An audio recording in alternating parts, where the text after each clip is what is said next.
oxygen. Give my best, and I watch us rise again. I'm ready to leave the past behind. I've shed my skin and made up my mind. It's a new time. It's a new time. Watch us come to life.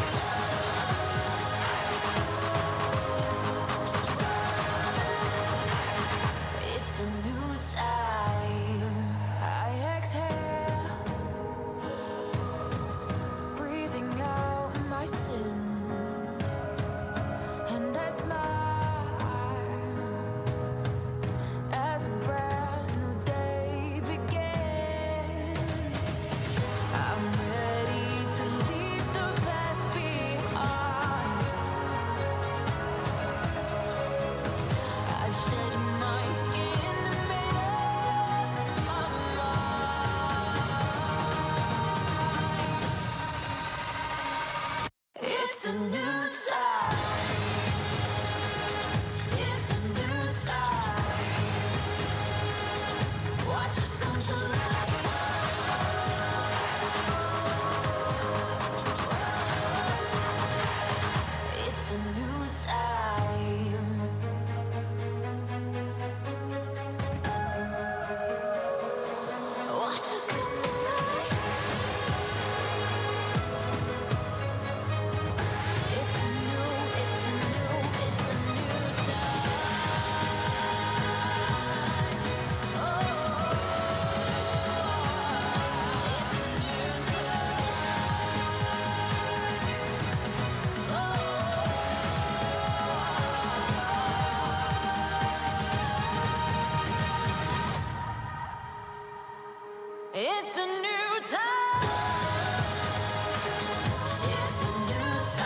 become memories.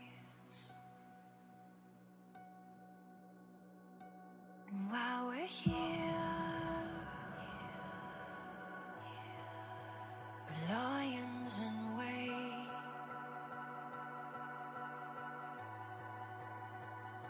I wait for you to come out from the darkness.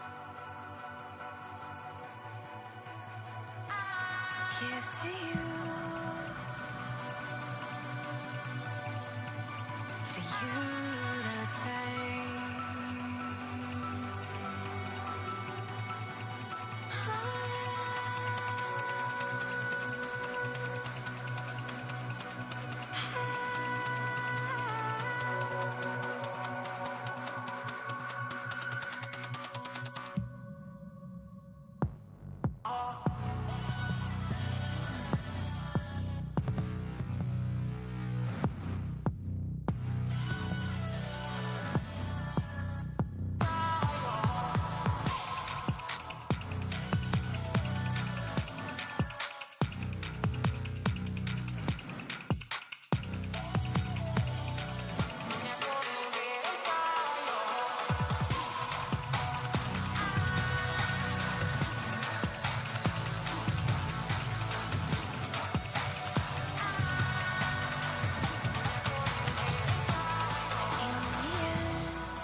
We all count our victories,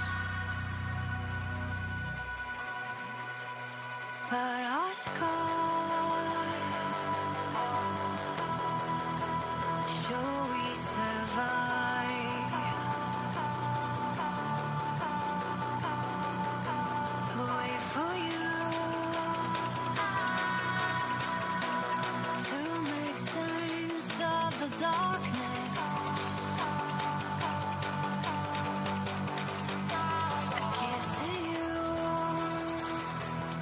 Only you, the hands of the bride.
that's so medicinal. Gets me high just thinking about it. Get even higher when the two of us are in the same room. I want a love that's horticultural, plant magical, roots deeper than the two of us, growing over every inch of us, our bodies in bloom.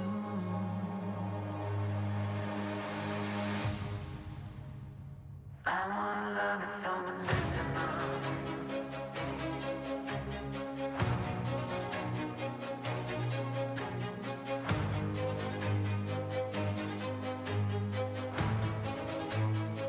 I want a love that's so medicinal.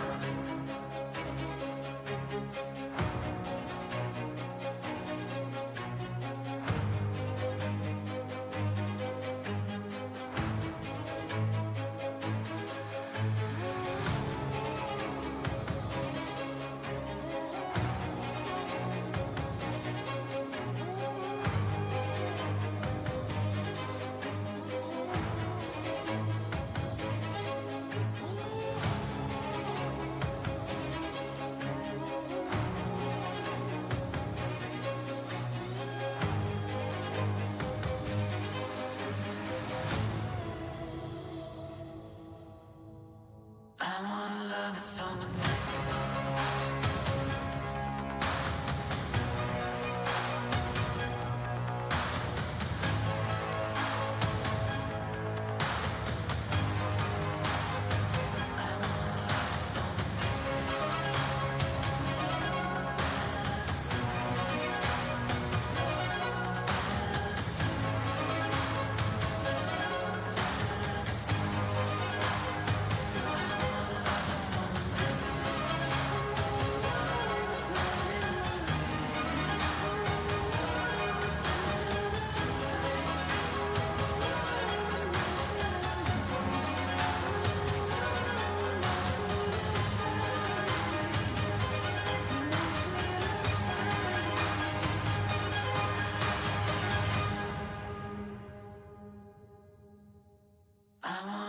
so medicinal.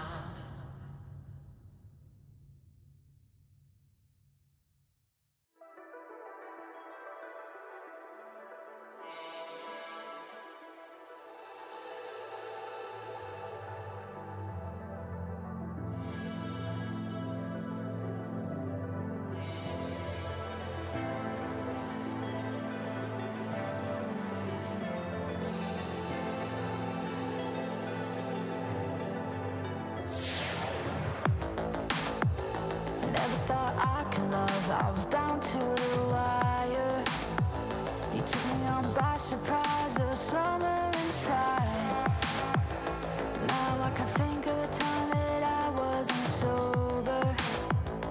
We're on a high life and the seasons don't mind. You keep me warm on a cold, long winter night. You always know where to go, where to spend our time together, don't mind. Wherever we are, we'll be fine. You keep me warm on a cold, long winter, December night, December night. You know what I like, do it once, do it twice. Heat up by the fire, December night, December night, December night, December night. On a throwback to summertime, drink a red cups and see the lights. And with a burning heat, we just fall asleep till the seasons change. You said I'll be your fire, I'll be your savior, I'll be your lighter, lighter, no, no.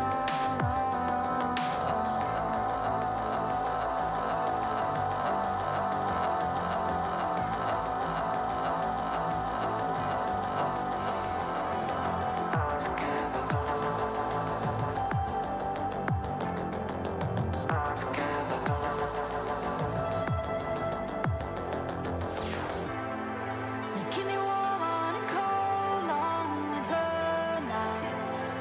You always know where to go, where to spend our time together, don't mind.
Financial system updating.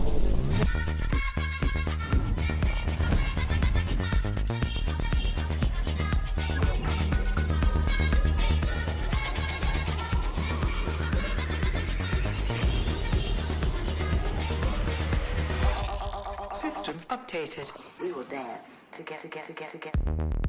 The future of money is here. Feels good.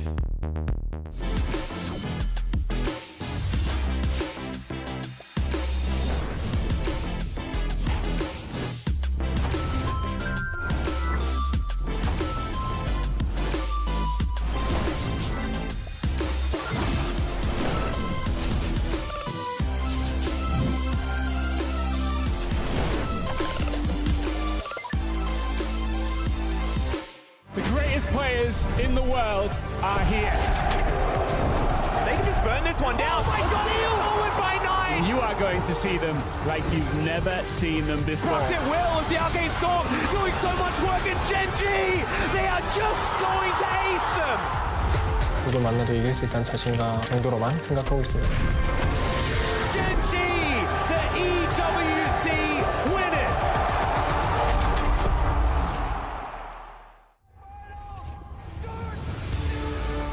It's more than a game.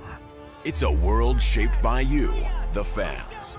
And our mission is to elevate that world by building technology that creates moments that last forever. That's why we're joining forces with League of Legends Esports to transform how fans experience live events on the global stage.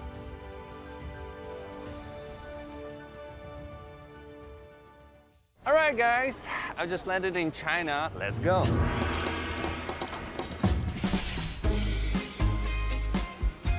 Play the local way, pay your way. Have you ever seen the Great Wall at night?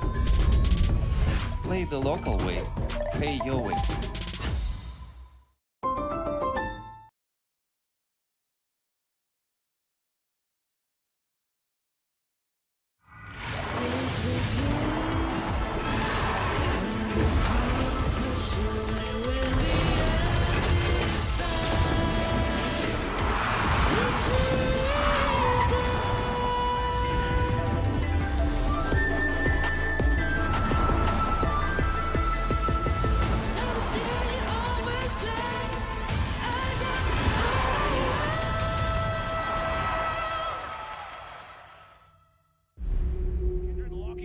Drake is now Doran, decent position, double Break down my walls, but I won't rise again.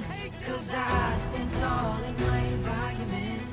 How could I ever close my eyes and stay silent since they try to take me down with their violence?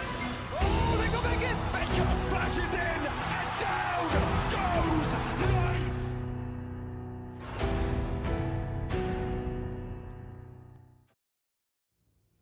So slow. I told you I was done with basic browsers.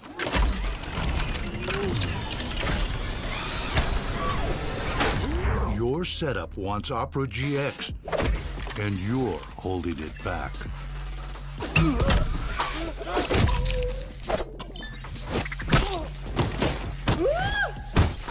Upgrade to the gaming browser. Download Opera GX. Every moment of your journey, crystal clear. Landscapes, absolutely stunning. Close-ups, sharp and full of vibe. Group shots, packed with detail. Zoom in on one face, still flawless. Colors so real, every scene, every smile, unforgettable. Oppo Find X9 series, Hasselblad telephoto, zoom into detail.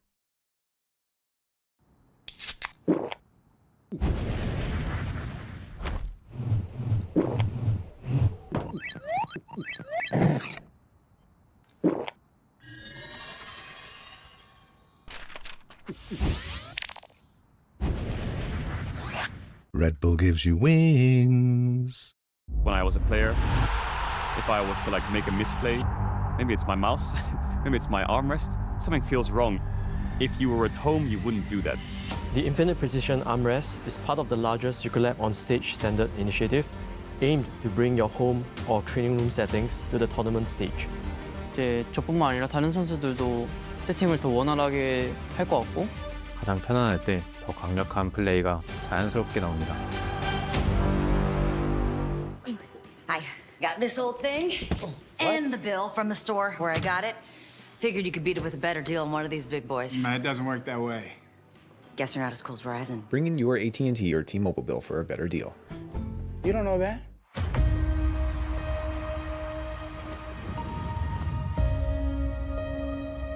The loyal, the unwavering, the faithful shall be rewarded! It's at Worlds where legends will fall. This series a stake and a turn! And he still lives on! The stage is set, the curtain is drawn. Through all the doubt! Through all the disbelief! They earn their place! Winning is not a matter of chance. It's a choice!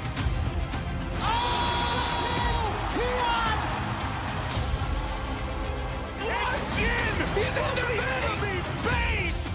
Jackie Love just found everybody! Body block kick in the court! Who's he called? Pick it up! Hail the new kings! Samsung Galaxy! Double circles, double galleons. Pain Gaming have done it. Look at the teleport! Iona's got out! He stopped him!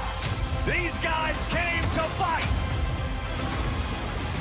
What's a god to 5 non-believers? Oh! Are you ready?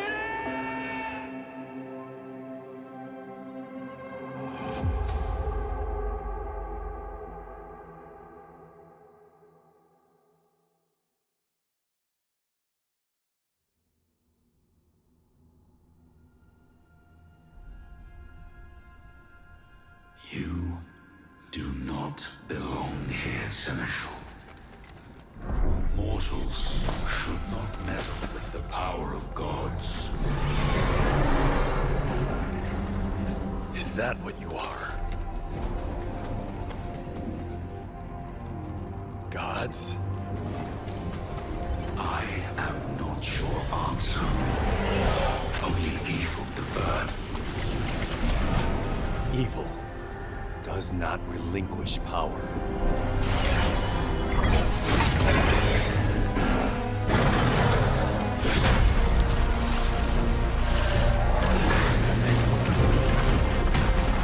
You must have known you could not hide forever.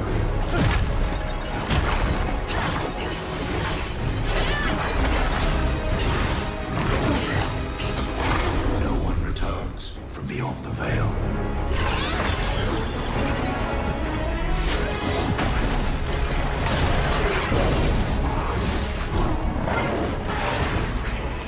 Seen beyond the veil. Watched as the spirit of the First Lands roared to life.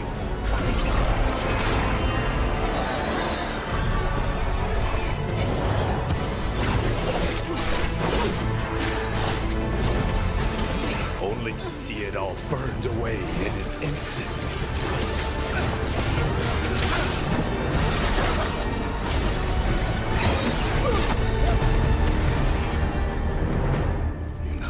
Fallen, and the temple's defenses are destroyed.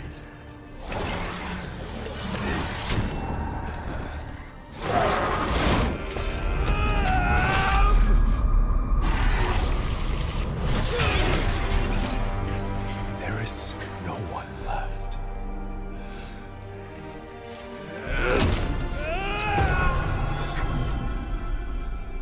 Your power will darken the world, with or without your permission. You know not what you ask.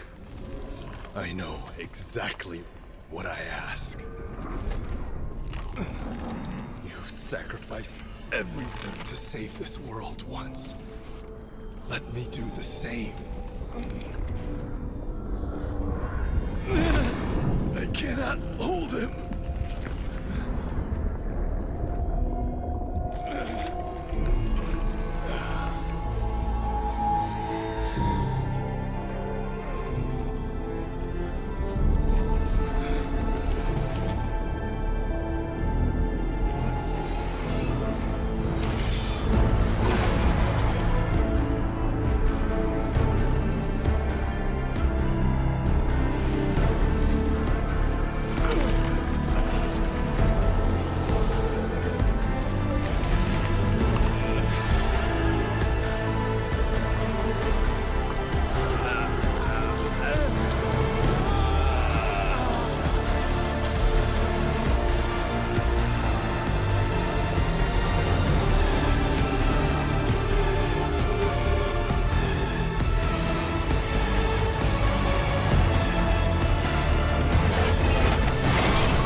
Even demons can be undone.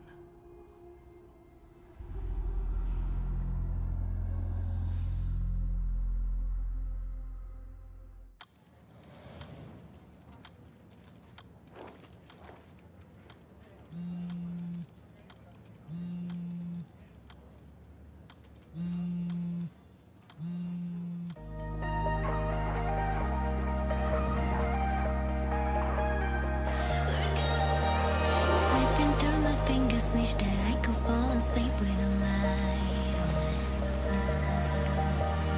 Searching for the present tense, cause you're the way that I can rely on. Concrete nights, hearts out on the dash. Somewhere soon, we're gonna wish we could go back to.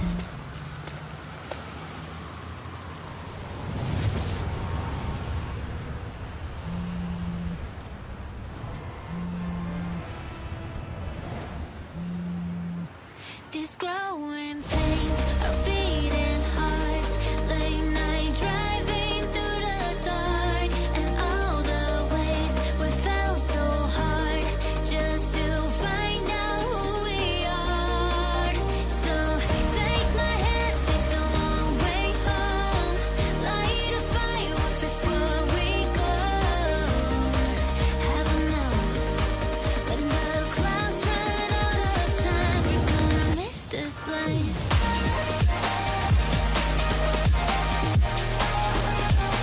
We're gonna miss this life.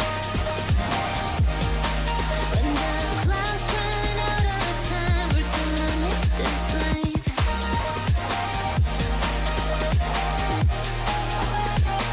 We're gonna miss this life. When the clouds run out of time, we're gonna miss this life.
everyone, to the 2025 World Championship Finals between T1 and KT, as we see our heroes step into this arena where they can etch their names into history. Will it be this man with his 6th World Championship, or will KT complete the underdog Cinderella story they've been on this whole tournament? We'll see. It's going to be absolutely incredible. I mean, you want to say T1's favorite, but KT already pulled off one of the greatest upsets we have seen, taking down Gen G, so you never know. My team's in the World Finals! Yeah! Woo! I think they're going to get... Well, we'll get to predictions later. Yeah, we'll get to predictions later, and none of that, because we're going to see 5 games. I'm sure of it, Vedius. I'm hoping that we get 5 games. Yeah. I'm hoping for a fantastic Better do finals. more than hope. You better guarantee it right now, Vedius. I do my best, but I refuse to sign anything.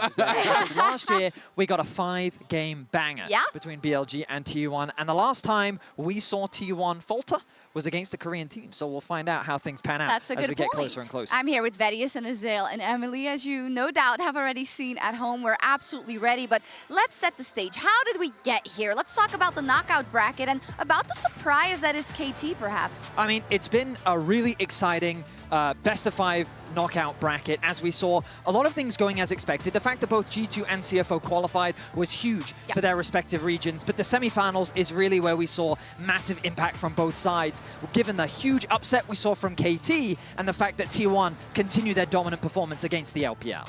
It's true, we do get a Korea versus Korea final. One more to go to that region. The question is, who will it be?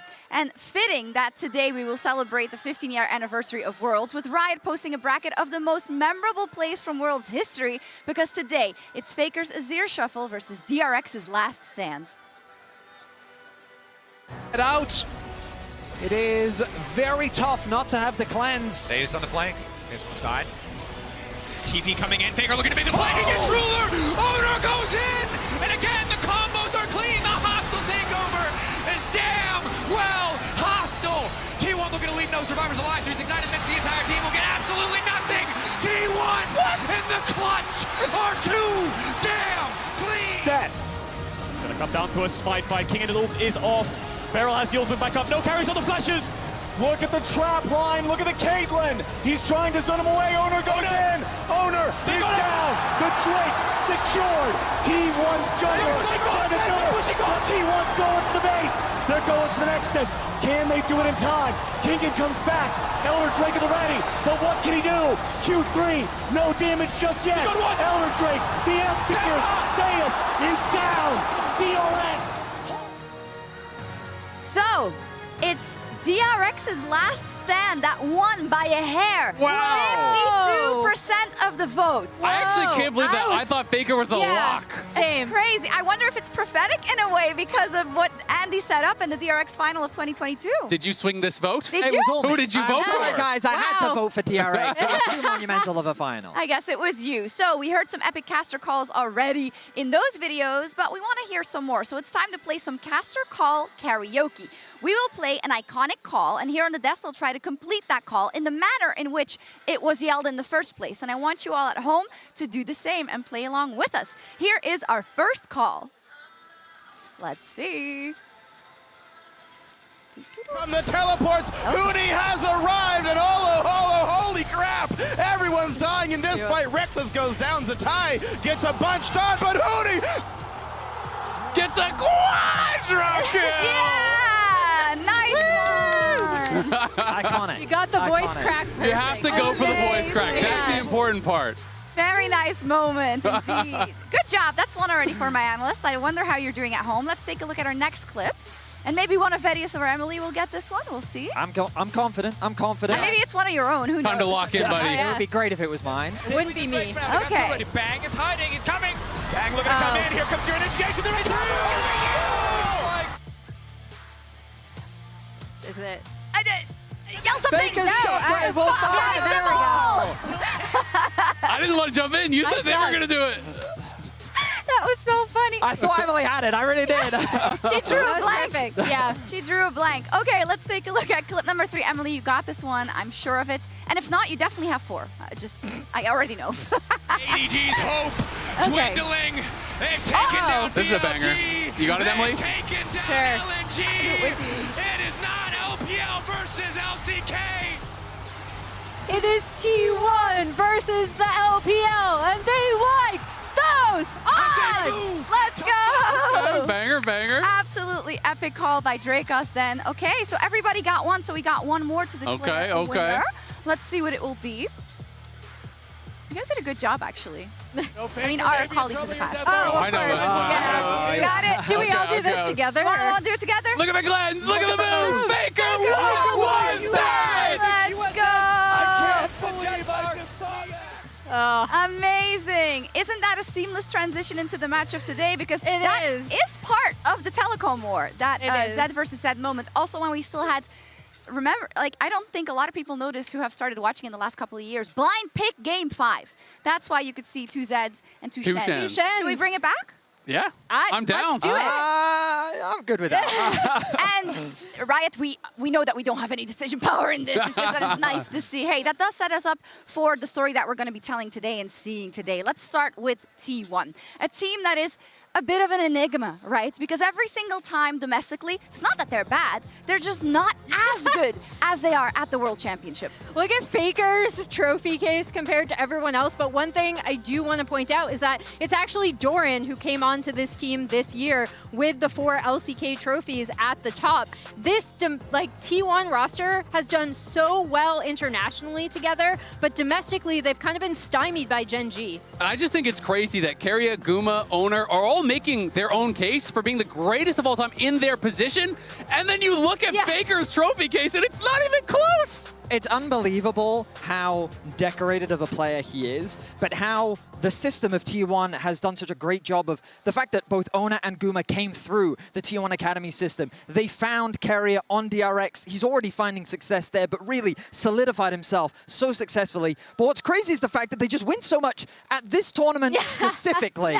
This just seems to be their home ground. And I think people sometimes say, hey, you're doing a disservice to how they played domestically, right? It's not, but you didn't win the LCK, right? So we can't put you on that pedestal. And I remember also specifically that in 2022, we were thinking, is this going to be the roster that disbands before we ever see them win Worlds?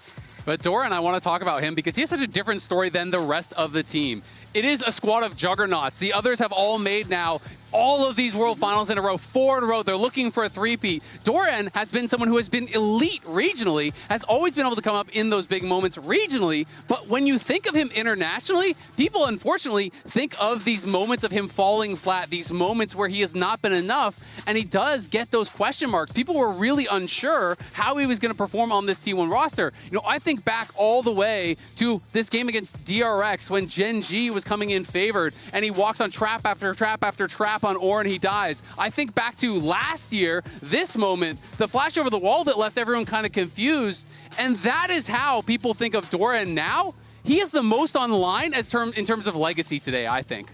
It's been so interesting hearing Doran on T1. This quote is from a stage interview that we did with him at MSI where he was talking about the T1 magic and what makes that, right? And he called out his teammates, how he looks around, he sees how hard they're working. He cited the T1 support staff as well. They're always willing to get the win, and now he feels like that's helped him out a lot with some of his international struggles previously. It's great to hear that from Doran. It was back then, and now we're going to see if it pans out. But Vedi, it's kind of crazy how T1, to your previous point, seemed to have it down to a science, peaking at the right time. Absolutely. We know internally that they put so much focus and resources into making sure they perform when it matters the most. And we know that they still value those domestic performances. I'm sure it still frustrates them that it's been a few years now until they've won their last LCK title. But the fact that at this tournament, the fact that everything comes together, they have great meta reads, the players all step up, it feels like that they really do just love playing at this tournament against the best in the world, and they thrive under this pressure. They absolutely do. We also got a chance to get a word from the coaches from Coma and Score in the Verizon Game Day interview with Lore. From the progress that you guys made in the early game to the bot lane really stepping up, especially Peter, to Cos becoming more consistent as a jungler, what do you think are the biggest and best improvements from KT roster over the course of the world? Early on in the season, our teamwork was not there yet. We didn't know what we're going to do in the late game, what we're going to play out the map in the mid game. So I think we've gone through a lot of process, finding the right teamwork for us. Although it didn't really work every time, but we were trying to get there eventually. We had a lot of communication back and forth, a lot of debates, and now we have settled to a certain direction when it comes to the gameplay. There might be someone being a little less happy with our direction, but still I'm grateful that we were able to find this right direction for KT roster, and I think it's working pretty well. 잘 나오고 있는 것 같습니다. Something that people have been talking about, and I had an interview with Score yesterday when he made his very first Worlds Finals as a coach, is the preparation that they did as a team to get there, as they were really not the favorites to make Worlds Finals. What's your take on the work that he's been doing from the outside as a coach? I really agree that Score has to put in so much effort to, the preparation, because just looking at the previous match up against Genji, I could just immediately tell he's worked so hard for this. And of course he's worked hard for this because he remembers the crushing defeats, especially, I think, 2018, that base race against IG to keep them in it, and then losing that series in quarterfinals to the eventual Worlds winners. That was the KT super team that was supposed to do it. So to see Score come back onto his home organization and coach this kind of team of misfits has been amazing to watch as a Score fan. I mean, you're absolutely right, Emily, because it is so ridiculous that these players are at the World Finals. Perfect. I mean, this man just came through the Challenger system. He's been a KT devout throughout his entire career. Perfect, been swapping in and out of both the LCK and the Challenger system. Dokdam, his highest placement in the LCK was 3rd place when he joined alongside DK. This team only found success through BDD and Cuz, which Cuz was the last one to win a title 5 years ago. This is not a decorated roster. This is not a super team. This is a band of misfits that are peaking at just the right time. Hey, and we know sometimes it's silly to say, but vibes are everything, right? A good atmosphere, getting those wins, doing things that you didn't expect because you didn't even think about it that much, perhaps, right, Azale? And I think that's how they stepped into that match versus Genji. Nobody believed in them. Nobody believed they were going to make it to the final, and they just kick out the champions that were promised. It didn't matter because they believed in themselves, right? They had that confidence, and I feel like you could really see that with KT, how free, how relaxed they looked in their play. When something would go wrong, you expect a team that is an underdog to just crumble. Something would go wrong for them, they just go right back to it. They laugh it off. They had that confidence and they had that good vibes the whole way through. And a question I do have is that it went so fast, right? We had Swiss into quarters, into semifinals. They're riding that wave. Then you come down to earth. There is a week all of a sudden, a week where you think about it. You start to imagine the Summoners Cup. You have to do media, press conferences, photo shoots, content. And this is where I think, KT is really going to have to dig deep. It's not a cakewalk by all means, but the fact that you have a week to imagine the greatest success of your life, that can mess with someone. I mean, while it definitely can, for me, seeing their faces and reactions when they won, I think they're just going to ride that high into this final. That mindset for them is going to be the most important thing. Enjoying every moment, soaking up the situation that you're in, and remember that they're coming in with only 1 loss at this tournament. So I want to take this opportunity to relive that moment with them and their victorious defeat of Genji. 프린이 몸 대고 있어봐. 내가 포킹 넣을게 그냥. 14,000이에요. 나 눈치 보다 갈게. 계속 포킹해봐 우선. 쌈으로 나가는 게. 나 이제 갈게. 먹을만하죠. 먹자. 2,500대 쓸래? 2,000 해줄게. 2,000. 하나, 둘, 셋. 먹고 3분다 3 천천히. 이거 나쁘다. 아래로. 나봐줘. 갈리 맞을게. 야, 리미지가 석화요. 그리고 3위 내어본. 오른 컨비네이션. 이것은 PDD 퍼펙트. 얘네가 치게 또 있다. 이거 내가 칠게. 얘네가 와야 돼. 나 스카너 쪽 살짝 들어가고 싶다. 괜찮아. 나쁘진 않긴 해. 나쁘지 않다 이거. 스카너 살짝 들어간다. 앞에 거 맞을게. 나 스카너 쪽 들어간다. 스카너 로고요? 스카너 봐봐. 스카너 노플. 다시 치면서 갈게. 계속 치면서 갈게. 계속 쳐볼게. 계속 퍼스랑 나와. 몇 초? 2,000대. 하나, 둘, 셋. 먹고 쓰면서. 일단 먹어갑니다. 그러면 덕담이 뛰어요. 뚫었습니다. 젠지가 나이스! 다 쓸렸습니다. 나이스!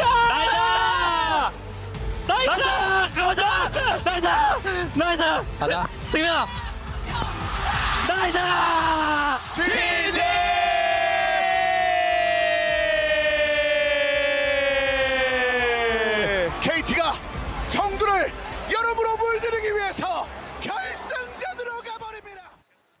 My favorite part is BDD and Cuz immediately going to each other because they are such close friends, and then them getting up and Perfect taking like a moment to realize that they're trying to get his attention. Wow. I was gonna say typical top laner. Am I right? It's true, it's true. What a wonderful remembrance of that day for them, and then the hype that they want to be running on. We are going to take a quick break, but you really, really don't want to miss what's coming at the other side of this break. We'll be back in 2.5 minutes.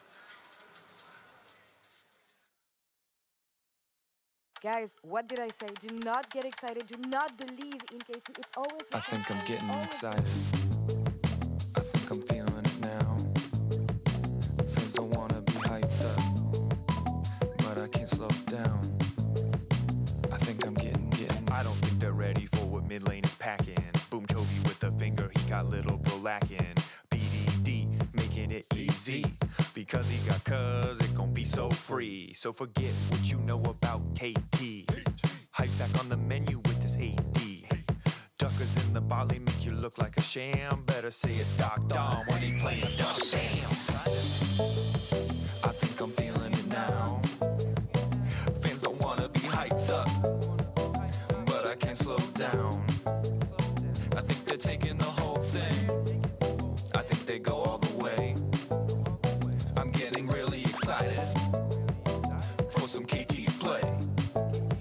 I think I'm getting excited. Chronicler, don't you know better? What is wrong with you? Started on the Noodle Boys, Little Parker Petey.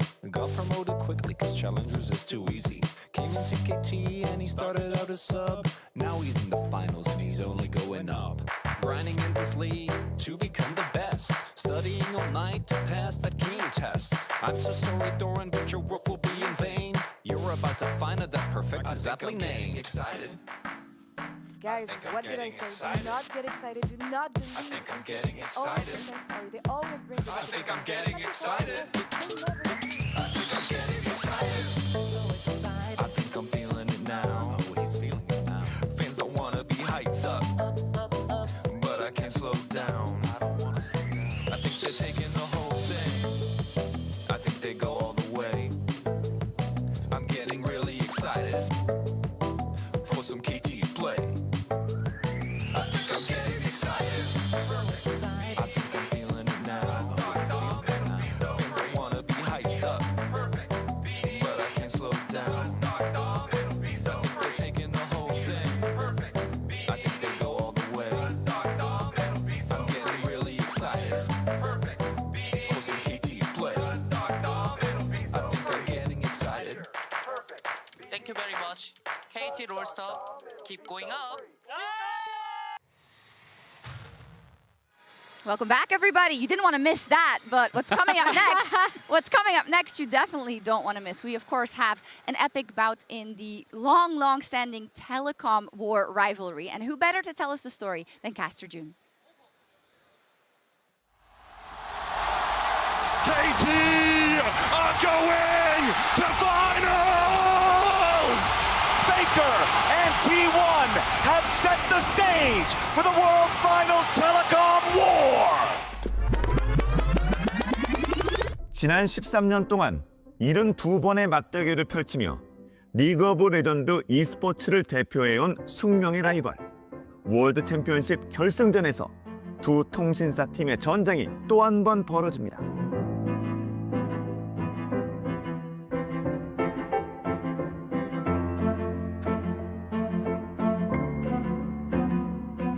대한민국 최대 통신사인 SK텔레콤과 KT의 라이벌리는 리그 오브 레전드의 프로 대회가 열리기 훨씬 이전부터 시작되었습니다.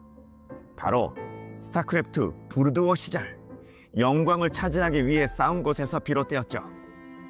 이 라이벌리는 자연스럽게 리그 오브 레전드로 이어졌는데요. 2013년부터 LoL 챔피언스에서 참가한 두 팀은 강호로 급부상했습니다.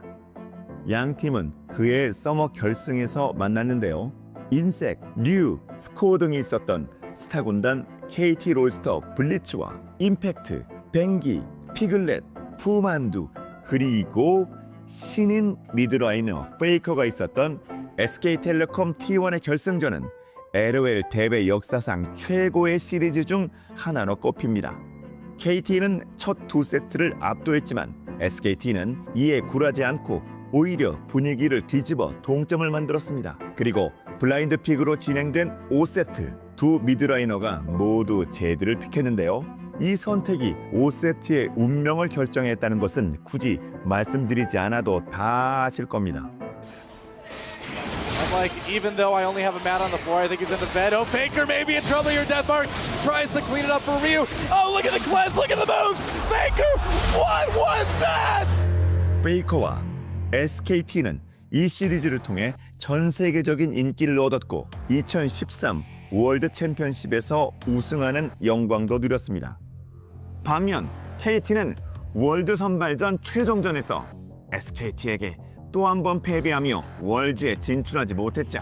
이 시리즈는 통신사 대전을 통틀어 가장 상징적인 순간이었습니다. 두 팀 모두 많은 승리를 만들어냈지만 결국 영광을 차지한 건 SKT였고 KT는 이를 바라볼 수밖에 없었습니다. 2014년 KT는 SKT보다 경기력이 좋았고 삼성 갤럭시 블루를 잡아내며 썸머 시즌을 우승했지만 선발전에서 탈락해 월즈에는 진출하지 못했습니다. 이듬해 SKT가 라이벌리의 주도권을 가져갔는데요. 특히 2015년 KT에게 단 한 번의 시리즈도 내주지 않으면서 통신사 대전을 지배했습니다. 두 팀은 서머 결승에서 다시 만났지만 KT는 꼽히기 시작한 SKT 왕조 앞에서 힘을 쓸 수 없었죠. And Bang is going to win champion summer for his team SK Telecom. 3-0 in the spring season, 3-0 in the summer season. This is the year of SKT. 양 팀의 치열한 혈투는 2016년 스프링과 서머 플레이오프에서도 이어졌는데요. 스프링에서는 SKT가 3-0으로 승리했지만 서머에서는 KT가 5세트 접전 끝에 승리했습니다. 하지만 KT는 이번에도 선발전에서 고배를 마셨고 SKT는 2연속 월즈 우승을 달성했죠. SKT는 2013년부터 이 라이벌 구도를 지배해왔습니다. 하지만 2017년에는 KT가 SKT 왕조를 무너뜨리기 위해 스맵, 스코어, 폰, 데프트, 마타로 이루어진 슈퍼팀을 꾸리면서 판도가 뒤바뀔 조짐이 보였습니다.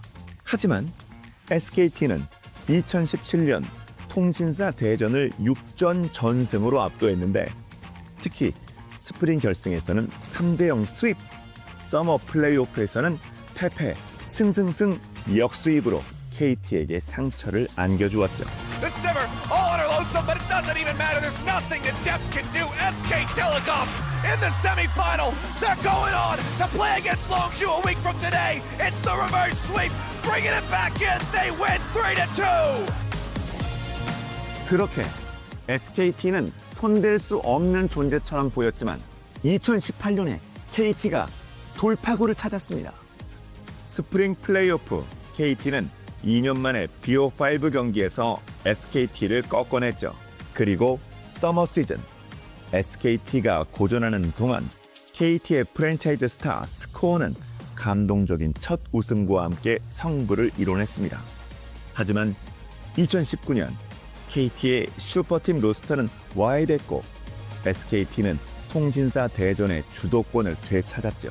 2020년 SKT는 T1으로 이름을 바꾸고 새롭게 출발했습니다. 두 팀은 이후 몇 년 동안 로스터를 재편하며 치열하게 경쟁했죠. 양 팀은 2023년에 LCK 상위권에서 다시 마주했습니다. KT는 스타 미드라이너 BDD를 중심으로 리빌딩에 성공했지만 T1은 페이커가 손목 부상으로 이탈하며 서머 시즌에 힘든 시간을 보냈습니다.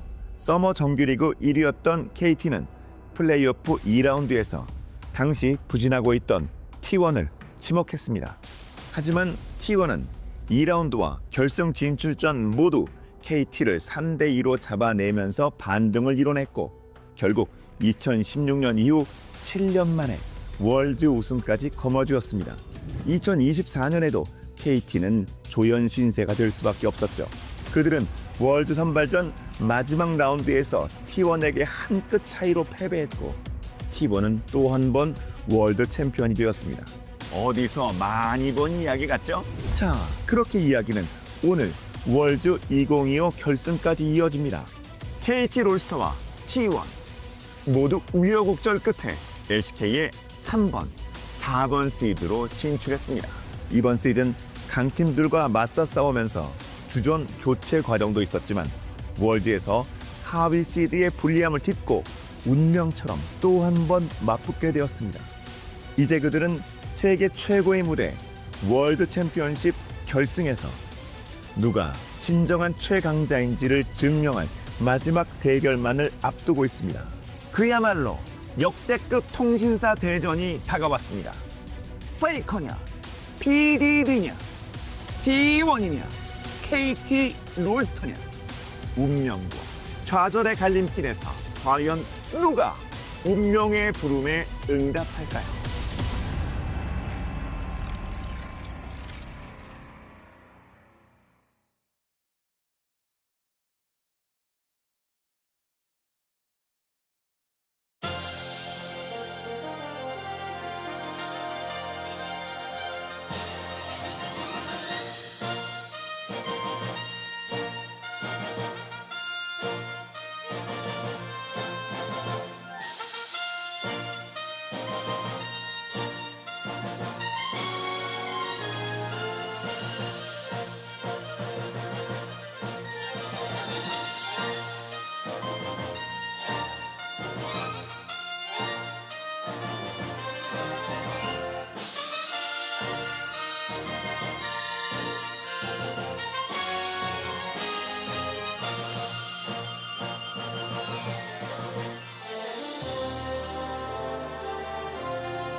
Well, the telecom war to end all telecom wars in a new installment of this franchise. That was awesome. That was sick.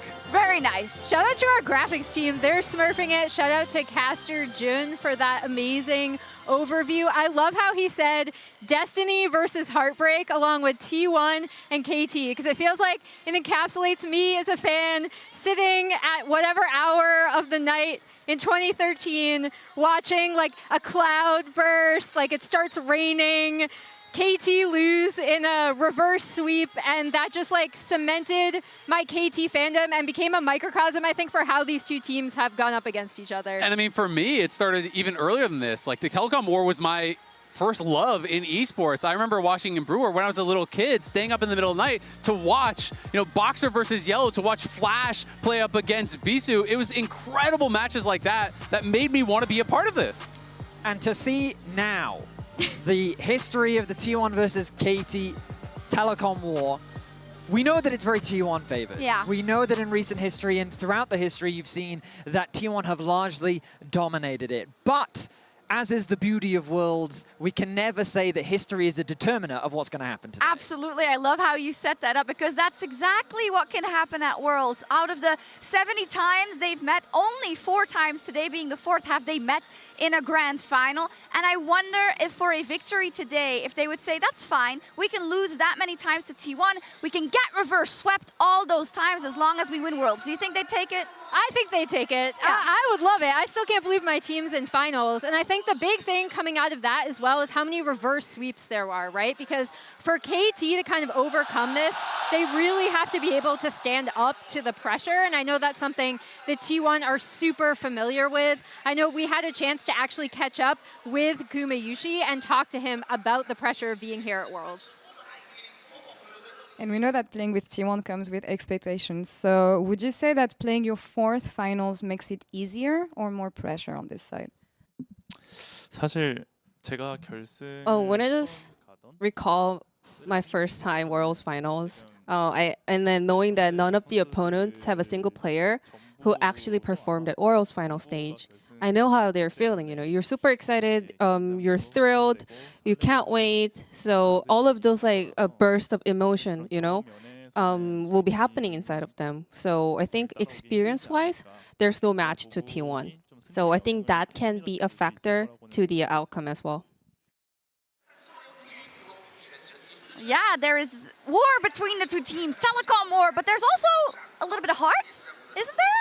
Yeah. There's maybe? some love. Yeah. There's some love brewing in this matchup. Yeah, Peter and Guma, they have some history, so let's take a look. 구마요시 형이랑 밥 먹은 썰을 풀어보자면 저는 이제 구마요시 형 밖에서 다시 못 만날 것 같습니다. 구마요시 형한테 너무 민폐예요, 민폐. 가는 사람마다 알아보더라고요. 가는 곳마다 알아보고 진짜 이야기를 할 수 없을 정도로 알아보셔가지고 야 역시 월클이구나. 이제 저희 농심 연습실 앞에 자주 가는 고깃집이 있거든요. 저희 이제 농심 선수들이나 코치님들이랑 가끔씩 자주 간단 말이에요. 근데 그때 갈 때 진짜 되게 편하게 먹고 왔거든요. 딱 이제 구마요시 형이 딱 이렇게 딱 가가지고 떼링떼링 안녕하세요 하니까 그 직원분들 원래 항상 계시던 분들 사장님이랑 다 눈빛이 달라져. 구마요시다. 저는 이제 평소처럼 하하하 하면서 이제 딱 이제 식당 이제 소고기 집에 딱 앉았는데 일단 메뉴판이랑 같이 사인지 2장을 가지고 오셔. 혹시 구마요시 선수 실례가 안 된다면 사인 좀 가능할까요? 그럼 또 구마요시가 아 당연하죠. 당연하죠. 하면서 사인 딱 이렇게 멋있게 해주고 야 그리고 또 이제 그 막 직원분들이 오셔가지고 막 구워주시는데 어머 아 정말 팬이에요 막 하면서 막 수줍어하면서 구워주시고 와 이게 구마요시인가? 하면서 또 느끼고 있는데 밥을 산다고 했단 말이에요. 그래서 또 눈치 보면서 이제 먹고 싶은 거 다 시키래요. 근데 이제 차마 그러질 못해가지고 자 고깃집 왔으면은 된장찌개에 밥은 먹어야 되는데 하면서 된장찌개를 안 시키고 못 시켰거든요. 이제 눈치 보면서 형 고기 사주는 것도 고마운데 된장찌개 한번 먹어볼까? 먹어도 될까? 된장찌개 먹고 싶은데 하려는 차임에 이제 딱 이제 사장님이 서비스입니다 하면서 된장찌개를 딱 갖고 오는 거 보고 GG.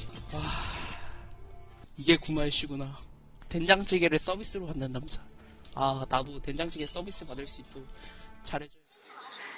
So this is the first time I've actually seen this, and I absolutely love the admiration that he has, the sheer starstruck of being in the presence of Gumi. I mean, it's incredible. How can you not love Peter? Every video I watch on Peter just makes me more and more a fan of him. My favorite part by far is, wow, this is Gumayushi. Also, that soybean paste slaps, so Absolutely. I'm actually kind of jealous. But I do think that Guma, he had a response for Peter, so let's take a look. You're going to play against Peter, and a recent video resurfaced between the two of you back when he was with Nongshim. You had dinner together, and he was explaining how much he looks up to you and how much he respects you as a player. Do you have any words to share to Peter, who's about to play his very first World Finals? 피터 선수가 되게 We all see Peter as a very bright player, his personality always bubbly, but he as a player, you know, he has some dark times as well, and he was going through a lot of difficulties. And I could also never imagine that I will have a face-off up against him at Worlds Finals. So very, very congratulations over to Peter. Really happy for you. And, you know, I can feel how you're feeling right now. Very excited. Can't wait. Super hyped up. And that kind of emotions and memory will, I hope you can keep that inside of your heart throughout your professional career. It's going to be very valuable to you as well. And losing at the first Worlds Finals is not a very hard thing, you know. It doesn't really hurt that much. The fact that you made it is what matters. So now that you made it once, you may be able to win in the future. Good luck. I love it. He's like, yeah, we're friends now, but you're not going to win, though. Unfortunately for you. Yeah. Losing at first Worlds Finals is fine. But with this, it does bring us to a brand new installment of Draw My Life with Zale? Of course. What? Emily is not the only artiste on the team. So I need to talk about the main event, the moment you have all been waiting for. We need to talk about the heart, the soul of KT. Peter, the man who is going to take them to heights never before seen. Yeah. This man had never taken a flight prior to this year at Worlds. It's crazy. He had never even been out of the country. And now his first ever flight swoops on into China here, going up. They didn't know what was coming. They didn't know what was coming, Vedius. They thought they did, but they did not, because Peter immediately proved himself as the greatest support of all time, made the World Finals, and he's about to take home the trophy. He's about to go head-to-head with Faker and take him down. And you drew all this? Wow. I did. MS Paint on a touchpad. Wow. I'm actually really impressed. Thank you. Sold. I'm also Thank you. impressed, but you will be more impressed because now, for real, a new installment of Draw My Life Mine with wasn't for Emily real? about. Yours was for real. It was amazing. Time for Draw My Life BDD. Yeah. I would say the heart and soul of this team. So this is Draw My LCK Life BDD. Kwak BDD Bo Sung debuted mid-spring 2016 on a struggling CJ Entis team. At that time, BDD had already made a big name for himself in solo queue, and at Worlds 2015 Boot Camp Scrims, his debut was highly anticipated alongside his then teammate Ghost. Although BDD had a strong individual debut match, BDD and CJ struggled mightily that year, and BDD was actually subbed out intermittently with Sky in 2016 summer. On Longzhu Gaming, later Kingzone Dragon X, BDD then established himself as a top mid lane talent in the LCK. This is BDD's 5th Worlds appearance, having gone in 2017, 2020, 2021, 2023, and now 2025 on Longzhu, Genji, and KT. This is his first ever finals appearance. Across 6 different organizations, BDD has placed in all spots but 7th, which is a reflection of his many ups and downs throughout his career. Ultimately, BDD's story is definitely one of perseverance. The LCK mid laner, young prodigy turned league staple who's overcome myriad setbacks and is now in the World's Finals. His first ever Worlds Finals, that was beautiful from the both of you. I'm really happy to have two such I agree, it was talented beautiful from the both of us. Let's go! You killed it. It's also beautiful from BDD and so interesting because earlier in Worlds, Vedi, we had a discussion about who is the best player to never win Worlds.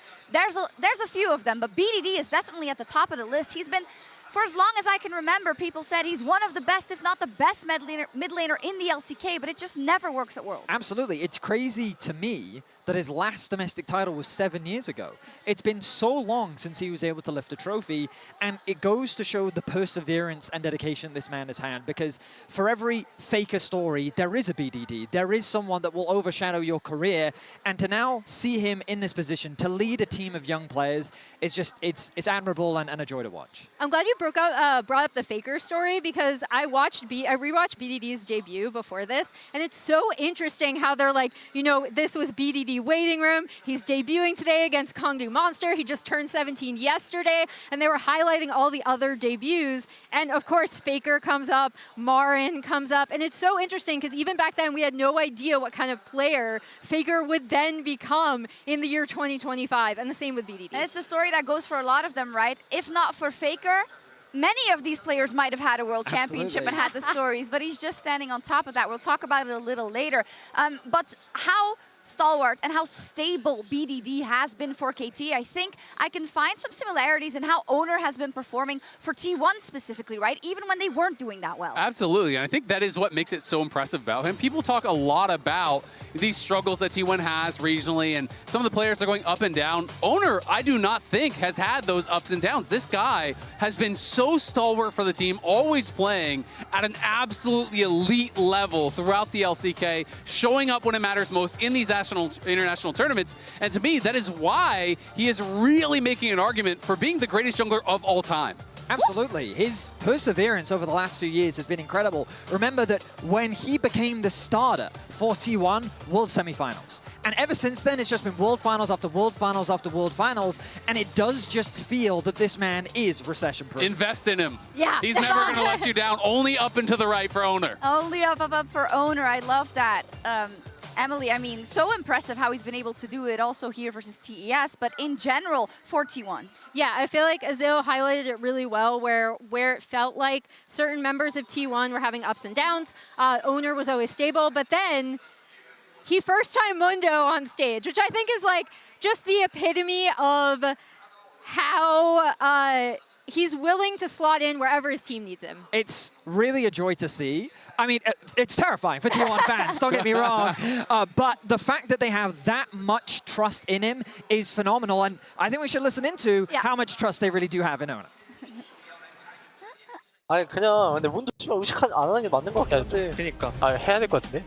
근데 뭘 하든 나올 수는 있어. 뭐 안 해봤는데 그냥 해? 야 뭐가 빡세 문도 할 때? 근데 내가 정글링 문도 빡센 건 없어. 어? 빡센 건 없어. 정글링 봐놓긴 했거든 이 영상. 뱅게 니달리처럼 가야 되는 건가? 문도 그냥 해봐. 그러면은 바텀도 좀 풀이 많아지긴 해. 팩이 진짜 쉬워. 문도 하고 너무 안 박으면서 해봐. 그럼 안전하게 해도 되잖아. 너 파밍 잘하잖아. W만 알려줘. E는 데미지 강하고. W가 좀 어려운데 이거 알아야 되는데. 정글링 알려주게. 칼부 그 6마리 중에 이 찍고 1레벨에 그 5마리 맞춰. 이거 봐. 이거는 이거는. 저거 이거 들어가서 읽어봐야 돼. 저거 궁? 궁 그냥 적당히 간 보면서 쓰는 거야. 풀피 쓰면 안 되고. 반피 아래? 반피 조금 아래. Absolutely insane, because I feel like this also speaks to how comfortable they are as a team, because they've been in these situations, most of them, right? Because even in solo queue, I wouldn't do that. I wouldn't let some jungler like ruin my game picking Mundo for the first time, Azael. I mean, he's not just some jungler though, that's Owner. And man, I just love seeing how relaxed they are about it, how chill they are about it. Your world's life is on the line. They're like, by the way, there's 6 Raptors. And this is the back-to-back world champion jungler, by the way. I love that Faker's just like, oh, the W is a little complicated. Owner's in there like, are you guys serious? And everyone's like, yeah, man, we trust you. It's all good. Have you seen those other edits where they just have like the push, and he's just walking through, missing a suitcase, and then just walks off. As great as it was, I hope he doesn't play Mundo again. It wasn't for me. No, it was not a good showing. I hope he does. And you know what? I also want Keria to play Nico. And I think that is a very reasonable desire because this guy is looking like by far the best Nico in the world. Last week we talked about this play he did against AL where he had this really cool clone trick to find a really great engage. I want to talk about an amazing play that he did against TES. So let's hop in onto it. This is going to be the Nico right here. We can actually just run this clip. You're going to see TES are retreating back through mid lane. And now keep your eyes on Keria here. So what he is going to do is play around a vision trick that Nico can use. So he's going to turn into a wolf right here. And now, as he crosses through mid lane, we're going to pause this and we're going to actually look at the minimap. So you would think they have full vision of this, but there's nothing there. You do not see it because monsters don't show on the minimap. So TES has no idea what is coming. Now, this gets even better as Keria is going to drop a ward right here for Doran to be able to TP in, and then he's going to throw his clone, and watch Jackie Love. Jackie Love is going to get baited by this clone, thinking he's getting engaged on. He's actually going to Valk out, but the real Keria is right here. He has no Valk. He has no way out. Keria plays this perfectly. He just utilizes every little detail of the champ to his advantage, and I just feel like, add another one to the list. He can't play this either. It's true. His Bard is also great, but specifically with Keria, gotta ban everything. I often feel when I see Keria playing to the best of his abilities in high-pressure situations, I'm like, is this the best player in the world? Just because of the influence you can have on the games if you're consistently getting the enemy carry down, Verius. It's very impressive because he also wasn't too hot at the beginning of the tournament. I mean, even throughout the year, a lot of question marks were raised about his performance and would he be able to perform at the World Championship. But the conversation that always happens with this roster of T1 is that when it's Worlds time, it's Magic time, and all of the players show up. And Keria, I mean, he has been an absolute superstar, especially in the knockout. Yeah, it's just so fun to watch. And Lord did get a chance to talk to Keria earlier. I keep on hearing on socials and online that this finals feels like the one in 2022 when the RX made finals. You were one of the favorite teams back then. Do you feel like this finals with KT roster has the same feeling? Well, KT, of course, they did fantastic job to make it all the way to the finals. But, you know, I can also say that not many people expected them to be, you know, have this run. So I can see the similarities there.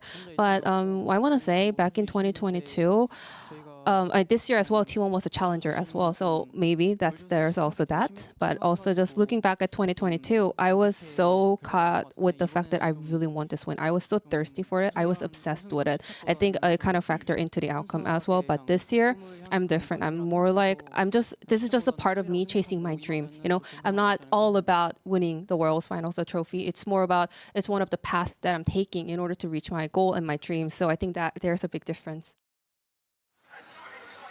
Yeah, DRX 2022 was such a formative event for this T1 lineup, but on the other hand, I know that they asked some of the KT players about it, like Jokdam, and he said, I'm very flattered that you would say that there are similarities to DRX, but I don't think so. We are the first of KT who want to do this in this manner, and I think that's a great point. And for KT as a whole, though, they have improved so much. We've said it a few times already, but this wasn't a team that we would have guessed would make it to the World Final at all. No, especially, and I want to call out two specific players in Perfect and Peter, where Azael and I are going to go bad play, good play, kind of, talking about some domestic plays.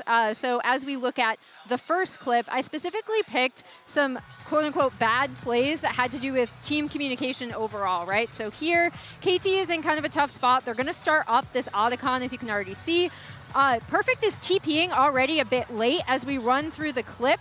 The engage actually happens before he even is able to complete his teleport, right? So he's late coming into the back half of this fight, which allows Gen G to respond really, really well to it. And he only hits his Ornn ult onto one person in Keen and then ends up getting owned by Canyon Skarner right here. So not exactly the front line you would want from your Ornn. You're just flaming him, Emily. Wow. No, actually, Keen was flaming him. That was the Rumble. Okay. But now we're going to get to see Perfect do some flaming with an incredible Rumble team fight here against Gen G. Eyes on the Rumble. So we can just run the clip. Duro is going to get found out, and that is going to cause a fight to break out. But the positioning from Perfect is incredible in this fight. So Duro is spotted. All of Gen G are pushing up into this area. Look at the equalizer right down the entire Gen G team. Then Ruler and Chovy trying to push up to join. Perfect zones them off into the stasis, and that is not all. Beautiful flash back from Duro as he tried to look for the engage. This was just incredible zone control. You couldn't have had a better team fight than Perfect did right there. It's true. It was perfect. I know you were trying to not say it. Perfect. Yeah, you were trying to not say it, but I feel Wonderful, like good, splendid, and I think fantastic, beautiful. Yeah, we also can't overstate how much they doubted him, right, in the top lane coming in here, but he really had a wonderful tournament. But you said you had two examples? Yeah, I feel like people also doubted Peter, and this is the second example. It is going to be Peter going up against Hanwha Life, and he ends up, as you see him at the bottom of your screen there, he's going to end up getting got by HLE, who are actually doing the Drake. He's also, again, as we roll through the clip, I tried to pick clips where it seems like it could also be a team decision where they weren't necessarily on the same page, because I think coordination, especially with Peter and Perfect, has been a massive, massive improvement at this tournament. Now this play, I picked this Renata game because Renata's not that flashy. They had a lot of lane prio, and I want to talk about how Peter used it. We can roll the clip. This was them getting pushed in bot lane, and then he's able to flash onto Canyon, trading flashes here with the jungler, putting the pressure on. Then they go back to bot lane, they get the push once more. Immediately they make the roam towards mid lane, and he's going to be able to force the flash out of Chovy as well. But that is not all. In the big team fight here that decides the game, Gen G hard engages onto BDD, and then eyes on Peter in the pit, R flash over the wall, hostile takeover comes through, Dokdam pulls him in, he peels perfectly, and I just felt like he played a beautiful game start to finish on the Renata. And I love that you mentioned how they use that priority, because when we look at how Dokdam and Peter played versus Gen G, there was a lot of priority on getting them winning 2 versus 2s in their series.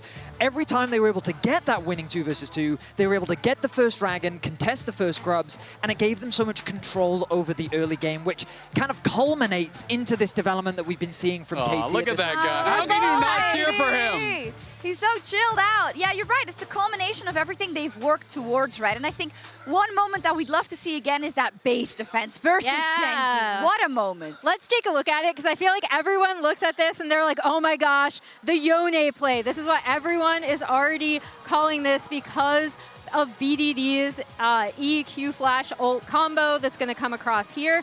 But the important things I do want to call out before we tee up this team fight is Perfect, who's going to get an equalizer through here. Peter, who's going to have a Pop Blossom that follows up.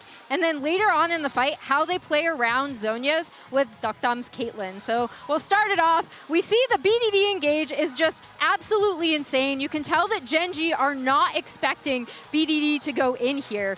And then the important part here is this, right? Chovy has blown Zhonya's, and this allows a Caitlyn trap to end up right here, which ends up being Chovy's undoing. And then Keen also dies on the back half of this fight because of how they draw Gen.G in and set it up. And I thought this tenacity, the way that they played through this team comp in such a clutch moment was awesome to see from KT.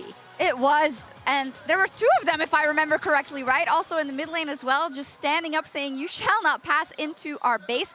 You talked about BDD and Cuz there, and I think we want to take a closer look at that because this has been a relationship, a player relationship, in terms of what they've experienced together that has been going for a very long time with ups and downs. It certainly has. It was their debut back in 2017 where Cuz won his first title alongside BDD. And to see them start there and now here goes to show how long it's been since they've been able to work together and find this level of success. It's been a beautiful relationship to see development. And as Emily mentioned earlier, when we saw it in their highlight moment of winning against Gen.G, it was those two immediately turning towards one another, reaching what was a beautiful point.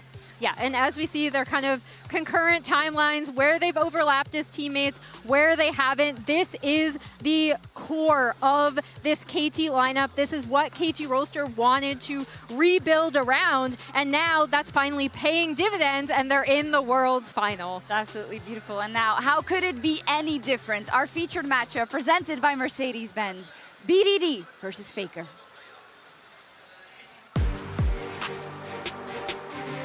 8 years in the making. For the first time in the organization's history, BDD will take KT Rolster to the World Finals in our featured matchup presented by Mercedes-Benz. As with so many before him, this road has led him to Faker.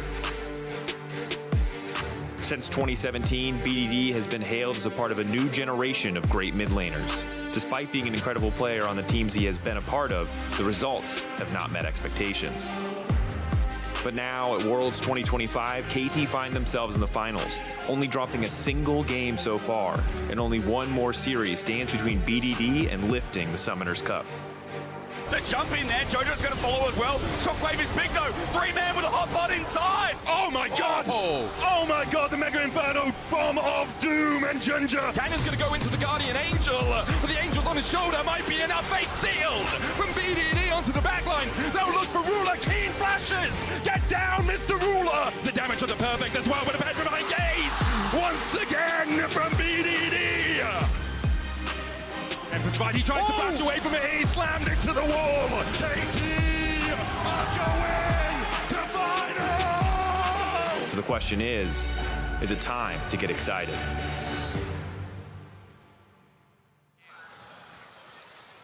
That is the question indeed. Of course it is. It is the time to get excited for either person, but also to see Faker, to see if he can do it, if he can add another era to his many eras, and if he can win a 6th World Championship. So I thought it would be nice to take a little walk down memory lane. Faker's era store. We have all the finals right here. I want to start with the rookie era, right? Going to Worlds in 2013. That era where we did not know what we were going to see in the decade to come. He came, he saw, he conquered, he won that first World Championship, and he never looked back. This is my personal favorite Faker era, which is the 2015, kind of going into 2016, right? This is where I really think he blossomed into the absolute best. This is where map play came in. This is where he expanded his champion pool. He was constantly learning new champions, the Lulu, the Azir, to become the best. And to me, this is a sad era, but I think it's so important to telling Faker's story because you have to think back to these times where he was struggling. How long had it been since he won a world championship? After they lost to DRX in the finals, there was a lot of conversation about, is this the end for Faker? Will he ever get another opportunity like this? Will he get this close again? And so it was that struggle that made the current era, I think, so meaningful. And now we find ourselves in the current Faker era, a moment where many sit with bated breath. Can he do what no one has done before, which is win 3 world championships in a row? We are witnessing history. We are witnessing legacy right now. The question is, can Faker do what he failed to do in the past? And it's great to see these eras because, he's been such an icon. And sometimes I think what League of Legends Esports has been what it was and what it became if it wasn't for him helping. We can hang our aspirations to him in all his eras. I mean, the only one to match the GOAT is the GOAT. It is crazy when you look at these 2 different eras of his career, how much success he has had, how much longevity he has had. He now has the 2 most dominant, kind of eras of League of Legends. They're both just him. It's 2 dynasties. It's crazy. Of course, it's going to be an insane matchup in the mid lane and everywhere, really. But we are 5 minutes away from the opening ceremony presented by MasterCard. And before we get into the predictions, please note that the opening ceremony features flashing lights and other effects that may not be appropriate for photosensitive viewers. But with that, let's see what the fans think at home. They have voted once again at MasterCard GG on X. And usually when T1 is playing, they do call the game for T1. I don't think it's going to be any different, but let's take a look.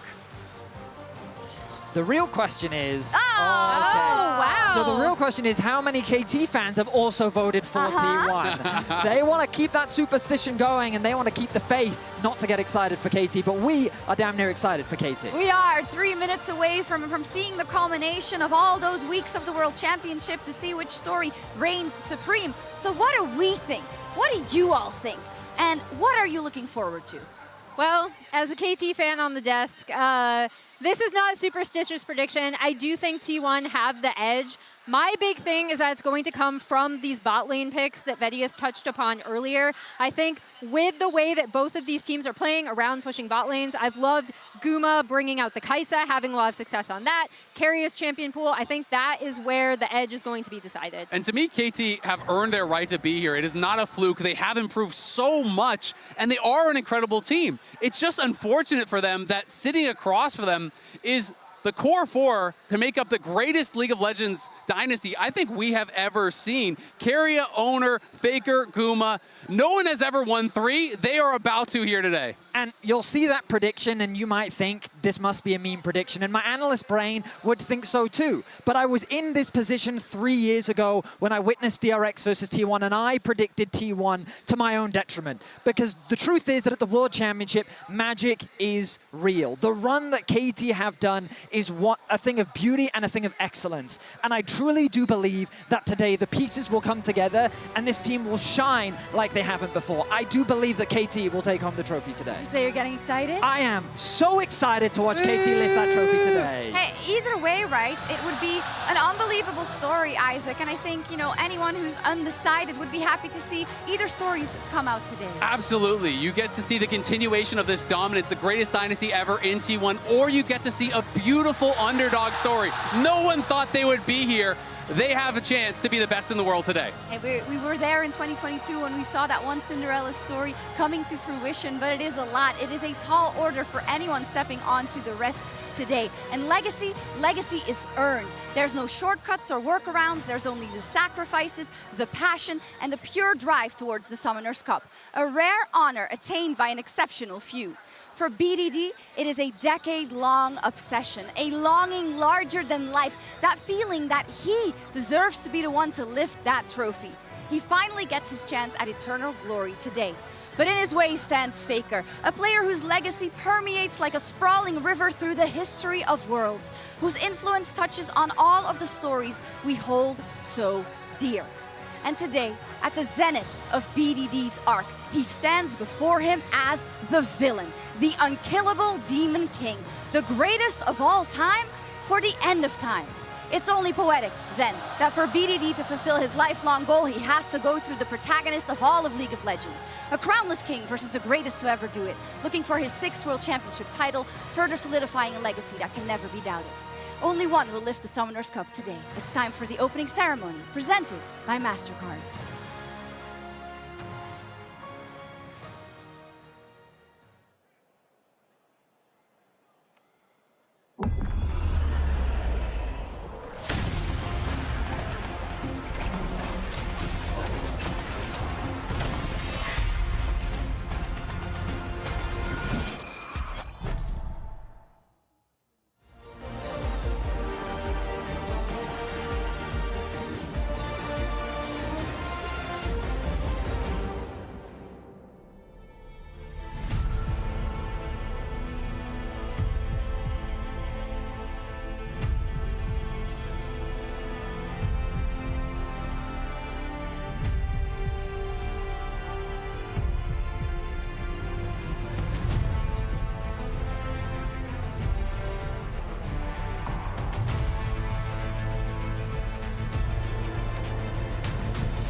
As a child, you'd wait and watch from far away, but you always knew that you'd be the one that work while they all play. You'd lay awake at night and scheme about the things that you would change, but it was just a dream.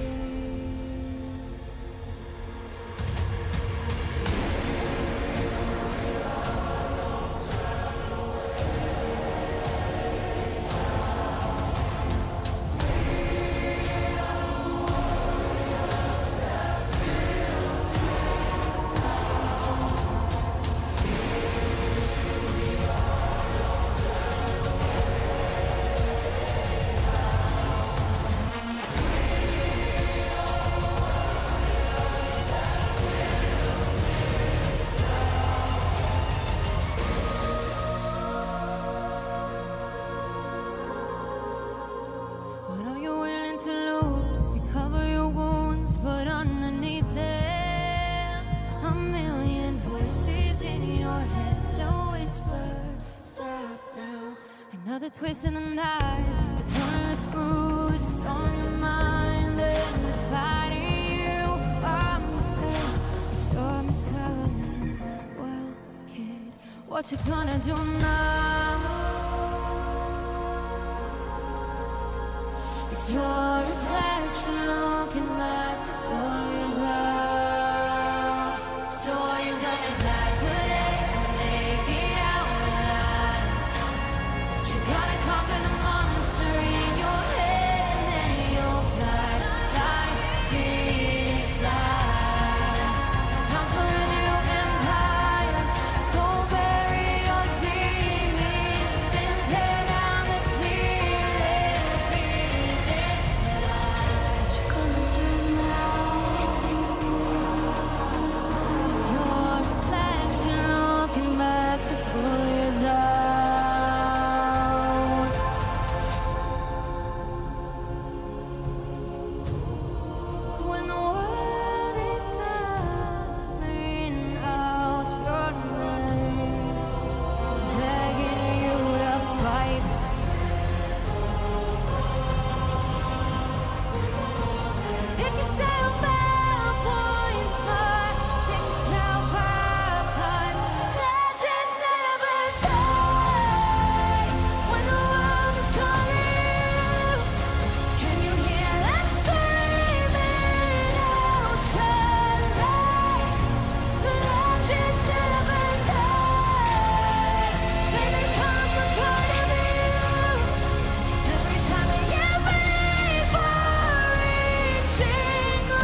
Licking your blade. Do you really bleed if it washes away? Take a ride, rough as you can. Tell you a secret right as the doors are closing.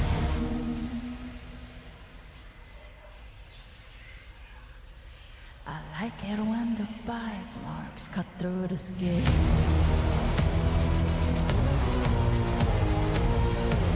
I like it when the bite marks cut through the skin.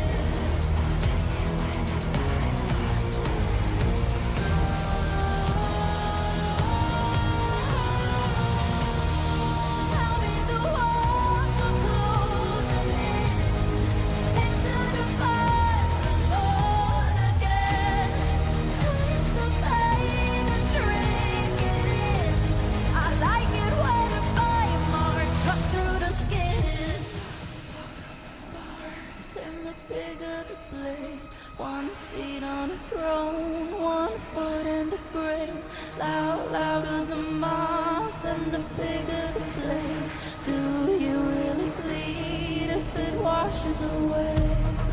Louder the mark and the bigger the blade. 1 seat on a throne, 1 foot in the grave. Don't tell me you bleed if it washes away.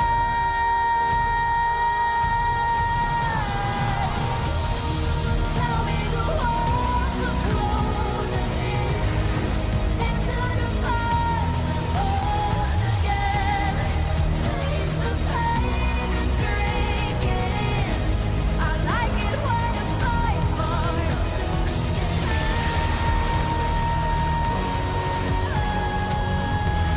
I like it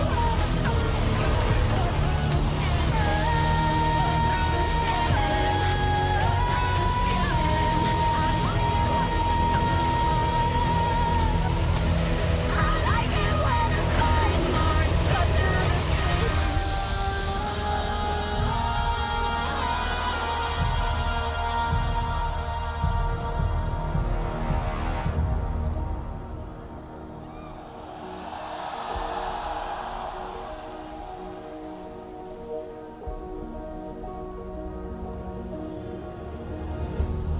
What's in your heart? What's left to give? When everything's broken, chasing the wind. Under those scars, there's a lion within. Stay in the moment. History lies because you wrote it. Make your heart worth the sacrifice.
변신성 퍼펙트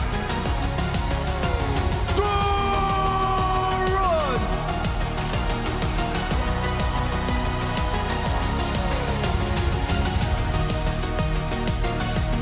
아이 컷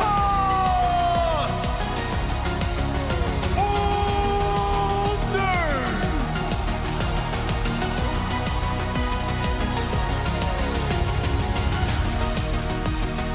션 독다운 꼬마유씨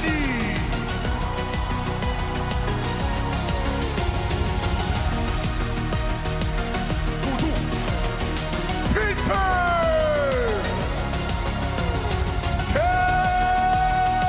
캐리어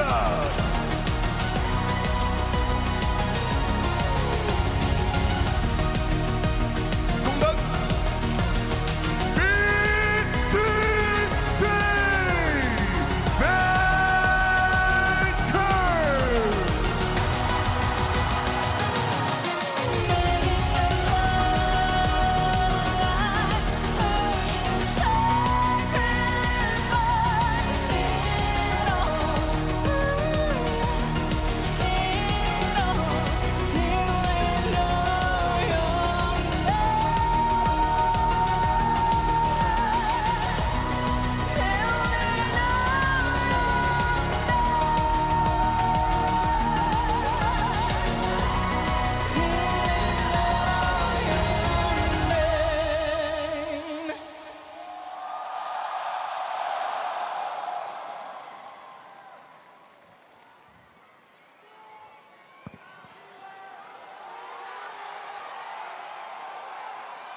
古人夜观星象，得见天界分野。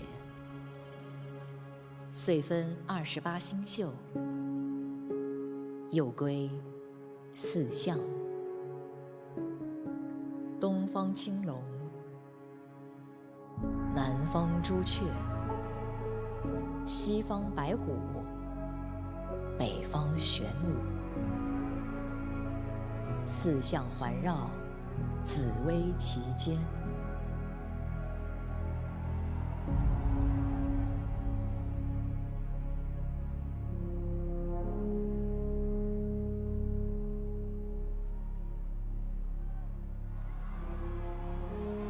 T1 与 KT 于此聚首，一生积淀，只为此刻。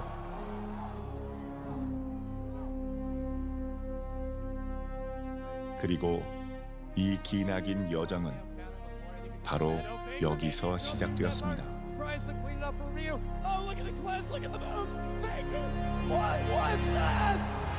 2013년 롤 챔피언스 서머 결승전. 운명을 가른 5세트. 통신사 대전. 3년도에 KT와 결승에서 플레이를 했을 때는 사실 그렇게까지 많은 사람들이 좋아해 줄 줄 몰랐는데 13년도에 그 KT 경기로부터 제 이야기가 시작됐던 것 같습니다. SKT 대 KT 경기를 보고 당시에 서포터였는데 페이커 선수가 제대를 플레이하는 모습을 보고 아, 나도 미드라이너로 포지션 변경을 하고 싶다 라는 생각을 했었던 것 같고 거기서 제 꿈이 시작됐던 것 같습니다.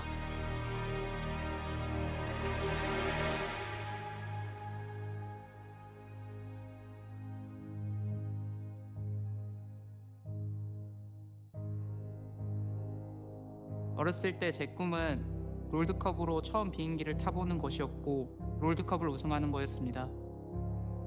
롤을 안 할 때에도 LCK 보는 것을 좋아했고 EDG 전 울프 선수가 라칸 이니시를 보고 와 나도 진짜 저렇게 한번 다 같이 팀게임에서 한번 해보고 싶다 이런 생각을 좀 많이 했었던 것 같습니다. 좀 기억나는 순간 같은 경우에는 그게 저에게 어떤 원딜을 하게 된 계기? 그런 생각을 많이 했던 것 같고요. 레거시는 언제나 승리로만 새겨지지는 않습니다. 비록 좌절됐던 월즈 3핏의 꿈도 새 시대를 깨우는 영감이 되죠. 페이커 선수가 눈물 흘리는 장면을 라이브로 봤었는데 게임하면서 저런 감정도 느낄 수가 있구나라는 거를 많이 생각해봤었고, 그래서 저도 프로게이머로서 그런 감정들을 항상 많이 느껴보고 싶었던 것 같아요. 유사는 때로는 별처럼 무겁습니다. T1에 있을 때 당시에 외부에 관심이 너무 많다 보니까 그 무게를 견디지 못한 것 같은데, 그때 시절이 너무 좀 아쉬운 것 같다라고 생각하고 있고요. 첫 데뷔하고 많은 사람들이 저를 평가할 때 두려움도 많이 느꼈고 자신감이 없었던 것 같습니다. T1에서의 저는 그때랑은 좀 많이 다르다고 생각하고, 이번 연도에 팀을 구하고 있을 때 보사이가 함께 하자고 얘기해줘가지고 너무 기쁜 마음으로 함께 했는데, 같이 결승에 가니까 너무 자랑스럽고 증명할 수 있는 기회가 생긴 것 같아서 너무 기쁩니다. 프로게이머로 활동을 하다 보면 청춘 그리고 20대 다른 사람들이 하는 경험들 못한다고 생각을 하는데, 희생이 있어야만 위대한 업적을 이룰 수 있다고 생각합니다.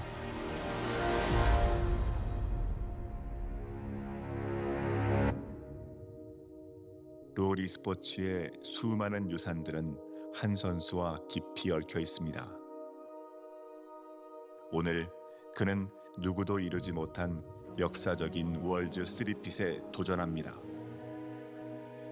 8년 만에 재도전이죠. 하지만 그의 길 앞에는 그에게서 영감을 받고 자라난 선수가 서 있습니다. 3,500일이라는 시간 동안 되게 많은 굴곡이 있었던 것 같아요. 그렇지만 이제는 눈앞에 다가왔다는 게 느껴지는 것 같습니다.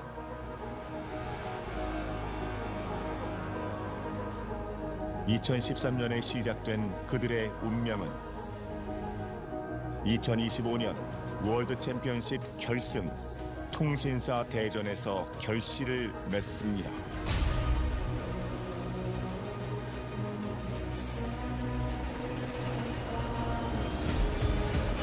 롤 e스포츠 15주년.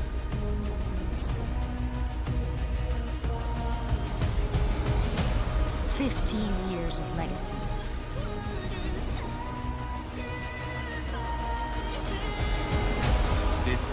Years of sacrifices. Tất cả cho một khoảnh khắc. 摘星之刻。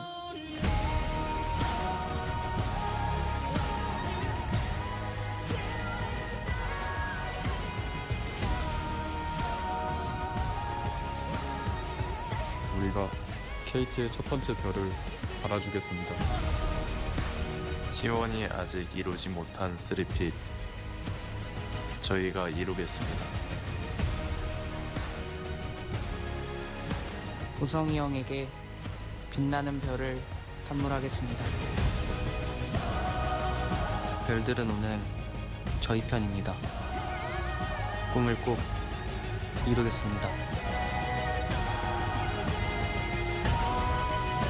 원하신다면 저에게서 쟁취해야 할 겁니다.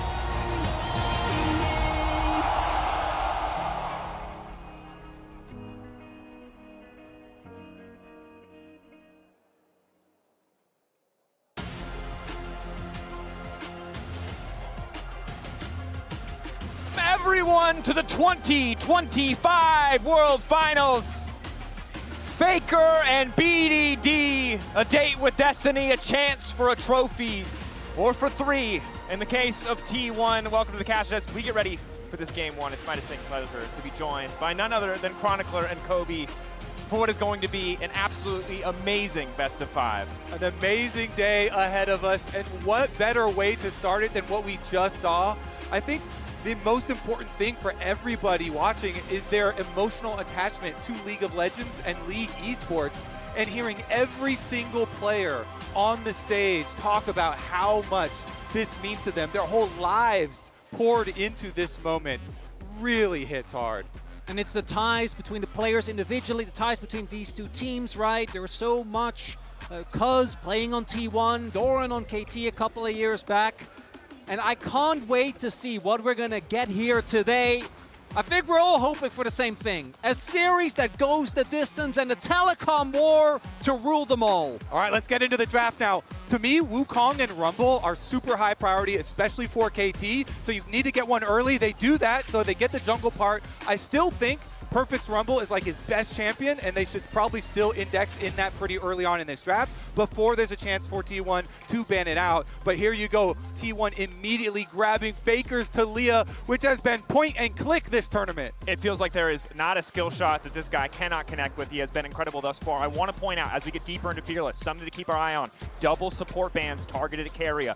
The Bard, the Nico, impressive stuff. KT, are they willing to keep leveraging these bans as we go deeper in the series? Something that we'll need to track, something that the Death brought up. But the Taliyah, as well as the Varus here in game 1. T1 are not pulling any punches. These are picks that have been so incredibly successful for them across the tournament. We're doing greatest hits, right? Triple bans going towards BDD, which I think, given his form this tournament, has been absolutely stellar. Complete no-brainer. But there is that Rumble you mentioned, even when Perfect was struggling throughout this year. Rumble was a champion you could trust him on no matter what. And I love that they took away the Taliyah, not just because of Faker's pedigree in it, but also on what BDD has been able to do with it. Particularly that Wukong-Taliyah combination, absolutely lethal. And it's going to be the pickup of the Rise here for BDD, a counter pick we've seen many times into Taliyah. And we're not done because Owner gets his Xin Zhao. Oh, how an epic matchup we have ahead of us. Watch out for BDD looking for some flash plays, looking for some solo kills. As you mentioned, though, we are going down the tier list for both sides. So both sides are getting a lot of what they want. This is what you expect in game number 1. All right, let's get into the bottom lanes, though, because the rest of the bottom lanes, for both these teams, the push has been incredibly important. So already banning out some of these poke answers to the Varus. The Ezreal has definitely been one of those. And we heard so much about how crucial the bot lane 2v2 is. T1 securing the Varus earlier in the draft, banning away some of the potential comfort picks for Dom, something that has to be respected because KT, yes, their top side is incredible, but if it costs them a strong bot lane, it could be disastrous. And I want to highlight as well, I think both teams drafting towards their tendencies. KT have been an incredible team-finding team this tournament. It's also what they use to take down Gen G way back in LCK playoffs. And T1 already have so much early skirmishing power. Both the Varus as well as the Xin Zhao, and specifically the Xin Zhao Taliyah, can really allow you to snowball early, something that T1 has loved doing ever since this 4-man core came together. Eyes now on what the final ban will be here from the side of KT. Another support potentially to be taken away. Sivir, Ezreal, the 280 bans. Sivir, of course, fantastic at empowering a lot of these diving threats from the side of KT. And T1, the Renata taken away. I like that. Heads-up play from the side of KT to limit the counter-engage options to make sure that their dive can be affected. But we're looking at a Keria counter pick available as we get later in the draft. Poppy! Oh, it does make sense here. Poppy is going to come through here for Keria. I do want to like the Poppy a lot into the Wukong. Also want to highlight, normally I could see KT go towards Ziggs, but with already double AP, I don't think that's going to be an option. Yeah, maybe like an Ashe or something like that. It has been really good for both of these AD carries. So if you pick Ashe early, then the Fearless bans for later, and that would lend some more engage to this team. But they've got a lot of options open down here. He has also really liked the Caitlyn pretty early on in some of the series. Nice, okay, so they do go for the Ashe option we were talking about, and if you just pair that with some sort of team fighting support here for Peter, the Braum, he has been able to use Braum as an engaged champion even in some scenarios, and the double Freljord really rounds out their team fight. And Doran gets his Ambessa. This to me is the champion that he started kind of the turnaround on. Coming into T1, there was a lot of pressure on this player, and it wasn't until that layup towards the road to MSI where it really started popping off, and a lot of that was on Ambessa. My only question is that Poppy blind pick, I think picking it away makes sense. It is, again, really good into the Wukong, but it does mean that I think now Dogdom and Peter in that pure 2v2 are going to be feeling great because Poppy, strong as she is, can struggle in the lane, particularly against a bully like Ashe.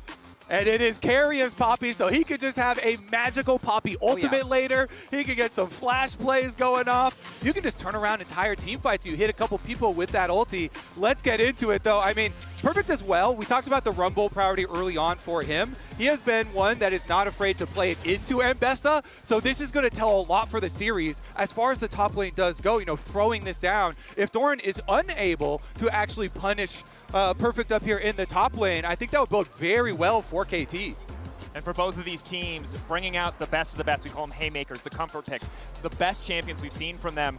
A win here is crucial for the momentum, for the attitude in such a high-pressure stage, because T1 undoubtedly comfortable even when they're down. But for KT, saw them tested against Gen G, need to see them keep that momentum going forward. And we look across the board at these rosters, at these lineups, a lot of potential for huge playmaking moments, but that early game from the side of T1 with Carria on that Poppy, with the Xin for Owner, is going to be a force to be reckoned with. Yeah, I'm looking at early skirmishes here for T1.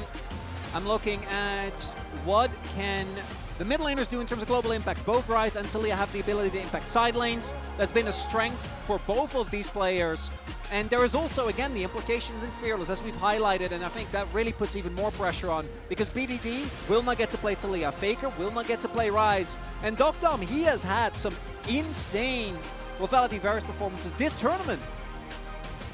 Certainly has. Game number 1 as well. I really liked how, after the Gen G upset, multiple KT members referenced how important game number 1 was for their mentality, for their confidence in pulling off that upset. And they referenced that after game 1, they really thought they were just going to be able to do it. And so game 1 here on this huge stage, World Grand Finals versus T1.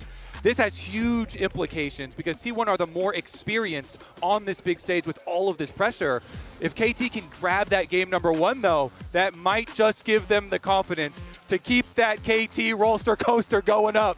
Absolutely. That's the spark that we need to see, because we've seen it from T1 before, to dig deep, to make the impressive runs happen, to make it to this final stage so many times, the 4th time consecutively. For KT, it's a bit of a mystery. We saw them dig deep. We saw the tenacity we had been waiting for from this lineup against Gen G. In that game 1 that you mentioned, on the Yone, making the plays to bring it back. Can they do the same today? Moments away now from getting into the game. Bit of a delay on stage, but we have to talk about, again, I feel like the top side here for KT, getting comfort. This is going to set the pace. This is going to set the tone for the series, because if they get a win on these picks, that is the surefire path to bringing us late into this one. And as another reminder, Perfect his Rumble. We even saw it for stretches in the LCK. Just get banned. Just not give him the opportunity to play this champion. Make sure that he wasn't on comfort. And thus far, Perfect's had an absolutely stellar tournament. He's been playing incredibly well, but we also haven't really seen any team pay attention towards the top side. It's all been about the bot side, and I don't really expect that to change. The Mbessa matchup to me also says we're looking to just take the early beating in lane prio and then be able to later on, once Mbessa gets to that 2 free item breakpoint, to really start dealing out that heavy damage in the side lane and in the fights. Yeah, we'll see when Mbessa gets Eclipse, if she gets Eclipse. Honestly, we did get a little update, though. I think they are remaking the Champion Select, so we do have a bit of time here. More anticipation before we get into as if the opening ceremony and the incredible video wasn't enough. We just have to keep building the tension. Yeah, I mean, Jem singing about sacrifice, all of the players talking about... Kobe talking about sacrifice in the video. Yeah, you were there. How much they have all poured into this, though. It really does hit home so hard when you hear the stories of so many of the KT players being inspired by T1 members specifically. You know, BDD talking about Faker and his Zed play being the moment that he even chose to become a mid laner. As well, you know, some of these legacy T1 players like Wolf as well, inspiring the next generation. And now KT, these players that were inspired, find themselves here on the stage, capable of inspiring others.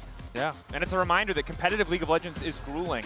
How many millions of players does it take to churn out 100 pros across the world, to break it down over constant domestic tournaments into international events, to bring us down to just the 10 players left standing? How many people have lost to Faker and Solo Queue over the year, or BDD over the year, just to lead to this moment where they can play at their absolute best on the World Final stage? I'm still flabbergasted that we have a telecom war in the Grand Finals at worst. I don't know. We've had a week to kind of deal with this, I'm still not quite there. It's a lot. It really is epic. I mean, the telecom wars spanning multiple decades of rivalry, multiple games, multiple genres of games, and now fighting over that Summoners Cup. We have made our way onto the Rift for the first game. A brief moment for the fans on both sides. But no surprise in any arena when the T1 fans are just that little bit louder. We've said it before, but it feels like every single arena we go to, no matter what region it is in, T1 are the hometown heroes. Already seeing a very aggressive level 1, as you would expect from both Ashe and Braum here.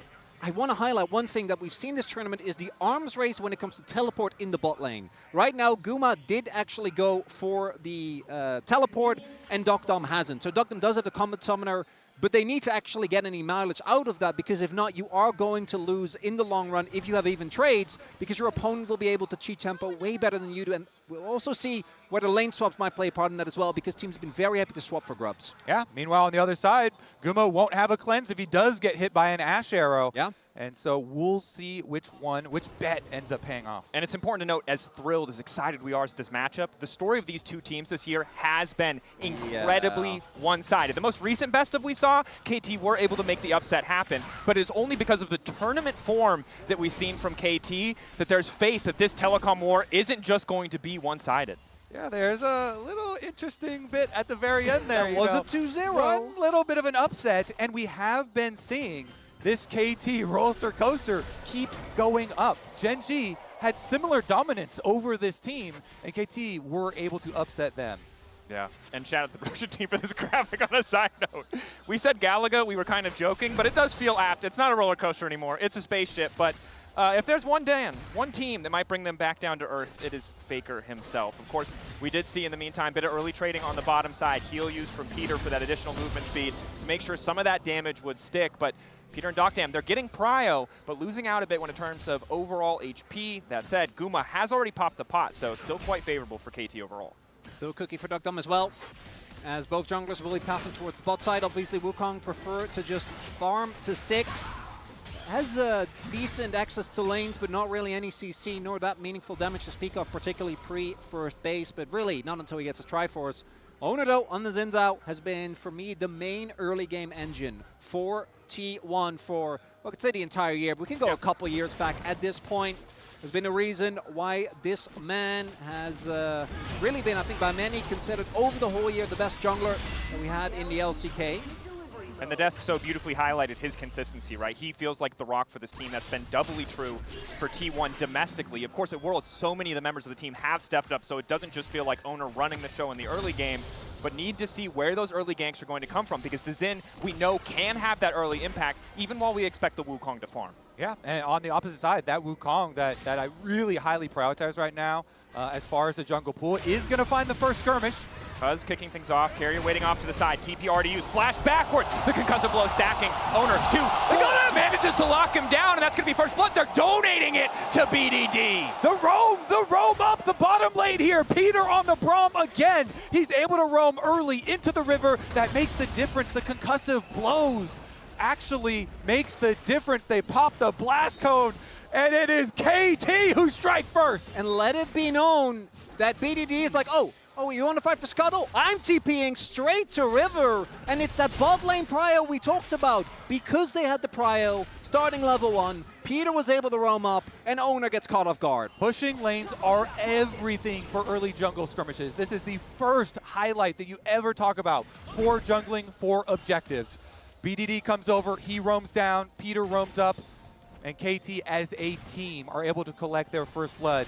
We did warn against the possibility of BDD also taking over, by the way. He has been magnificent at this tournament. He has been such a carry player all year long for this KT squad. And what I love with BDD is it goes way further back, right? Is perfect! All in, Doran forced to flash back. Just a trade of flashes, but Doran struggling to survive now in this matchup as Peter does his best to hold the wave. Carrier going for the knockback on the heroic charge. Guma a bit more damage, but clearly the lane's getting a little bit anxious, trying to force these bigger plays. But we're seeing there is no hesitation from KT. Perfect with the confidence on the rumble to go in. But for BDD, as I wanted to, just as a small reminder, this man was one game away from making, and I would say dragging his team to finals back in 2021.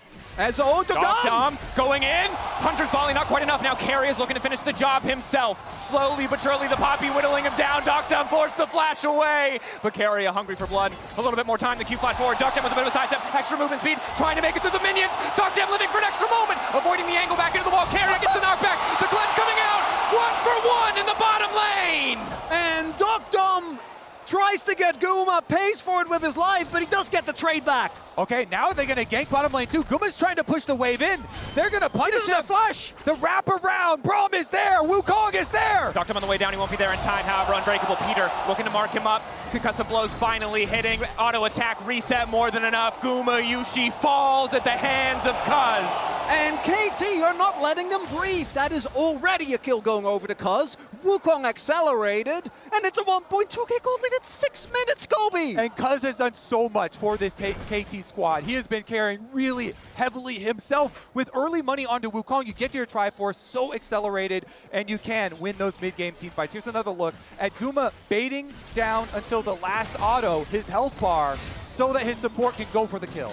Because Dom was trying to just cancel the base, but didn't know Carrier was still there. Carrier was in the tri-bush, cancelled his base, and that's what led to this extended sequence.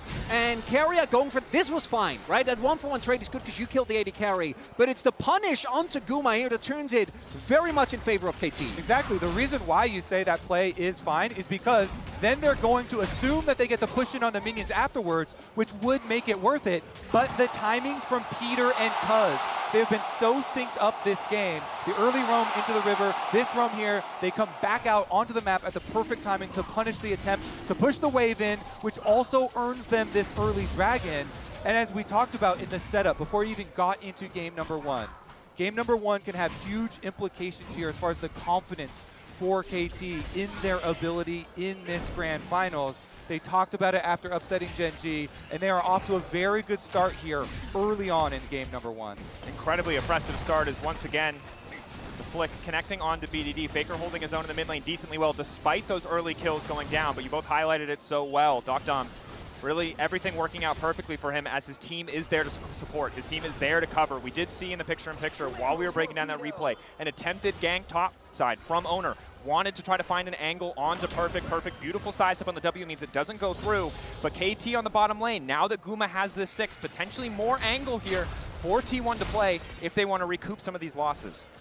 And for T1, there is still a lot of power in their team fight. I particularly like your ability to single out targets and force unfair fights, right? With the Taliyah, with the Poppy as well. Poppy in particular can really turn any game around as long as you find high enough value targets. But we also need to be real. This early game is being completely run right now by KT. T1 recognize they cannot contest the grubs. Prio on the top side still in favor of Perfect. Mid lane relatively even, slightly in favor of the side of T1. Faker hovers into the darkness, threatens maybe a Weaver's Wall to the bottom lane, but Peter and Dom pretty effortlessly holding for now. So difficult to dive this Ash Braum, but Carrier might go for it anyway. Knock forward, Dom there. Case to stand behind me, wants to come through, but Carrier, of course, can interrupt. Flashing out instead, then using the W to escape just to make sure the Steadfast Presence does not come through. However, they're zoned away from the tower, and they're going to be losing some plates. Okay, so KT, they back off. That does mean with the half row mid from Faker, who is hovering to threaten the full commitment from T1, BDD is going to shove out this mid wave first and see if there is any contest over red. It looks like Cuz, early pings, he knows that may be an objective that Owner would try and go for, and so immediately goes out to protect it. Do really like the bounce back from T1 here, not getting Toronto's arrow. Okay. Close. Faker, not too scared of that one. But yeah, the T1 with the presence of mind, it was about a 300 gold swing thanks to the play in the bot lane, the CS denied as well as the plates. but there were free grubs for KT. We'll see if that's going to be worth or not, because it really depends on how much access they get to turrets. True, but I want to remind people that this is Fearless, so the importance of these picks that have worked before, working again. Doctem played the Ashe, had an incredible arrow hit ratio. Shout out to our stats guy Hayden for manually tracking every arrow that hit. It's a similar story for Guma, so for Doctem to take this away from Guma and have a good game is crucial for KT's game plan, as the ulti doesn't connect from Doran. That's crushing. Very likely would have been a sure thing on the initial kill, and now Perfect wants to go for the all-in. Carry on the way up, but Perfect is completely overheated. Buying a bit more time to overheat now as he turns back into the wave. Damage coming in, and the rest of the team has arrived. Spinning right on top of Doran. It is a Cyclone. Keria running for his life.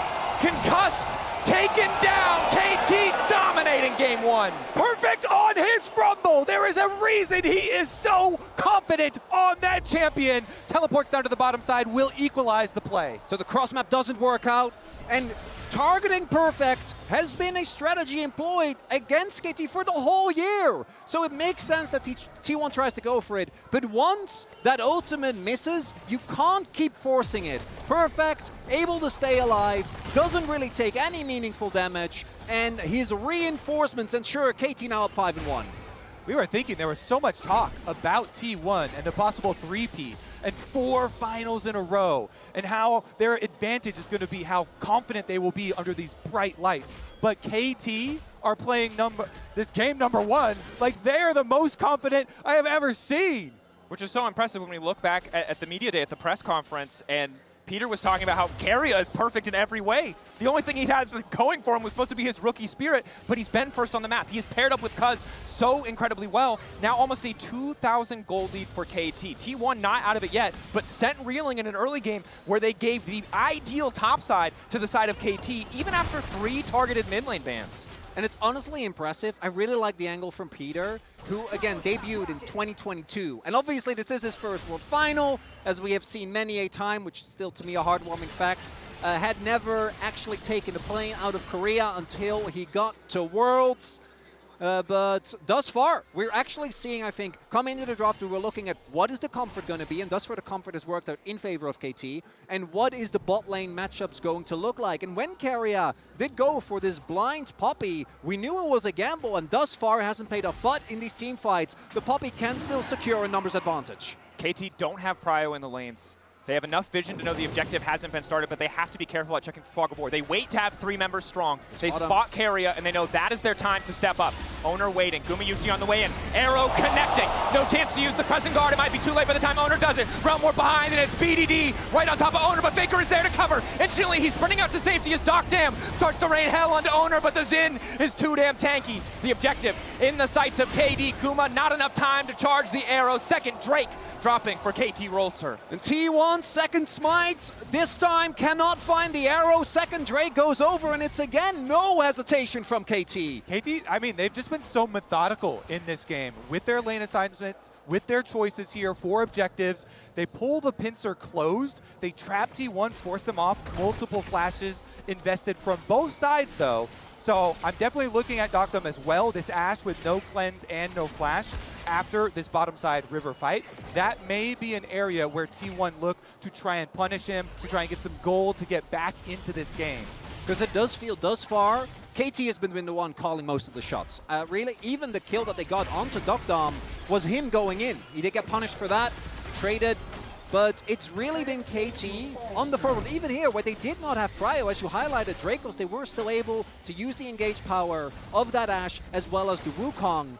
And I shudder to think what would have happened if Perfect had joined that fight, because the Rumble with the equalizer could have made that a lot worse. T1 was able to get out, and they will keep the gold within relative touching distance, but early Drake stacking, an incredible team fighting, team composition, and just the confidence with which KT is playing thus far is really impressive. So I think we're going to have to keep our eyes on if T1 are able to create some pockets of vision that they can abuse and make some picks of their own. They do have Talia Wall as well as Mbessa Ultimate, very long range abilities here to try and make some of those picks. Gumayushi as well, fairly good at this Varus and throwing out those skill shots. So we'll see if they can actually punish the Ashe in mid. So far, I'd say Doctem is playing incredibly well. Look how safe he is being on the Ashe. right now when he had nobody near him, he backed off to his tower, even with nobody showing. He's got his hawk shot, and KT have plenty of vision for him up through the top side of mid lane, giving him that safety where he can just kind of hug that wall. And so I feel like KT almost removing any of these comeback options, these avenues for T1, because they know that's what they're looking for. But BDD! Doran full committing. The root does manage to connect. Doran can't keep the dive. But BDD is not going to over push here. Nice force by Doran. Gets his ult off, and BDD forced the flash. A big win there, because that does mean some of the engages of T1 a lot more scary. Exactly. Plus, you know, maybe picking someone off in a side lane, not just looking at that mid lane here with another flash down. Very important for T1 that in a deficit like this, although not game-ending, that they can find these avenues for individual outplays. But now it's Doran's flash traded back. BDD came back to lane. Redemption coming down to heal him up. Major cooldown that will not be available, crucially, for this Herald. KT are already on it, and they've just been one step ahead of T1 the entire game. Herald guaranteed, and what is the counterplay for T1 even? With Doran being pushed off of the top side of the map, there's not much for them to get except for a Scuttle Crab. Bottom side mid wave is not even going to get pushed all the way in. Doran! That's 4 people! Overstaying, concussive blows, the Cyclone immediately comes out as well. Doran can't push a single button! KT merciless on the dive. Doran caught asleep at the wheel, overconfident. T1 trying to fire back for first tower, but it's KT who get it. They've got the boot upgrades already, and they get the tower early here. 2,000 now the gold lead. The dragon stacking continuing. KT in game number 1. The coaster does keep going up, Chronicler. Yeah, and obviously, you know, what goes up eventually. Oh, arrow doesn't hit. Nice sidestep, Peter there in time to body block if necessary. But I want to highlight, what did this cost for T1? So Doran TP's top to try and salvage this turret, right? Stall. If there's 2 people there, he can probably at least keep it alive long enough for his team to win it. But he TP's in. Then Faker also has the TP towards top to prevent them from taking down the inner. So now T1 not going to have those available for any upcoming fight. In about a minute, the possible soul point for KT is spawning. And credit to T1, they're leveraging the power of the Varus well in the mid lane. They've consistently had mid-prio. They've used it to chunk away at that turret, chip away at that potential objective. Losing out on the boots is very unfortunate, but need to see if KT can keep this momentum going, because this is the pocket of vision you were talking about. Already set up by T1. One step ahead when it comes to this objective and the control they have over the area. KT might just give it. Only now are they getting control of mid lane. Yeah, at the middle stage of the game, the team fights are definitely still very winnable here for T1. There has not been this huge breakpoint that KT have hit, even though they do have a very nice lead in this one. You know, Cuz does not have his full second item completed on the Wukong just yet, so it is still about positioning and execution as they look towards this Dragon Soul point. 4 seconds on the arrival of the Mounted Dragon, and Rift Herald is used mid for priority. Wall to try to block the initial charge. Is just going to deny that. Well played. Good piece of mind by Faker to deny that potential prio point. It still does mean, however, that KT get access first to the objective. Owner, Guma, Faker, Keria all ready to go. Keria's ulti, you highlighted it earlier, can be crucial, can deny some of the members of KT access to the pit here, but it's a very slow, drawn-out secure. BDD marking Doran on the flank. Arrow starting to rain. Peter getting chunked out. A flashback from Perfect. T1 chipping away at those resources. Eyes on the equalizer. Redemption now used. Cooldown up just in time. KT is going, but now they want to turn it right back. Instantaneous equalizer. Keria locked up. Rumor coming in, but denied. Keria wants to knock Perfect out of the fight, but it might not matter because it's Doran into the back line. Owner stays standing. Cuz take it down. T1 fired back. No matter the early deficit, T1, they still win the team fight. They still get the dragon, and they're looking for BDD. On the hunt for BDD, but there's just nowhere for him to go in the blink of an eye. KT's lead disappears. And KT, they walk into the pincer. That objective just a little bit too juicy, but they will pay for it very heavily as the attempted engage onto Keria is stopped by his W. How clutch are they? Look at Owner starting it out with the Xin ultimate to spread them apart, and Doran following it up on his Mbessa, and they split apart the team fight so meticulously, and they immediately steal the objective on top of it. Frustration on the face of KT, not the end of the world, but the goal is a lot closer now. We look back at that team fight. Owner, a hero, Guma raining down arrows, but also Doran was getting focused, made a mistake TPing to the top side, bounced right back in that fight to be critical for that T1 advantage. We saw Xin in the trailer, right? Yup. Xin, some new lore. Maybe Owner is the main character. And I want to highlight what you said earlier, Kobe, because it was really, if you looked at the actual item finishes, basically everyone in the game was sitting on like an item and a couple of components. So if KT have maybe a couple more breakpoints that they've hit, could have been a difference maker. Now T1, slight gold lead, but I do think it's again important to remind everyone that I do still love the KT comp when it comes to the actual 5v5, but we are seeing if Doran and or Owner can get on that backline, can get on top of Dokdam and BDD, the fights are basically unplayable for KT. Yeah, and the reason we keep highlighting a lot of the setup players here for this team is because if you do have good setup for Taliyah, Faker's Taliyah, the combos are so deadly. And Faker this tournament as well has been able to do a lot of raw Taliyah W's to find picks and find burst damage. Guys. So let's see about the approach to the Otacon. Otacon, for now, just the ward. Doran is getting the top tower at the moment, so that is going to be guaranteed gold here for T1. And this is the struggle of playing against T1. Their movement around the map is so confident. KT need to be ready to pull the trigger, and they have. Otacon started. A big risk. Doran resetting back to base, likely to finish the second item before he TPs into the fight if needed. Owner in the area. It might come down to just a 50-50, but Faker also has access to the Weaver's wall critically. No flash for Dokdam. No flash for Cuz. KT luckily able to reset the objective, but I don't think they're going to get a chance to leave quite yet. T1 know they have an advantage in the fight if it comes down to the 5v5. Flash forward, ulti into the back, immediately thinks he picked off, but Peter does his best to heroically disengage. It is not enough to keep Dokdam standing. Cuz taken out as well. Doran in the 3v1, completely and totally unfazed. Carrier there to stop any further follow-up. Faker taking down Perfect, and BDD is not enough to stop T1. And it's the Crook Lord that finds his mark. Dokdam goes down, and T1 turn onto Otacon. Doran, the addition to this T1 roster, annihilated him. Hello. Resetting, resistance is shredded by the Otacon. Carry a ward over the wall, spots out Cuz. T1 know it's a 50-50 now. 5 seconds on Dokdam, but he doesn't have access to a TP to make it to the fight any faster. Perfect TP available. BDD finds the angle into Doran. Carry now backing up. 3K on the objective. Getting lower. Steadfast presence gone. Faker on the backside. Cuz wants to try to make it out of this one, but now they're moving into advantage. Take out Guma. No, Guma living. Who's going to finish him? Looking for a bit more damage, but T1, they find the double for Carrier. They take the Thornbound Otacon, and Perfect. It is too little. It is too late. Baker teleports in and he saves the team fight. He gets that shove. They get the Otacon. KT try their darndest to get that objective, not able to do so. And so many cooldowns used there as well. That's going to set up perfectly for T1. 3.5K gold lead. 1 minute till the next Mountain Dragon.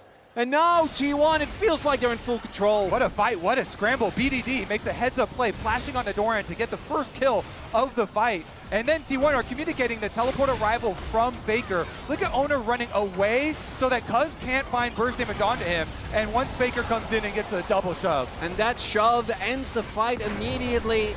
They were a member up. And Perfect, if he was alive just a little bit earlier, could have been the difference maker, but not in time.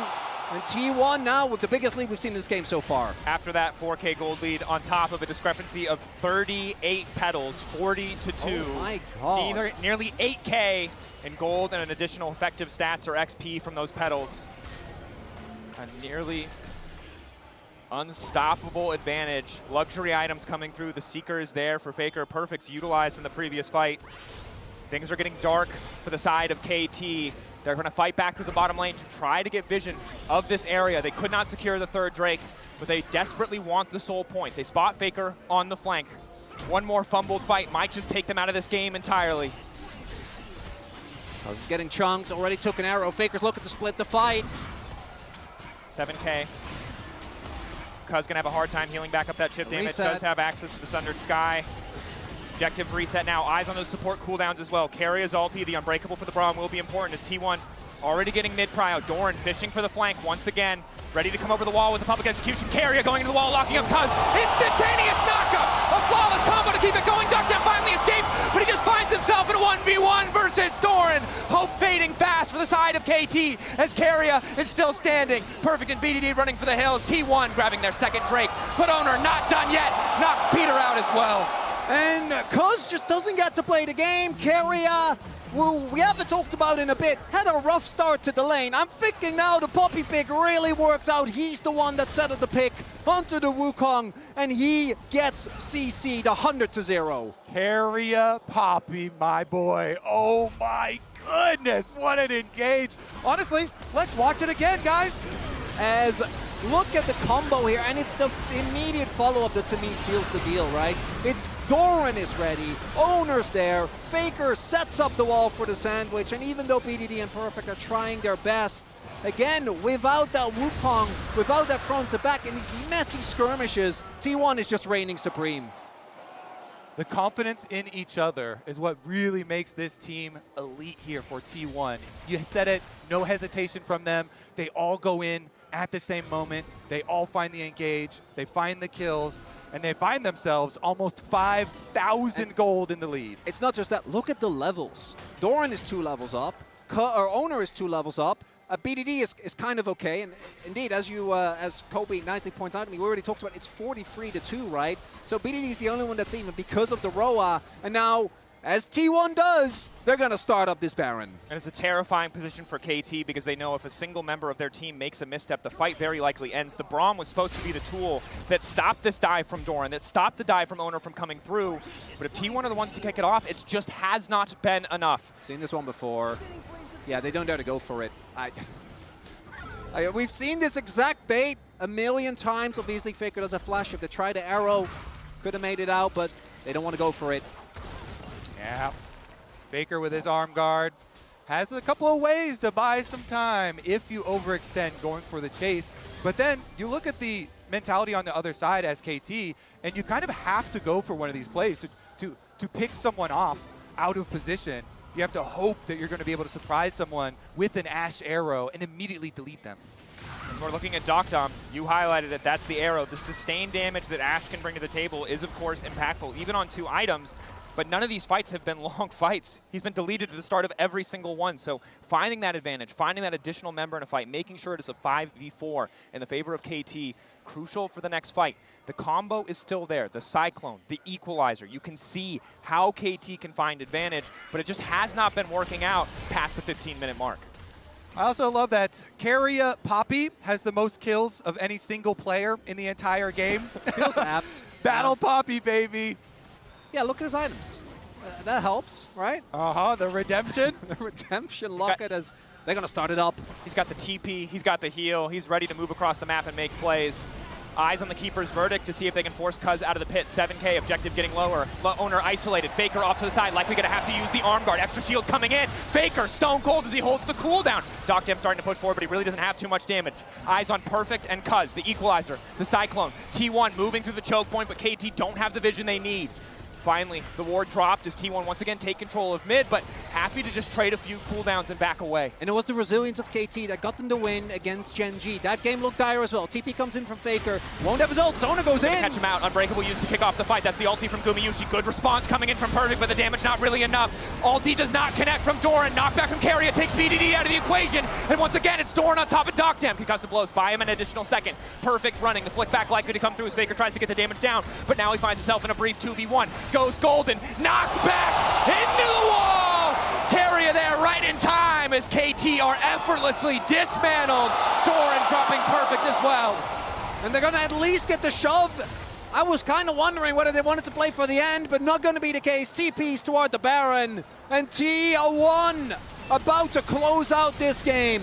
Yep, that's a T1 Baron, all right. Here's another look. Owner starts it out early, knowing that they have the rotation up from Faker as well. And so bottom side of the fight, you see Faker coming over while Owner, his ultimate actually expires, and they trade 1-for-1 on those junglers. But since Faker's able to section off the rest of the KT members here, Perfect has to flash, and BDD doesn't get a chance. And BDD, he flashed onto Owner trying to take him down, but just wasn't perfectly in range. Didn't actually do any damage to him, and then got taken out of the fight, I think, by the Poppy, which meant that they were severely lacking damage there. And again, Faker, perfect knowledge of his cooldowns in that extended fight.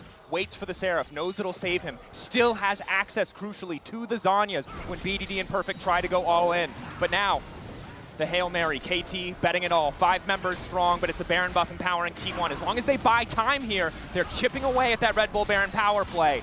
Objective getting lower. Owner waiting over the wall. The wall to divide the team coming in from Faker. Denied a bit by Peter, and it's Owner now on the flank looking for Cuz. Not sure if he's found him. Cuz turning right back onto Owner. Owner instantaneously into the back line. The concussive blows there, as is the perfect execution. Carry in the thick of it. Gumayushi and Faker untouched coming over the wall, but it's Faker. Full confidence is the flash, but unfortunately the flip back goes wide. Doran turns it right back with a sundering blow. KT pulling away. Man advantage for the side of T1 being ushered out. Carrier wants to deny it, but he will only be able to isolate. Perfect. The Baron still backing them up. The Dragon in their sights. T1 once again taking a fight. And an attempt from KT to maybe get a soul point because T1 took that Baron. Not going to end up working out. That's going to be triple Mountain Drakes to come through here. The turn on to Owner actually ended up working out decent, but it's again Doran is always there to help out his jungler. Yeah, and he's just annihilating Doctor fight after fight after fight. So even when Owner goes down in the sacrifice, they're able to pull it back. Look at the burst damage there as well at the end. And then Chronicler, once again, Perfect is left out. Well, the rest of the team escapes in the Realm Warp on the edge. And you can see there's so much damage from this KT top side, but I guarantee if we were to look at the healing, the Owner, that Sundered Sky is doing a ton of work. The shielding coming in from Doran, making it so impossible for KT, even when they spot that member isolated, even when they think that someone like Owner has overstepped, they just cannot finish these crucial kills. On top of that, their reliance on magic damage to burst through health bars being very heavily mitigated by the double Maw of Malmortius for Doran and Owner respectively. In the moment that Dogdom's taken out of the fight, Cuz alone can't really do enough AD damage. And guess what? He's been taken out every single time. As being Ashe against all these dive threats, T1, even though the very early skirmish didn't go their way, are now marching on KT's base. Final wave of this Red Bull Baron power play. Brought in the mid lane from Faker. Wall to isolate the tower. They want to break open the space, limit the options for KT. T1 outplaying in the fights, and now that they have a lead, they're not looking to give anything away. 3 minutes on the next Baron, 3 minutes on Soul for T1. Is Faker still fishing for the flick back, for the seismic shove. But KT running out of options fast. The damage has not been enough. The positioning, the setups just have not been good enough. And T1 have been more than happy to punish and tear apart this KT team. So telling that KT is still stuck at 2 pedals, because ever since T1 is going to control, they haven't been able to play the game. They've just been locked out of objectives, locked out of lanes. And now it's hard to imagine a world where this game 1 can go their way. T1 with the resilience, the experience of this roster. Again, 4 of which were 1 game away from making it 5 Worlds Finals in a row, which would have been even more silly. But their 4th is not bad either. Definitely not too shabby. Let's take a look, though, because we're going to teleport up to the top side and look to get our ending push in for T1. Quite probably, as they rotate everybody over to this corner of the map. Bot side, BDD trying to buy some time since the inhibitor is down in this lane. He's pushing it out to try and hopefully for KT set up one of many defenses that they're going to need to fight their way back into this game. Perfect, going to use the equalizer to clear the way, but it will not stop the tier 2 tower from falling. Does give a bit more time to BDD to get a tower back in response, securing a bounty.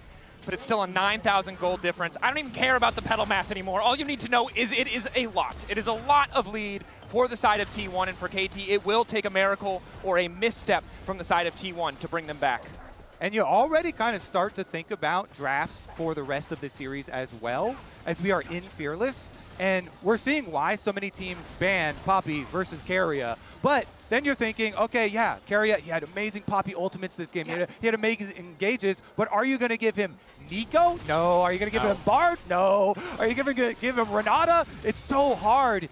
This player is just so good. He got 4 bans in our first draft. Alistair, Renata, you highlighted the Bard and the Nico as well. Obviously, those first 2 a bit more contextual, but when his 5th pick is winning games and team fights, it's a reminder to why this player is held in such high regard, and a reminder to what a glow-up in form he has had. Domestic Keria was solid, right? Still a good support. But this version of Keria, world-class.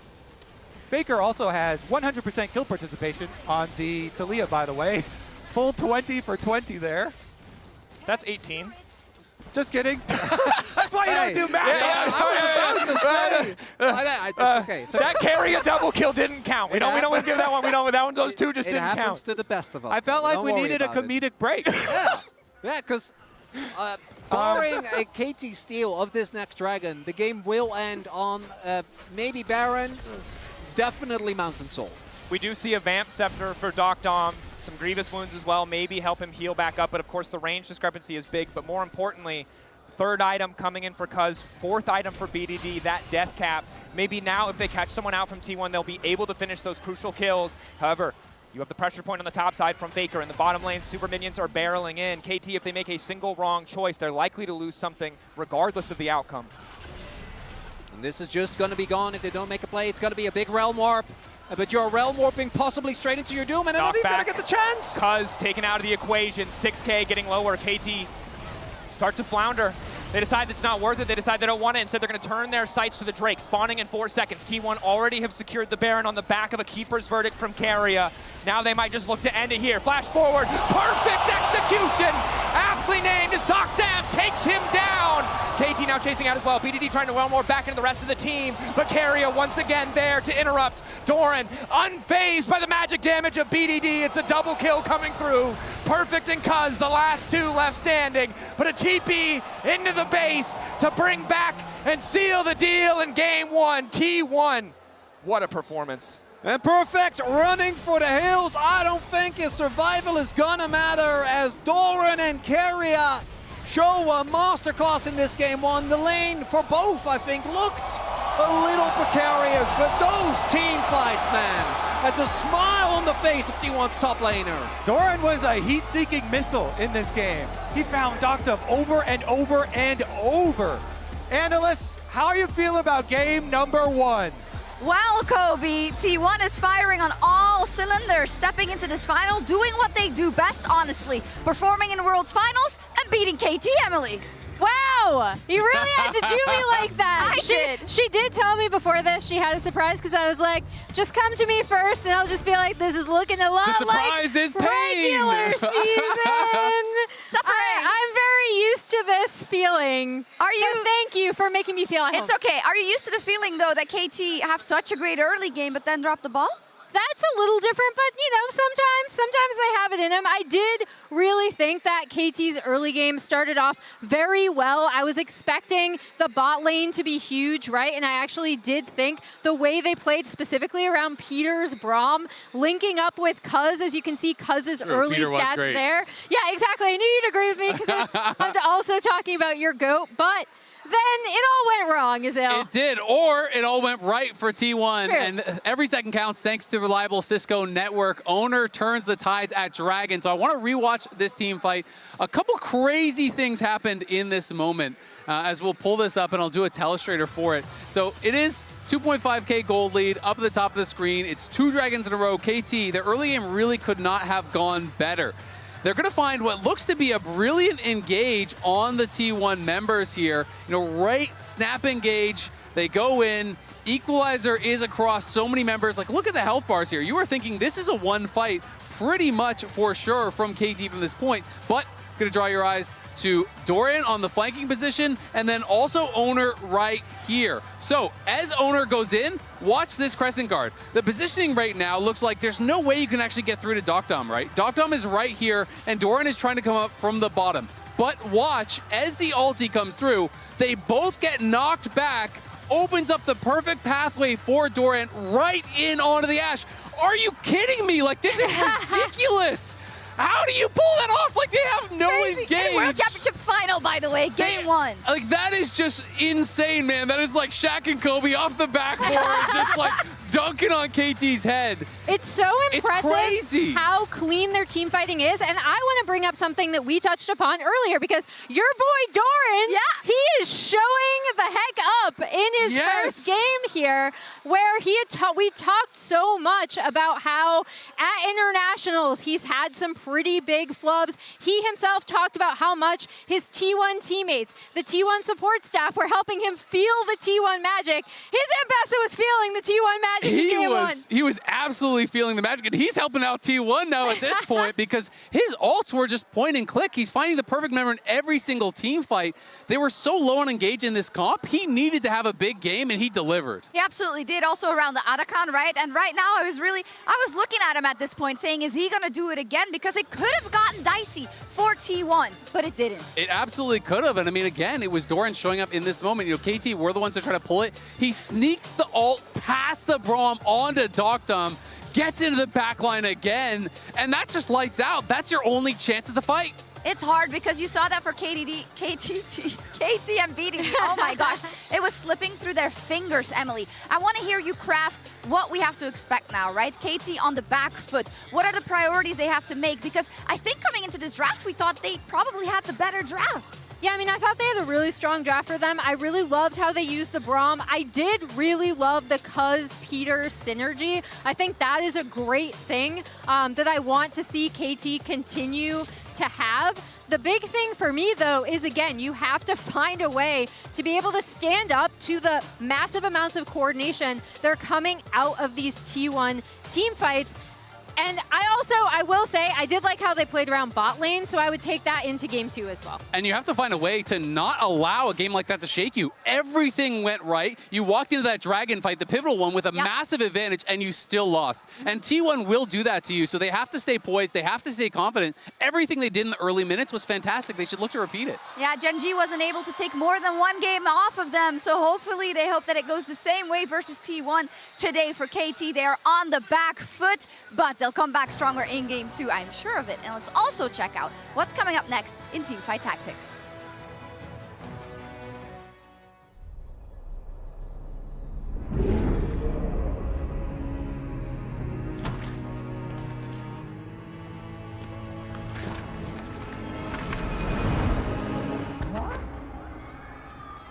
As a child, you would wait and watch from far away. You always knew that you'd be the one that would guide their whole day. And you'd lay awake at night and scheme.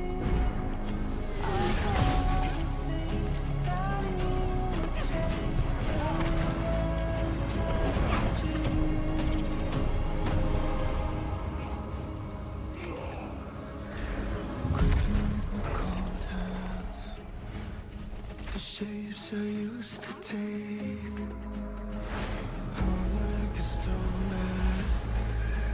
but it's easier to push. 'Cause it could all end here with strange daylight colored eyes, and my shadows flashing out through all the things I left behind. I'm still here.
안녕하세요. KT 피터입니다. 오늘 이렇게 촬영장에 결승 촬영장에 와봤는데요.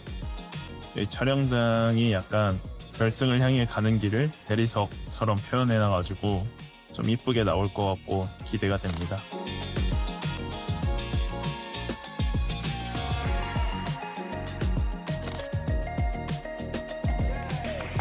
안녕. An update is required. Financial system updating.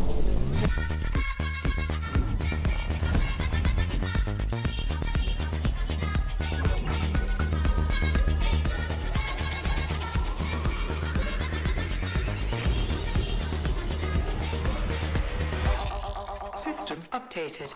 We will dance together. The future of money is here. Feels good. So slow. I told you I was done with basic browsers.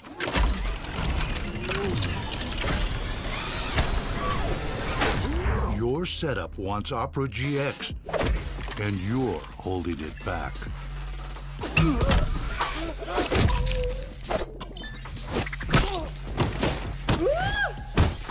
Upgrade to the gaming browser. Download Opera GX. Red Bull gives you wings. The greatest players in the world are here. They can just burn this one down. Oh my god, he'll forward by 9! You are going to see them like you've never seen them before. Rocket Will as the Arcane Storm doing so much work, and Genji! They are just going to ace them! 누굴 만나도 이길 수 있다는 자신감 정도로만 생각하고 있습니다. Genji, the EWC winners! Locking down the Drake is now Doran. Decent position. Double Break down my walls, but I won't rise again. Cause I stand tall in my environment.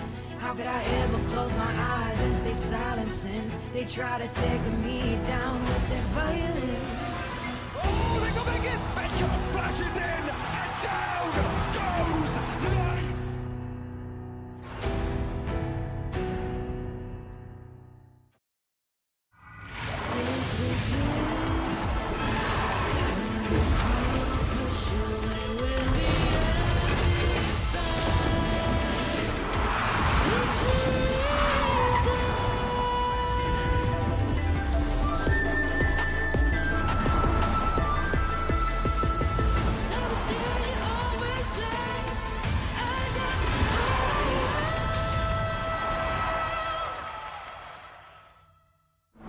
Every moment of your journey, crystal clear.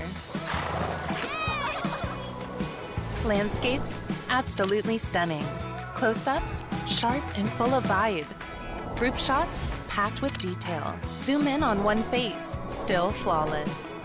Colors so real, every scene, every smile, unforgettable. Oppo Find X9 series, Hasselblad telephoto, zoom into detail. I got this old thing and the bill from the store where I got it. Figured you could beat it with a better deal on one of these big boys. It doesn't work that way. Guess you're not as cool as Verizon. Bring in your AT&T or T-Mobile bill for a better deal. You don't know that?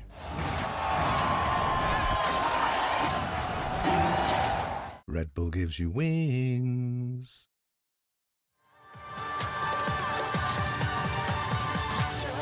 Something new.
KT keeps going, but now they want to turn it right back. Instantaneous equalizer. Keria locked up. Rumble coming in, but denied. Keria wants to knock Perfect out of the fight, but it might not matter because it's Doran into the back line. Owner stays standing. Cuz take it down. T1 fire back. No matter the early deficit, T1, they still win the team fight. They still get the dragon, and they're looking for BDD. On the hunt for BDD, but there's just nowhere for him to go. In the blink of an eye, KT's lead disappeared.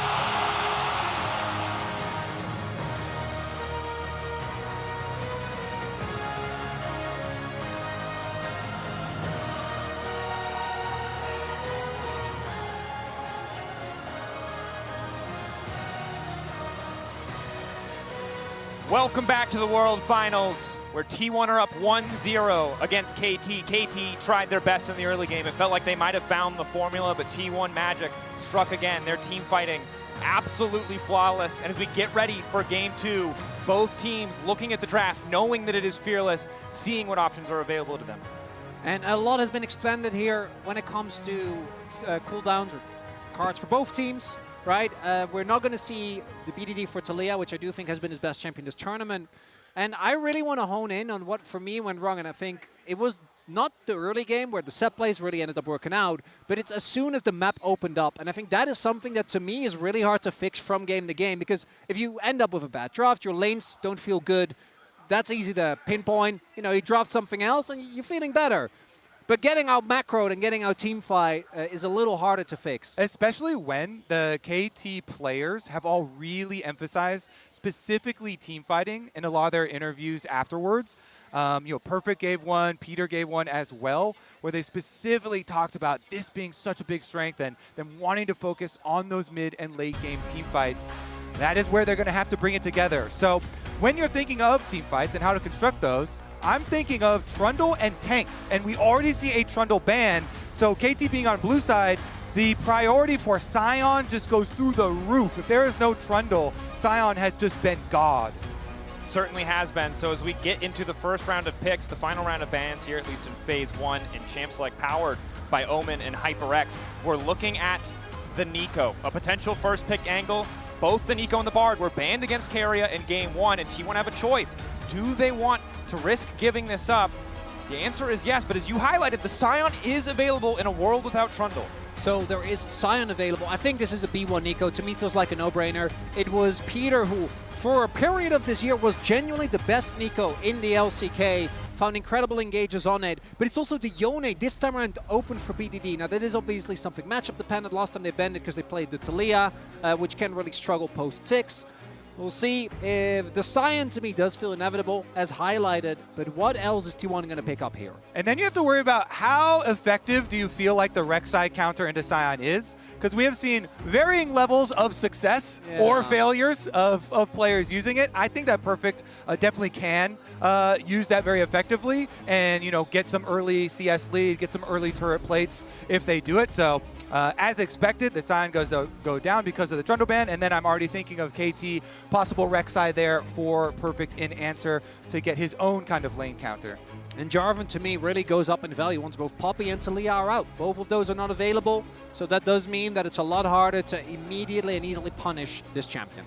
Definitely the case, but anytime, of course, the Sion is locked in, I'm keeping just in the back of my mind, the potential of a swap. Looking at that bot lane 2v2, knowing how effective Sion can be in those swaps at just withstanding pressure, but KT debating how they want to respond to this J4. Vi, a champion who pro players have loved for so long, but a champion that often has struggled to find impact on the world stage. You can see 4 wins, 12 losses. And you want to get a kill combo with that Vi for your mid laner here for BDD. Are they going to drop BDD's pick, or are they going to drop the top lane answer into Sion here? I guess you could say, Perfect, just play a tank or something, and you don't necessarily have to go the Rek'Sai answer into it, and so they could invest in the other lane. I do like relying on BDD's champion pool and just making sure Perfect's comfortable. This is one of the champions that he has played. And one thing that T1 does have to be careful about is that already they are looking to go towards a 2 carry composition. And that is something that I do think the Vi, Nico specifically, can punish really well, because Sion and Jarvan early game actually do bring out a surprising amount of damage. Jarvan is fine going later into the game, but when you have enough dive to guarantee that one of the two members will be taken out, you might struggle. That's why I like the Sivir pickup. Sivir is one of those carries that is very hard to lock down. One of the picks that's good into her is already alongside him with that Jarvan that can actually reliably lock it down. So I think the Sivir prio here makes a ton of sense. Of course, securing that Rek'Sai, as you highlighted, does cost at least one champion from BDD with the Yone banned away. And we already have a support pick locked in for Peter. We mentioned it in Game 1, and we should say it again. Bot lane 2v2, incredibly important for both these teams. We saw in Game 1, KT with bot prio, able to run the map for the first 15 minutes. The question is, can they set that same thing up again? And there's also the fact that one of the best champions we've seen with Nico, one of the most impressive, is Corki, where Sivir actually has a good matchup into Corki, which frees up a ban for T1, which most likely... Okay, I actually was going to... I thought that they were going to throw all of it on BDD, instead going to take away the Kai'Sa here for Dokkan with Vi, with Rek'Sai, and with Nico. Makes a ton of sense. Yeah, it's just too good of a Kai'Sa angle there for KT, the dive, so wanting to deny that one makes a lot of sense. Faker Galio as well gets taken off the board. The protection not going to be there. And the question is, how much emphasis do they want to put on giving full information to Keria before he goes for his counter pick? Obviously, you know what support you're playing against, but a 2v2 a lot more complicated than that. Going to opt, it looks like, to give that counter pick to Faker to make sure that he is really set up for success and to use this Lulu to ensure that Keria can do whatever he wants in these fights. And with the Lulu, you have extra safety for one of the two carries that you're going to get, right? It also is a lane that can actually be quite oppressive, particularly when paired with something that shoves well. Looking kind of at the options remaining for KT, the Ezreal certainly feels like he can stay at arm's length, gets out of the J4 kind of threat and pressure quite easily. That said, I am looking at the T1 lineup waiting for a big source of damage. Sivir takes a lot of time to scale up. You have a lot of amazing front-to-back tools for T1, but with Azir and Orianna banned away, where does Faker want to go with his counter pick? Yeah, maybe the Victor, maybe the Mel that he has liked. Mel, maybe save that one actually later for later in Fearless. But some sort of control mage that does output a lot of damage like you're talking about, like the Victor. Only problem would be then that you would be very vulnerable to the dive that KT are showing.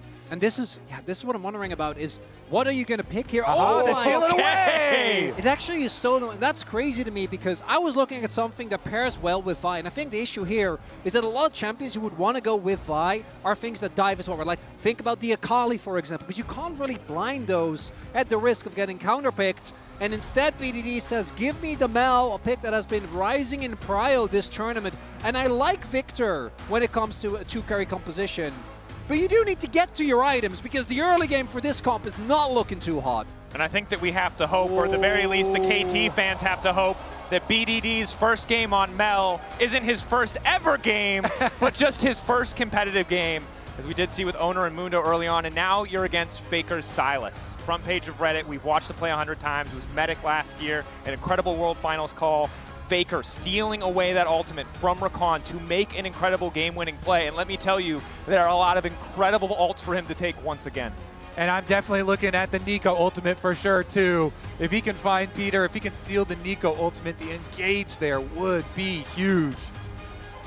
I do think, though, with the Sylas, it really does help you with the early game issue that you otherwise might struggle with. Obviously, Sylas also, once you are able to get on top of the Mel doesn't have the ability like she does against many others to kind of create space with her W.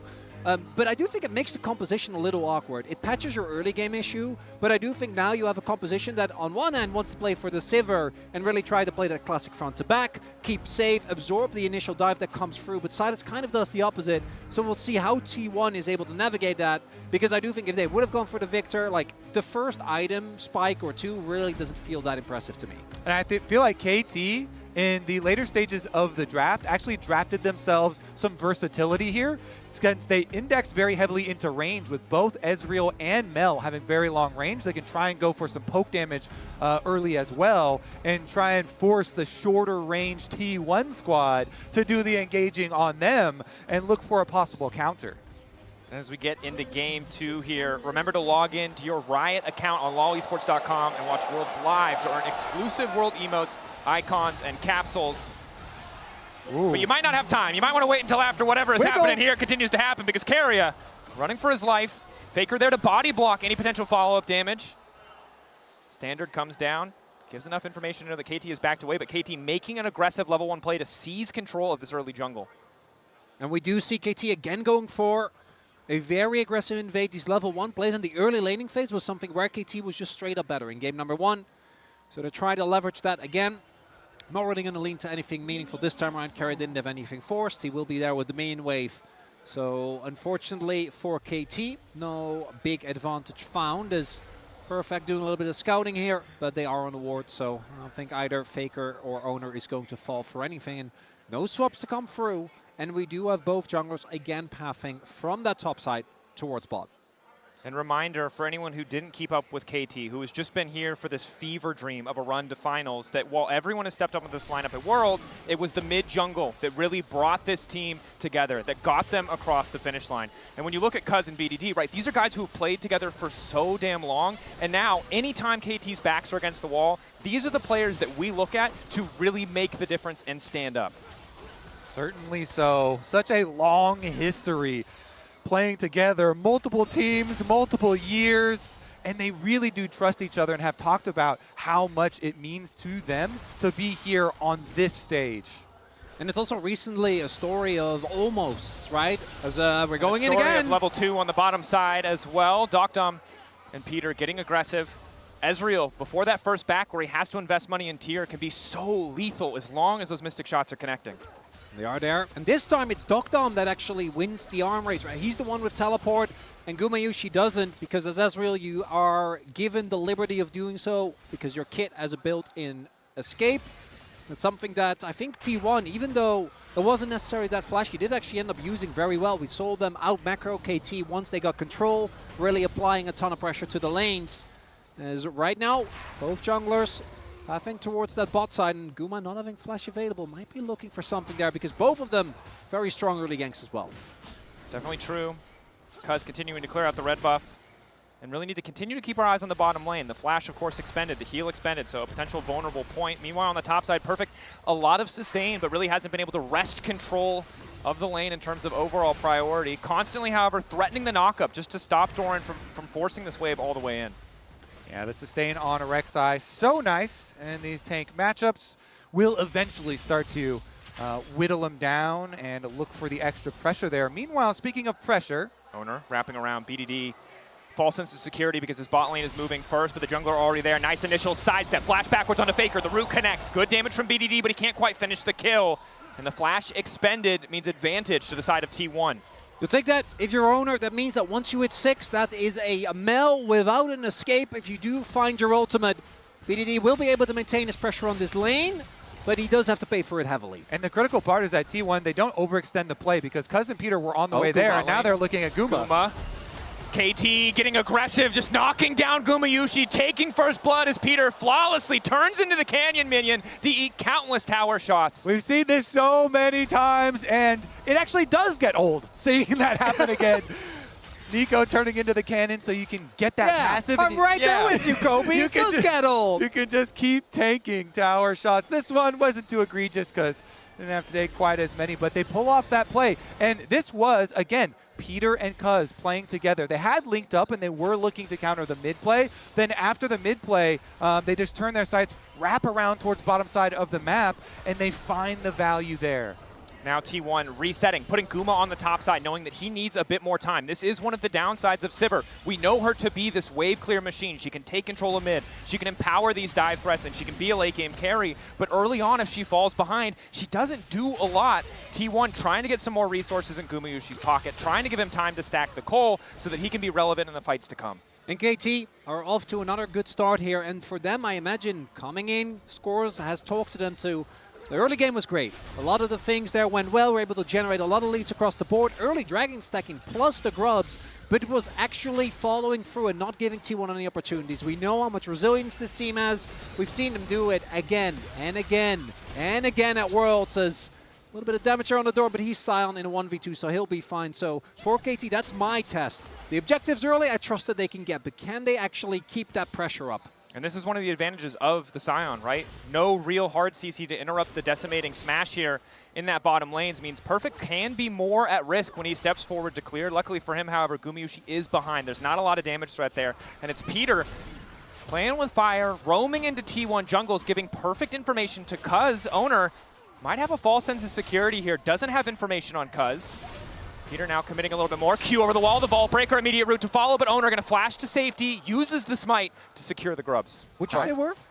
I would say definitely worth. I mean, Peter and Cuz, again, we keep on highlighting. No, for Owner, because he got Grump. Yeah, come on, Kobe. You're a jungler.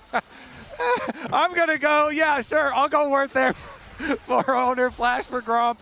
But honestly, highlighting, Peter and Cuz once again, doing the setup work there for the jungler to come over, and we'll see. Can they actually punish? And actually, yeah, I love this from T1 because last time it was KT that were set up early in River where they were able to generate some big leads. This time the trap is the opposite.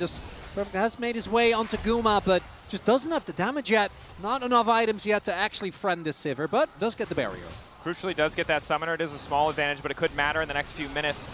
T1, as you highlighted though, get the initial setup, get the initial vision down, so know that they're safe here to take the first Drake of the game. KT with a small gold lead, but T1 balancing it out with this Cloud Drake. Cuz on the top side means no contest to come through, and T1 doing a better job of not giving away too much control in this game too. Dragon secured in the aftermath, and now you also get your level 6 here for Owner, so we'll see if they can actually apply that pressure to the mid lane. They did burn BDD's flash, but look at it, it's almost back up here, a quarter of the way to go for BDD, and Cuz is doing the work to get him some extra vision around mid lane, try and bridge that extra little timer, the window where you would be vulnerable to a J4 ultimate. Might have also been the reason why KT really didn't want to commit to that fight, because if Owner just ults onto BDD and Faker gets on top of him, like, what do? There isn't really any counterplay for the Mel, who again likes to play at range, slowly stack up that passive. Ultimate is available for BDD, so that execute might end up being valuable in the fights to come, and there is that stolen Nico. I think by far the best out of all of those, unless you really want to go for a very specific play with like the Vial. But generally, that Nico ult gets so much value. Silas has many ways to get on top of his opponents. Between his rocket belters, there he goes. Middle onto Peter, catches the real target carry there for the follow-up. Flash out from Peter, forced to use the heal as well. And of course, while he's really far away from that ultimate, not having that for the fight when he finally does, that flash is going to be critical. Yeah, double summoners off of the Nico, off of Peter could be very big. Is going to mean that KT will start up these grubs though, and Peter heals up off those honey fruit. And Faker doesn't have his ultimate available, so that might be the reason why T1 is a little bit hesitant. And also this time, their skirmishing just isn't quite as strong, right? In the previous game, I think that they had so much power there. BDD. Not quite the case here. Getting aggressive, access to the golden clips is there. Wants to reflect a bit of the damage back onto Faker, but not quite in kill range yet. Crucially though, Faker no flash because of the previous play. Cuz still does have access to that ulti as we hear the farm alarm on the top side. Doran there just in time to clear out the wave. I like it. You know, we're setting up some of these early fights, or really, I wouldn't call them for the LCK standard. These are fights. Yeah, it's fair. You know, early for me, fist fights, an absolute bloodbath. Yes. One kill at 9 minutes. I'm glad you guys are appreciating it with me. That's very nice. But we are seeing less a war, more of like a telecom skirmish, telecom scouting mission, a telecom polite, discussion between you two. Oh, you will take Dragon? We will take Grubs. That's very nice. Thank you very much. Deal. Honestly, though, I think we might be in for a long stretch of farming for Guma. Yeah. You talked about it earlier on. The Sivir here does need multiple items to really have that extra pressure, and the team is built around a Sivir Lulu comp here.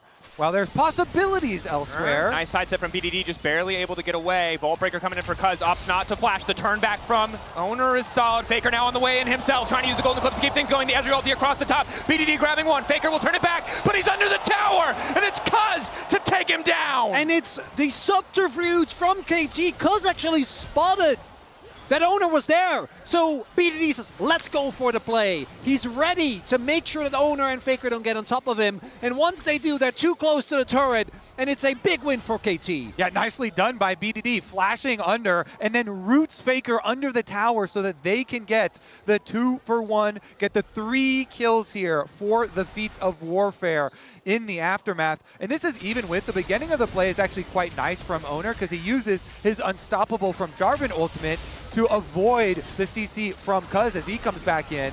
But then Faker into the tower range, and BDD is able to at least root him before he goes down. And it's BDD starts it up with a two-man root, and then also is the one that secures it. And for me, nothing tells the story of these two players together more than Cuz like, BDD, I'll flash. It's fine. I'm going to set you up for that kill. I'm going to make sure you get your execute, and I'm going to make sure that we win this play. And while earlier on we had about 1,000 gold lead for KT, it hadn't resulted in any major item completion, so the game still felt close. But now it's Cuz with the Sundered Sky ahead of schedule, ahead of the next Drake in 1 minute, and that is a massive early game spike. Cuz, again, I mean, he started last game with a really early spike as well. The Wukong, lots of early money, got to the Trinity Force very early on, and it just came down to the Dragon fights where T1 were able to turn around. This time around, though, since they're running the Sivir, and we do kind of project a longer term for T1's kind of attempts at the turnarounds, this probably should be KT with some really comfortable setups. Look at how deep their vision is on the bottom side of the map,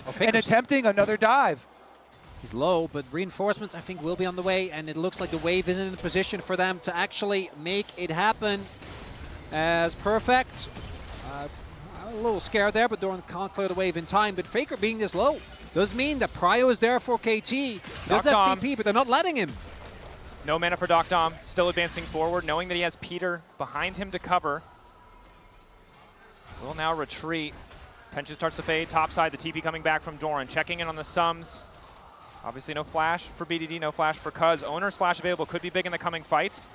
Completed items for both sides, jungle mid. Oh, this is big though, because Doran at the TP top, he can use his ultimate to join the fight, but Perfect actually finishes a Titanic Hydra, and thanks to the proxy, will be trying to arrive as soon as possible, even without TP available. No vision control of the pit. A finally a ward is dropped, but it might not matter. Peter with flash available. There's the ult.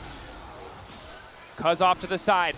Ulti from Doran's not going to catch anybody, but it might have zoned KT away enough. Doran likely to give his life here, but the Drake already down in favor of T1. On the hunt, popped. Perfect tunneling out to safety. T1 got what they came for. They're going to make a hasty retreat. They don't want the 5v5. Content trading that ulti of Doran for the Drake. We'll see if they're able to get anything out of it, or if that is just going to be it. KT don't expend any major cooldowns. I think BDD and Doctor we're going to have to TP regardless. We'll get Doran's ult, but that's not really enough. The Prio will continue, but 2 Drakes early for T1. Definitely a big win. Yeah, nice setup, and then, as you say, Doran coming down. Good ultimate from him to zone them off, secure it. Ulti to cancel carry is reset. Doctor, I'm going to push one more wave. Likely has the Trinity Force in base, but just wants to deny a few more resources from Guma, who has done a good job of evening out what was an early game deficit. Has picked up the Essence Reaver, can essentially infinitely wave clear in mid if he's able to access that creep wave. What do you see Duckdom shoving this wave? Looking for his base. Trinity Force will be ready for the Ezreal. 1 item spikes to come through for every member of KT. Close to for T1 as well. Really only waiting for Doran. Neither support has that yet, as in about a minute, this Herald fight, I think, going to be a big breaking point. And we'll see if T1 needs to fight. I do again want to echo T1. I don't think need to fight this, but knowing them, I think it's fairly likely that they will. Would be fun to watch for sure. Trinity Force spike for Doctum, definitely very big here, so we expect KT to go set up towards that side of the map fairly quickly here. Only 45 seconds left on the clock, so they're going to transition their extra resources over this way. Doctum and Peter here first control the mid wave, and then wait for Cuz to rotate. Keeping good pressure, of course. That Trinity Force completed is big.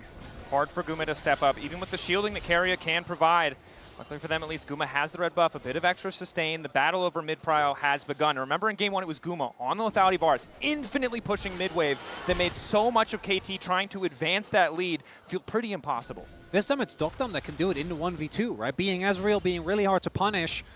I also want to echo, last game it was the Poppy. This time for Keria, on the Lulu, offensively, he doesn't get to have nearly as much agency, but he can kind of fulfill the same role. And Cuz is currently sitting on the biggest individual lead we have in the game. If he goes in too aggressively and he gets hit by either the Poppy W, he gets ulted on, and gets knocked in the air by a wild growth, he needs to be very careful about how he picks his fights, because Again, T1, there's only 2 big carries, but this early on, the damage is still there as BDD. BDD potentially caught out, layering into CC a little bit off. BDD unstoppable for a brief moment, ready to use the ulti, but Faker has stolen one away. The goal in the clips, but the follow-up is there from Peter. Makes it a 1-for-1. Vault Breaker coming in. Faker just CC'd for an eternity. The Kingslayer healing not available in time as Cuz is on a killing spree. So T1's idea was to make the quick play before the Rift Herald fight, but KT, they close the trap, they get 2 back for themselves, and the teleport from Doran does signal they want something. I need to be careful. Tower going to fall. Likely not enough damage to kill Doran, but at least zoning him away as they set their sights on the objective. Herald already started.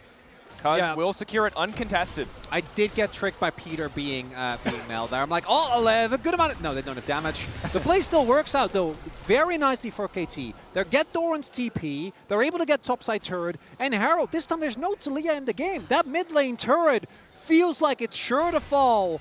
And whereas last time, KT wasn't able to actually break the game, it feels like this time they're closer than they were able to in game 1 as this turnaround and the reinforcements for KT were beautiful. Again, T1, they want to go after BDD. They want to take down the star player there for KT. But it is the rest of the team that assembles and they get there in time.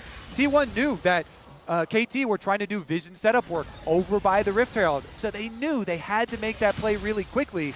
But being unable to do so means that not only do they lose the extra kill, but they also lost the objective. So now Rift Herald Eyeball in Cuz's inventory will allow KT to really press this lead. That thing basically is going to guarantee you another tower, and they can truly open up this gold lead. Owner doing what he can with the standard to regain control of vision. And I gotta say, BDD has been really solid on the Mel. The use of the rebuttal to buy time has made what should be an easy kill combo of this Jarvan paired with the Sylas really just take far too long to finish off what should be a very vulnerable control mage. And when Faker and Owner are trying to attack him and they dive these towers, he's getting roots off on them under tower aggro. Of course, Cuz is the big beneficiary when it comes to those kills, though. 1.2k individual lead, BDD from the assists, and a bit of a farm advantage, holding on to a decent lead of his own, has opted for a bit of healing reduction. Going to make things that much harder for Owner and Faker as the charge comes through. And last time, this was the point where T1 turned the game. The lead this time is bigger for KT, but I think T1 don't want to let them get this dragon, want to get soul point themselves. Faker's ulti available. Needs to hijack the ulti of Peter. Chip really starting to hurt onto Doran. Catch over the wall onto Cuz, the most fed member. They're immediately going to delete him, and the rest of KT try to pull the trigger, but they can't quite find the angle. BDD, dock down. They've got the range advantage. Peter waiting to peel for them if necessary. Perfect. Spots them in the darkness. The tremor sense showing him what he needs to see, but they've stopped moving or have moved out of range. He can't be certain now. The Q from Doran moving in. Peter still gets the ulti. It's a golden eclipse from BDD. A new dawn for KT in game 2, but T1 are unconcerned. Guma, Keria standing, the bot lane. Will it be enough? BDD trying to buy her back, but it's Gumayushi fearlessly advancing, ricocheting, tearing through the dreams of KT. Guma with the moves at the end. He gets the extra kills and cleans up for T1. And Keria, I think he got the timing there on the polymorph perfectly as Faker with a blind chain. The follow-up is immediate, but the most important members on KT are still alive. That play. As we will take a look here as they attempt to turn onto Peter. And even though it doesn't quite work out, I think Doran was looking for the flash ult. Peter gets the ult off, which allows BDD to dish out damage. But watch here, Owner's low, and Perfect can't use his ult. If he stays alive, if he's able to get the execute, maybe that could have been enough. So close, and then the Glitter Lance slows Doctum. Flash. Another so fight that Guma's breaking out able in the to follow. meantime. Guma potentially caught out Cuz, looking for a bit of revenge. Owner doesn't quite make it over the wall at the flag and drag, but the ball breaker taking him to safety, and Gumayushi does not care. Look at that record at the bottom of your screen. He might have faltered in the early game. He might have been behind in game 1 and game 2, but this man is a team-fighting demon. The dragon starting to fall. Turn back from Faker as he catches out Doctom. Cuz there to try and peel, but it is too late. Owner moving in. A cataclysm across the top side. Perfectly canceled. BDD flashing over the wall. Gumayushi still living. Perfect on the chase. Peter wants to fire back. Cuz running for the hills. 2 down on the side of T1. But Guma might be enough. Perfect gets the bite. Tears right through him, and now it's Owner picked off as well. KT KT fighting for their lives. BDD still standing crucially. The extra damage. Doran set to fall. A double kill for the KT mid laner. And BDD stands supreme on the mill. Stays alive through it all. And that is going to be the Otacon. BDD said in the trailer that he was inspired to become a mid laner by Faker's play, and he was inspired to pick Mel in this game by Faker, and he's dominating on the Mel. Clutches it back up, and it's after a huge play from Faker, but BDD is able to use the ultimate to snipe him at the end. And it's an overplay here. T1 try to force the hand. They waited it in game 1, but they're not actually able to get on top of BDD, who flashes over the pit, and then Peter ensures that Perfect can get on top of Guma, and all the while BDD just stacking up the passive, getting the damage down, and this is a really crucial team fight win here for KT. The funniest part to me is that while BDD was chasing down the last of those kills, Cuz was actually just doing blue buff. He was almost dead. He was like, you guys got this. He's going to steal away the blue buff. You got it, buddy. Yep. They also grab the dragon in the aftermath. So KT retaking this team fight really is meaningful. They put a stop to the T1 dragon stacking.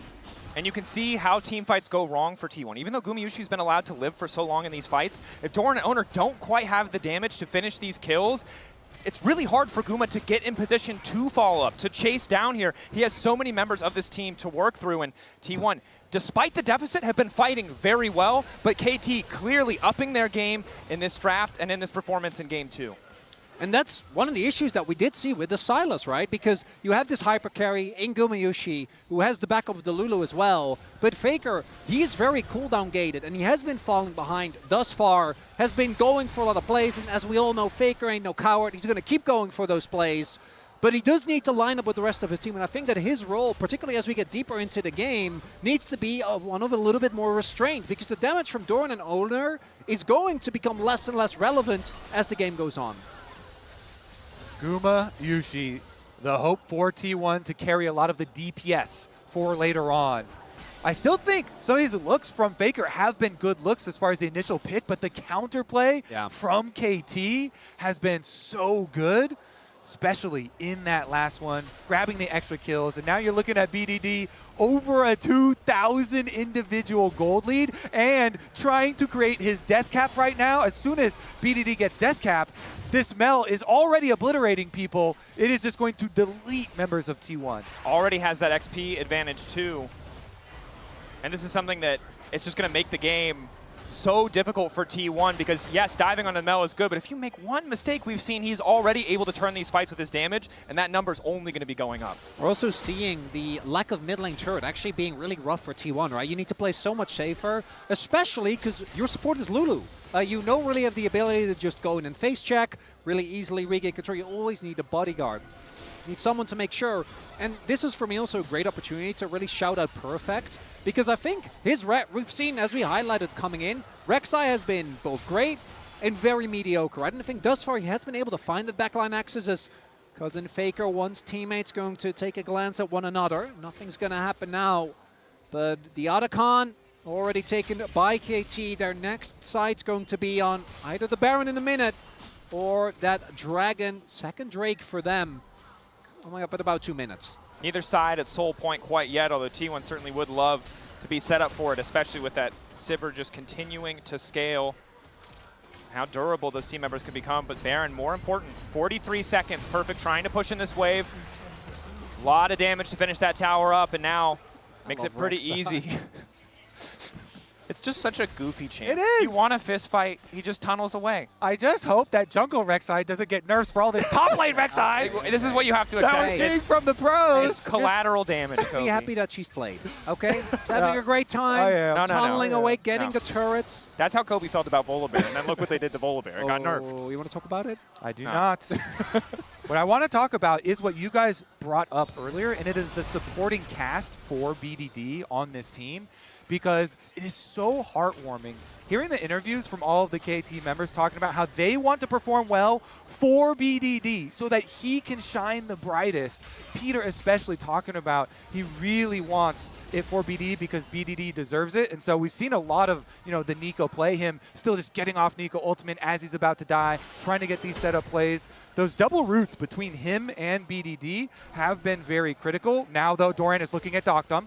Doctom, unaware of the Scion, but knows that he has relative safety. Has to be careful about walking forward towards that brush. And Doran, perfectly placed and baited. Doctom, far too confident. Doran lying in wait, makes Scion look like an assassin here.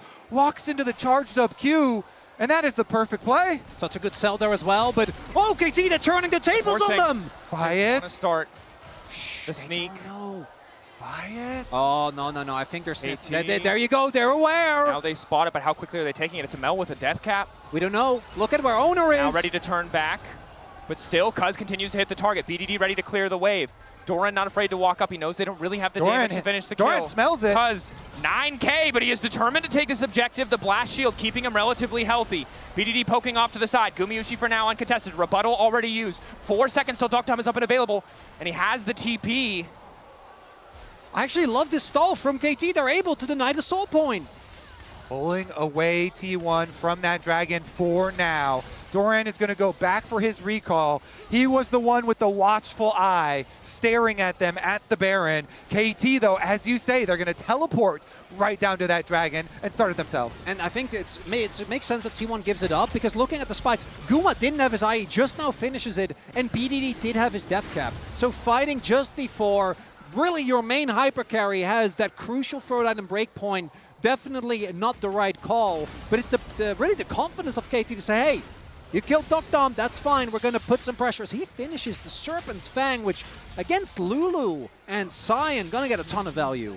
And now we get to see the critical point. Can the Sivir with 3 items outplay this KT, dive plus Mel damage? Because Mel has very long range. Sivir, while she does do well in team fights later on and can ricochet and make use of Lulu very well, sometimes it is hard to play around longer range champions like Mel poke damage and Ezreal poke damage here. So have to be cognizant both of the engages from the Nico as well as dodging a lot of skill shots. And again, we're looking at Guma to be the difference. Doctom has really been kind of silenced by the attention that T1 have paid to him, by his own misstep in the mid lane. At 3 items, matching Sivir isn't really where you want to be on the Ezreal. Has gone for the Serpent's Fang, but in the face of crit itemization, it's going to be so hard to match the damage that Sivir is bringing to the table. Everyone holding their breath for the next team fight to see if KT can turn this gold lead into a team fight victory for one of these critical objectives. Baron is on the map. Scuttle Crabs have transformed. They can pop this and then immediately clear out the rest of the vision and then try and draw T1 over. I love it when, we talk about these players, we're like, oh man, they're doing so, and then you look at the damage charts, and like, yeah, that tracks. This to me is a breaking point for the world's title. If KT are unable to actually take this game, you're going down 0-2 against the most successful org of all time. That's perfect. Will get spotted, but is Rek'Sai, so should be okay for now. But for KT, they haven't been able to really break the game. This gold lead has, I think it was the highest, like maybe 4.5K. It's kind of been stymied, and it will all just come down to, do you kill Guma, yes or no? And with both sums up, with a Scion, with a maybe defensive ult from Faker, if he can get that Nico ult, and Keria, it's going to be easier said than done. Absolutely. Game 1, it felt like 2 to 3K gold lead. This game, 4.5, as you said. If that's not enough to close, you start to wonder if any lead really is. T1 have not played flawlessly. Faker and Owner over pushing a bit. It's what's given BDD this massive lead on top of, being able to play those side lanes so well. But now level 16 for BDD. He has the tools. He has the damage to carry these fights. But can all of KT execute together? Because T1 thus far in the series have just been playing the team fights better. It all comes down to this. The final series of the year for League of Legends. Can KT make their stand? They've got vision on Baron. Currently, I believe we're just awaiting the Guardian Angel completions. It should be very similar for both Owner as well as Cuz, but it's just such a huge breakpoint for junglers. both of them being the heavy engage. And so then we'll get to see at the next Dragon, the confrontation here, or if someone is able to maneuver some vision around the Baron. He's got a lot of tunnels available to him. Nothing gonna happen for now. And maybe both teams don't want to run the risk of just starting Baron, right, with the amount of damage available on either side. KT, though, definitely going to play for vision here, and their damage, if BDD is there with the W from Cuz, definitely can do a lot of denting to that Baron. TP up towards the mid lane, coming in from Doran. T1 seemingly ready and willing to force the fight here. They have bot push in their favor. They know Perfect must respond, so they have a brief window of opportunity to take control of the pit. Interesting breakpoint too, because Cuz finished this Guardian Angel, but Owner did not. So they have one extra life here for KT for the moment. Doesn't look like T1 are going to give them much just yet. And because of the lack of soul point, both teams can actually just go for Baron. If the other one over-invests onto a Camtech soul, I do think that this is one of those games where particularly T1 will get a crazy amount of value out of it. Both the shielding and the amount of help that's available to healing as Cuz walks in. We'll just steal away that buff. Takes the blue buff. Bot wave pushed in favor of KT. Top wave pushed in favor of T1. Dokdom using the Ezreal ulti to try to get control of the wave, but the angle's a little bit off. Shouldn't matter too much. Mystic Shot still giving him the range advantage over Guma. Area healing up as he does get sniped by it. Well caught, Chronicler. Of course, and this is the point of the game where, as much as I would love to tell you that the center of your screen matters, this is really just about the mini-map. It's about the pushing waves. It's about who can find these little advantages. Good news for KT, getting that TP out of Doran, holding on to Perfect's TP for themselves, but they need to get more if they want to be favored in this fight. GA's done. The third item for Faker also has a stopwatch BDD. Not a full completion quite yet, as there is perfect vision set up and the waves are pushed. So KT should be feeling good about setting up this Dragon. Ooh, the Lord Doms just got completed by Guma as well. Big power boost here. 4-item Sivir. Sneaking it. Oh, they're calling the bluff. They know. Full committing. T1 now turning to Baron. They don't want to risk the contest here. Owner starting the objective. As you get into the fight, keep your eyes on the key carries, Guma and BDD. If either one falls, their team very likely to win the fight. Interrupt there. The Baron not very quick. Chemtech Drake down. Soul point there. Might just come down to the 50-50. Cuz on the way. T1 tried to make the counterplay, but walk away empty-handed. The poke damage is really good from KT. The double range advantage we talk about with Ezreal, with the Mel here, finding a lot of success. The Serpent's Fang as well. And KT just called their bluff. They're like, normal teams, they see T1 start Baron, like, okay, we have to, because you know they'll commit. But KT, cognizant of the amount of damage that T1 has, and it's simply not enough, as the soul point of this Chemtech soul now secured for KT. And really double value out of that, because not only do they call T1's bluff, Perfect also able to get some pressure down on the opposite side of the map. And this is the map play that we saw from KT in the early game of Game 1, but was sorely lacking in the later stages. That said, T1 constantly on the hunt, waiting, looking for these angles. If KT make one tiny mistake, they're looking to pounce. T1 now looking to pounce. Dokdom in the river, but he is Ezreal. Dokdom. Pass over the wall. Peter looking to make a play. Lockdown onto Faker, looking to turn it back. Root is connected as well. Faker's been caught. Buys a brief moment with the Seekers. The rest of T1 retreating. Perfect buying a bit more space. And the tunnel over the wall. It's a heist. He buys the time to take Faker down. Doran with a decimating smash. Peter on the chase. They'll only connect onto one, but it's enough to start the fight in their favor. Gumayushi untouched, but he's now also not able to do any damage. Cuz keeping it going. KT pushing into the jungle of T1, zoning them away from the Baron as they set their sights on that Red Bull Baron power play. They win the critical fight. They find Faker. They get the advantage. And Perfect is able to escape. Wait a second. BDD flash. Doran forced to flash back over the wall. Sidestep on the decimating smash. Peter there to cover. Guma can't push for anything else. Doran getting chunked out. That's the ulti to seal it. BDD going godlike. Guma alone in the mid lane. Objective slowly falling. Owner zoned off. Perfect there with the knockup. Needs to lock it down. Owner's not going to have a chance. KT, it takes some time, but they take down the Baron. In the last game, KT went for a couple of team fights. They didn't go their way, and they didn't get to play the video game. This time, it's restraint. They're waiting patiently, find the opportunity that they needed, as it is the catch onto Faker that sets it all up. Exactly, the root into Vi combination gets his Zonias early, and then here, Perfect at the back, This is one of the best changes they made to Rek'Sai. After using your ult, your W just goes on a 1 second cooldown, so you can then use Tunnel to escape. It adds so much more survivability to the champion. Being able to escape, and on the world stage, they show it. Then the rest of KT, after they took down Faker, they could push through for the chase. I love as well there, because maybe I think the rest of T1 could have gone for a play to try and save Faker if it wasn't for Peter also holding the angle there. You can't just walk past the Nico because Peter held his ult, and now the Red Bull Baron power play for KT, 8k, 9k gold lead here, 35 minutes in. Guma, incredibly far ahead, 4 items, has a bit of lifesteal, can clear the waves, but the range, the threat that KT can bring with the Ezreal, with Mel from BDD, 11, 3, and 3, 3,000 individual gold lead. His first competitive game looking damn good. Faker going golden. The second the chains miss, he doesn't want to push for anything else. Ball break over the wall from Kuz, ready to go, but he's not going to overextend because the mid lane's already falling. KT taking their sweet time with this one, knowing that T1 have one shot to turn this back in their favor. It's just Guma. He's just a Sivir trying his best, but KT doesn't give him the opportunity to do any damage. Perfect continuing to push, has access to the tunnel to escape. He's just been a thorn in the side of this T1 lineup. So many Rek'Sais haven't been able to find this level of performance, but Perfect has been a nightmare for T1 to manage. Waiting now off on the side. Takes out the control ward. A single empowered cannon minion pushing as another wave stands behind KT, ready to keep the siege going. The siege is unrelenting from KT. The Baron buff still buffing up the cannon. The poke damage still coming through. Owner faking the engagement, throws down the flag, misses with the Q to ensure that he doesn't go too far forward. KT don't quite break open that bot lane inhibitor. Looks like instead they're going to base. They still have perfect timing here on the Baron. That sets up for the Chemtech Soul. That's what they're going to play towards. Mid lane inhibitor, not the best one.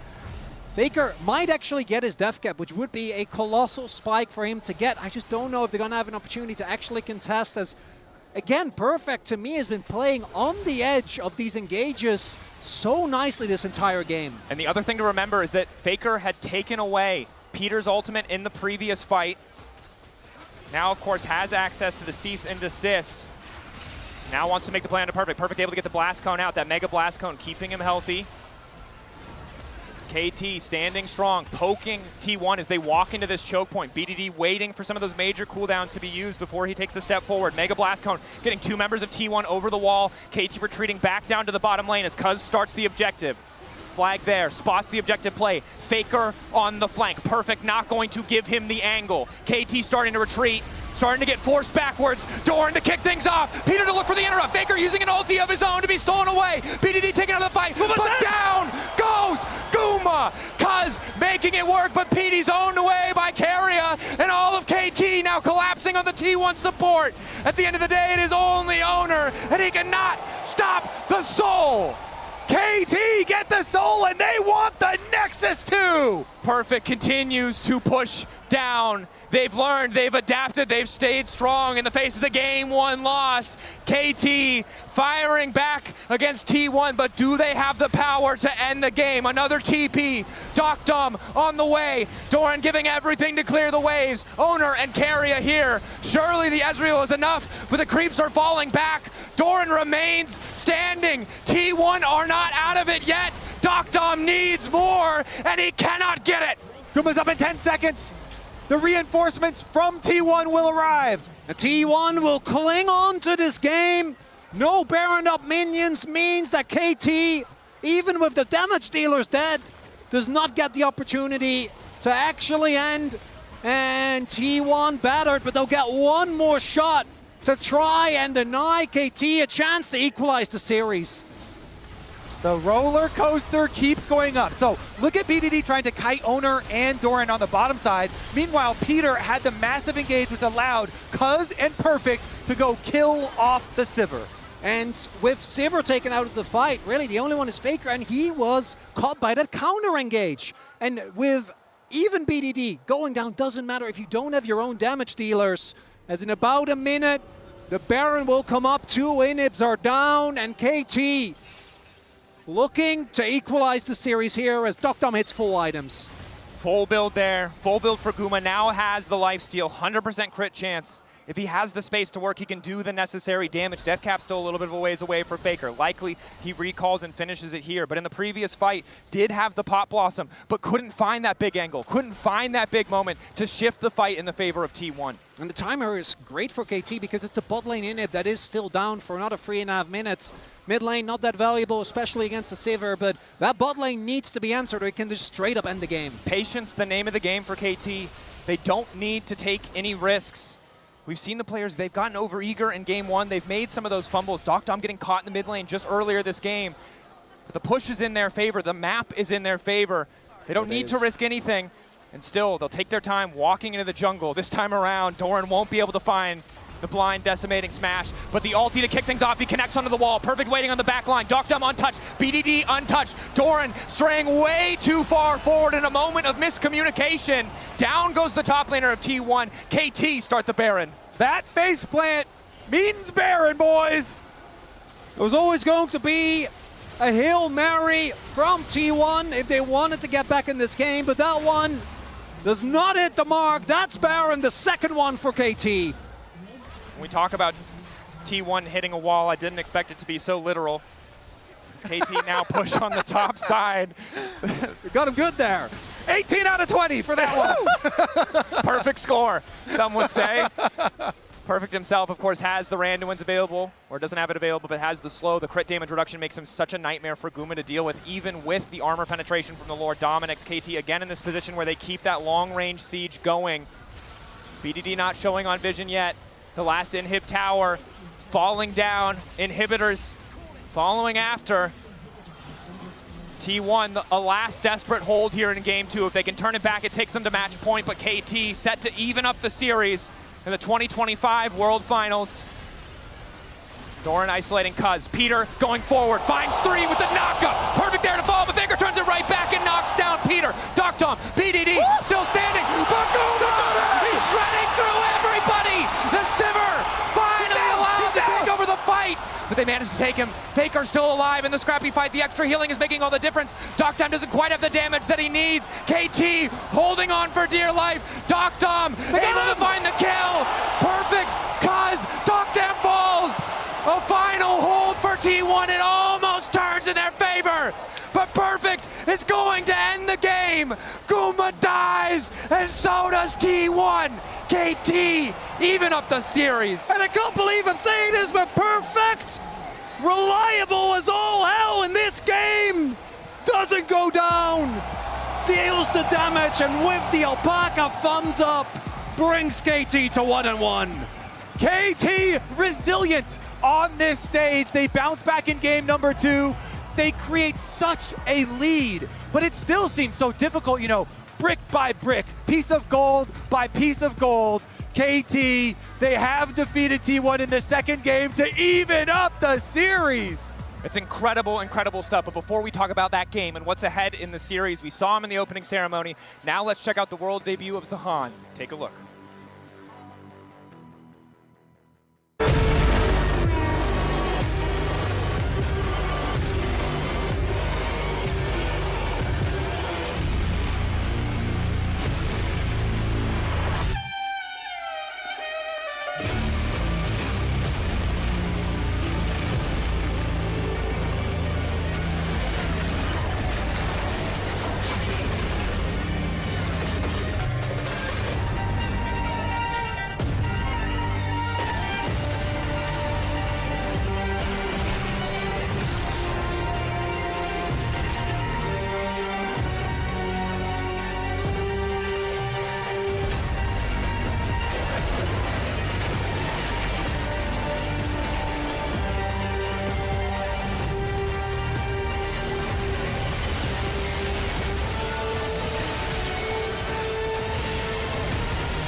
incredible debut. Zahin just made his mark on the League of Legends universe. And joining me right now is Paul Beleza, executive producer for League of Legends. What's up? Welcome. Thank you. I feel like it's our yearly catch-up. Yeah, it's our one-on-one here. How are you doing? I'm great. Yeah. That match was incredible. I know. They're both in it. We're having a series. It's going to be great. I'm sorry you had to witness what a KT fan is live. But talking about what we've seen so far, the stage looks sick, the finals is sick. What did you think about the opening ceremony? I thought it was incredible. I mean, like, there was just everything kind of came together, right? And then the music and just the storytelling that we've been building up all year is fucking cool. All right, Paul, tell me, what was the vision behind the newest champion that we just So, as you can kind of see, right, this whole theme's been building towards sacrifice and this kind of doing the right thing, this kind of moment where you have to be brave. And so that's very much a human moment. I think Zahen and Zin kind of coming together for that is all about this transformation. And we really wanted to create something that was awe-inspiring and just kind of get you in the feels. And we're just humbled to be able to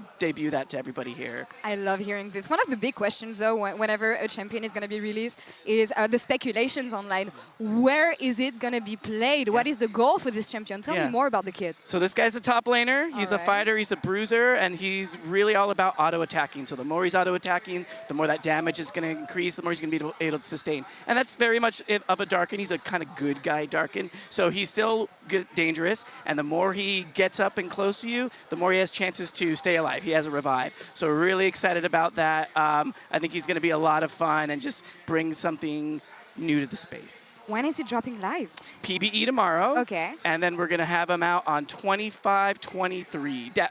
25.23. Exciting. Now, Paul, thank you for joining me. Before I let you go, do you have any closing thoughts for the fans here in the arena? And also maybe venturing a prediction. 1-1 right now. What do you expect? I want 5 games. All right. I want 5 games. I want to see KT stay hungry, right? Keep it calm, keep it cool, and then do what they got to do. But, you know, if T1 does what they do, we'll be fine with that too. But, you know, it's always nice to see some fresh faces do good work. Closing thoughts for the fans here who are watching finals? This has been such an incredible world. I've met so many players here in China, and they're so passionate and lovely, and just like we're all bonded by this League of Legends experience. It's been humbling. I love it. Paul, it was amazing catching up with you again. Enjoy this telecom war, and thank you so much. And that's all for us here for now. We will be right back for Game 3 in just a couple minutes. The telecom war is on. Let's see what happens. The dragon starting to fall. Turn back from Faker as he catches out Doc Dom. Cuz there to try and peel, but it is too late. Owner moving in. The Cataclysm across the top side. Perfectly canceled. BDD flashing over the wall. Gumayushi still living. Perfect on the chase. Peter wants to fire back. Cuz running for the hills. 2 down on the side of T1. Maguma might be enough. Perfect. Gets the bite. Tears right through him, and now it's Owner picked off as well. KT fighting for their lives. BDD still standing, crucially. The extra damage. Doran set to fall. A double kill for the KT mid laner. And BDD stands supreme on the mill.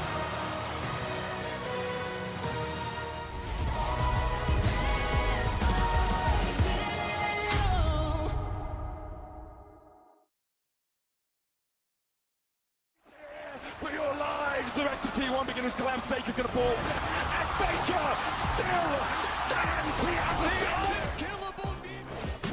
Hey, everybody!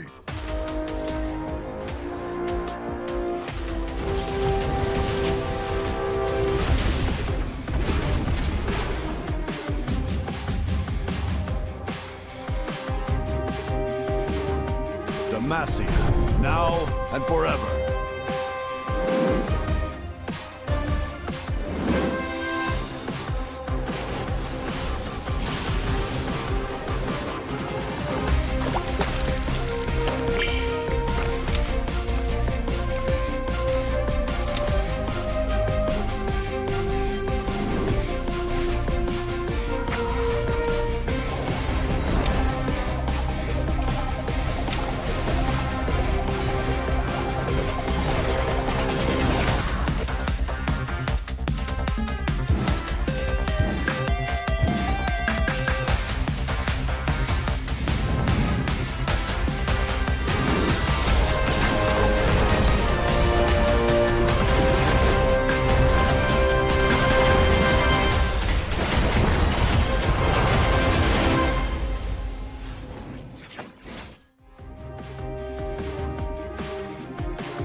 was a player, if I was to like make a misplay, maybe it's my mouse, maybe it's my armrest, something feels wrong. If you were at home, you wouldn't do that. The Infinite Precision Armrest is part of the larger Secret Lab on Stage standard initiative, aimed to bring your home or training room settings to the tournament stage. 이제 저뿐만 아니라 다른 선수들도 세팅을 더 원활하게 할 것 같고 가장 편안할 때 더 강력한 플레이가 자연스럽게 나옵니다.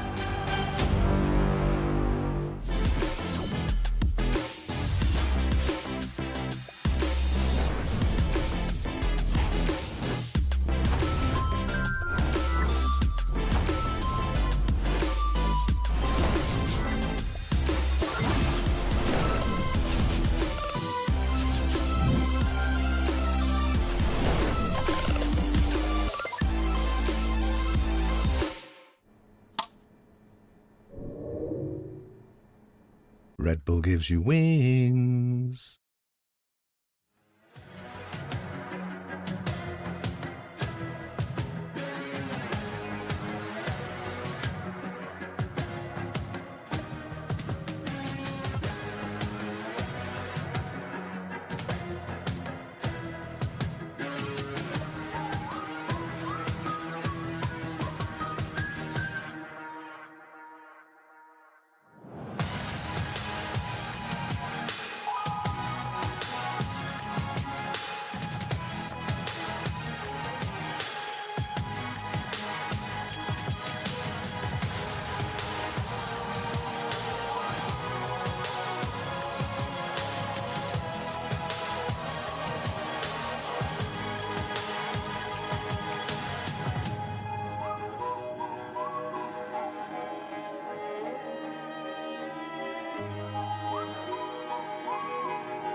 I wanna love it so medicinal.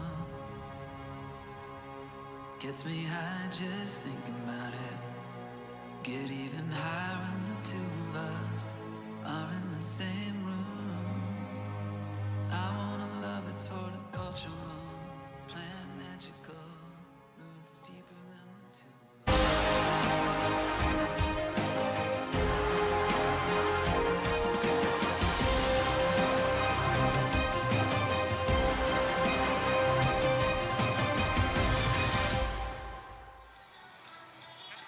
KT fight and get one back. 1-1 between T1 and KT in our grand final, meaning we get at least 4 games. I'm so incredibly happy. KT, they had honestly good starts to both games, but I want to take a look at this following HyperX Reflex replay where Peter just gets the 3-man root after he ults. The patience that was demonstrated by Peter first to hold onto the E to make sure that he could lock down Faker to find that initial pick, but then keep track of this man as we follow up in the ensuing team fight, because he's going to utilize Doran to punish the backline of T1. Doran desperately trying to help his team escape, acting as that front line, and there the root gets the extended range, connects onto 2, which sets up for KT to run T1 down and win the deciding team fight of this game.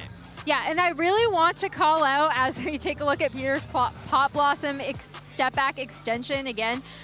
Also perfect at the beginning of the fight to kind of set it up, ending up zoning off 4 people. I actually thought he very quietly had a pretty strong game on this Rek'Sai. Quietly, did you see the end of that game? I did. If it wasn't for Perfect, perhaps we'd be telling a different story, and I think it's so cool that it is Peter and Perfect. Of course, we're going to highlight more, right? But these were some of the question marks. They've had an amazing Worlds run. Can they replicate that in the grand final, Emily? So far, yes. Well, and the biggest thing is we talked after game 1 about where do KT need to step it up. They need to step up their coordination in these team fights. We just saw from that play that we ran how their coordination is working. And I also want to point out, KT's early games have been really, really strong, and it begins and ends with Cuz. I mean, the whole early game, the way in which they're gaining control through making proactive players on the map. The fact that Cuz is punishing everywhere across the board is really exciting to see, and it comes back to those players as well. We're seeing resources being given to Perfect in the top lane.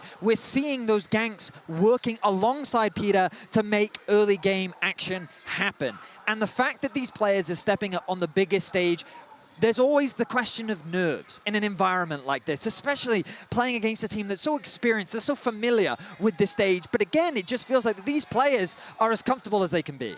They're super comfortable, and I've loved their early game plans too, right? From level 1, you can see how they're trying to play super, super aggressively. I've really loved how they've played around the bot lane, and I also love the way that both Cuz and Peter are working together to set up these early games. We talked so much about Cuz and BDD coming into this Worlds Finals side by side, and Vetti, you have a lot of good things to say about this jungler. Absolutely I do, because you're completely right that the two together are really kind of the foundation of what keeps this engine moving. Cuz provides that early game impact, and then BDD, we saw him at the end of that game running with 12 kills on the Mel, providing the damage that his team needs to win out on these team fights. But especially Cuz, for me, was a big surprise, because we talked about how Owner is this staple, this stalwart for T1. To go up against him and have these type of early game performances very much surprised me. Absolutely stellar, and I feel for the KT story, right? If you go down here 2-0, reverse sweep is incredibly difficult, but they kept pushing, and I feel like that is one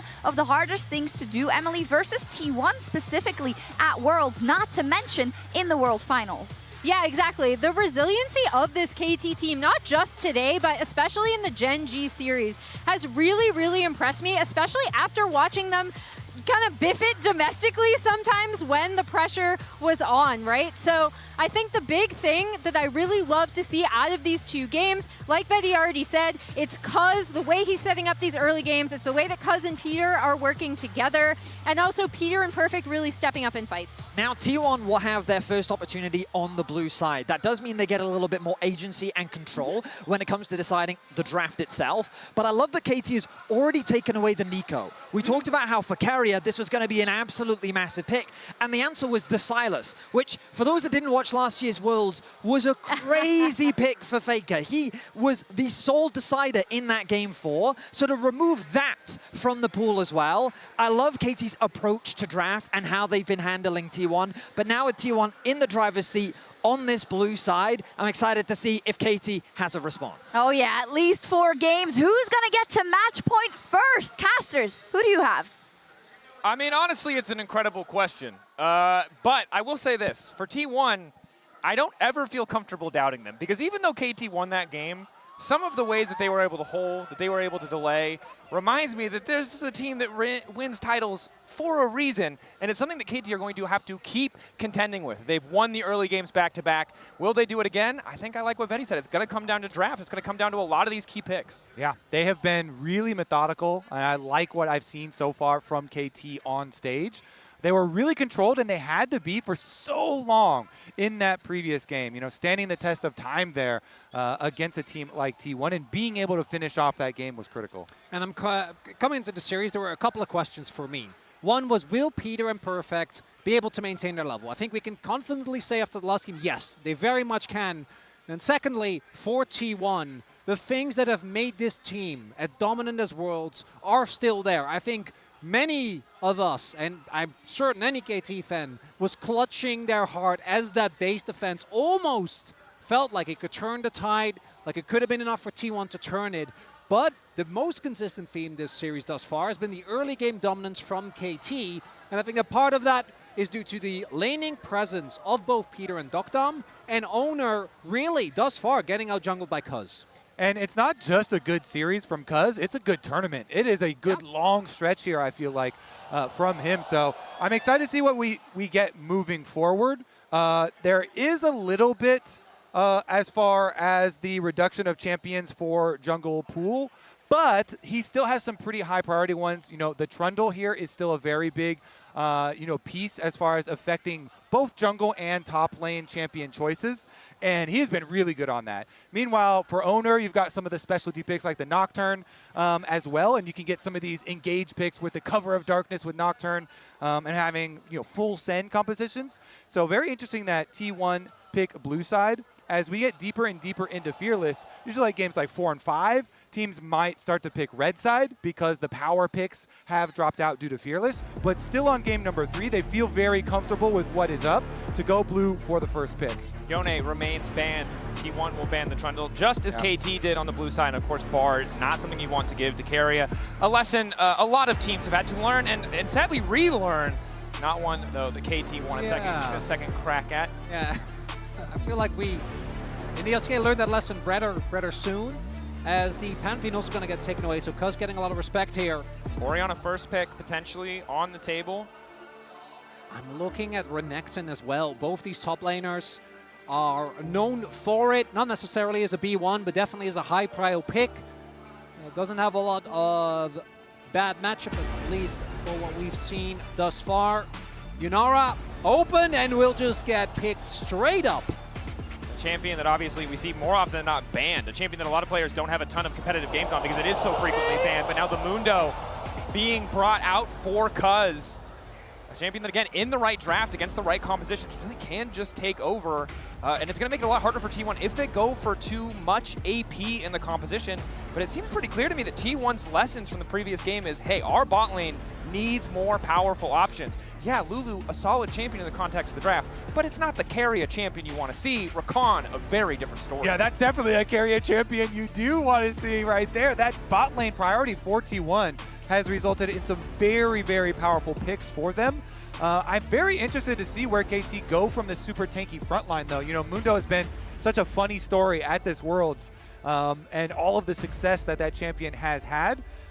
We'll see about possible counters for jungle later on, and you get Doran with the Renekton that you talk about. This is also a very good takeaway from Perfect. Well, I was kind of wondering whether they wanted to give Perfect the Ornn, which is one of the counter picks we've seen into Renekton, where obviously early lane you don't really have a lot to say, but with Grasp you can actually trade pretty reliably, and you obviously outscale by a pretty insane degree. This is a prio pick for the Corki, so we're really playing for lane dominance. Level 1, obviously, in Ali Alistair lane is going to be very lackluster, but the laning pressure should be good. I also like getting Dokdam something with safety. I think that he has been, out of anyone, the member that's seemingly struggling the most with Nurse thus far, given his performance in tournament prior to finals, where he looked nigh untouchable, versus in the finals thus far, Ezreal, a couple of those ults not quite calibrated. So I think Corki is one of those champions where you have a lot of power and you have a lot of safety. Yeah, and Corki, not the most contested AD, but the one that we see the most often in the context of this tournament, and it is a really night and day difference between the great Corkis and the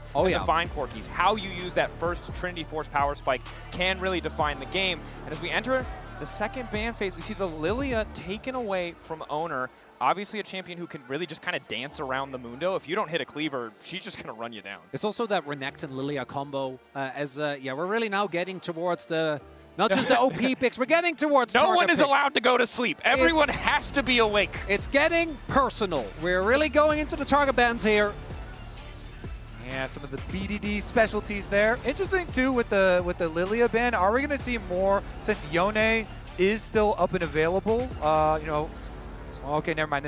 Yone was one of the first bans, so they can't do any more of those AP options.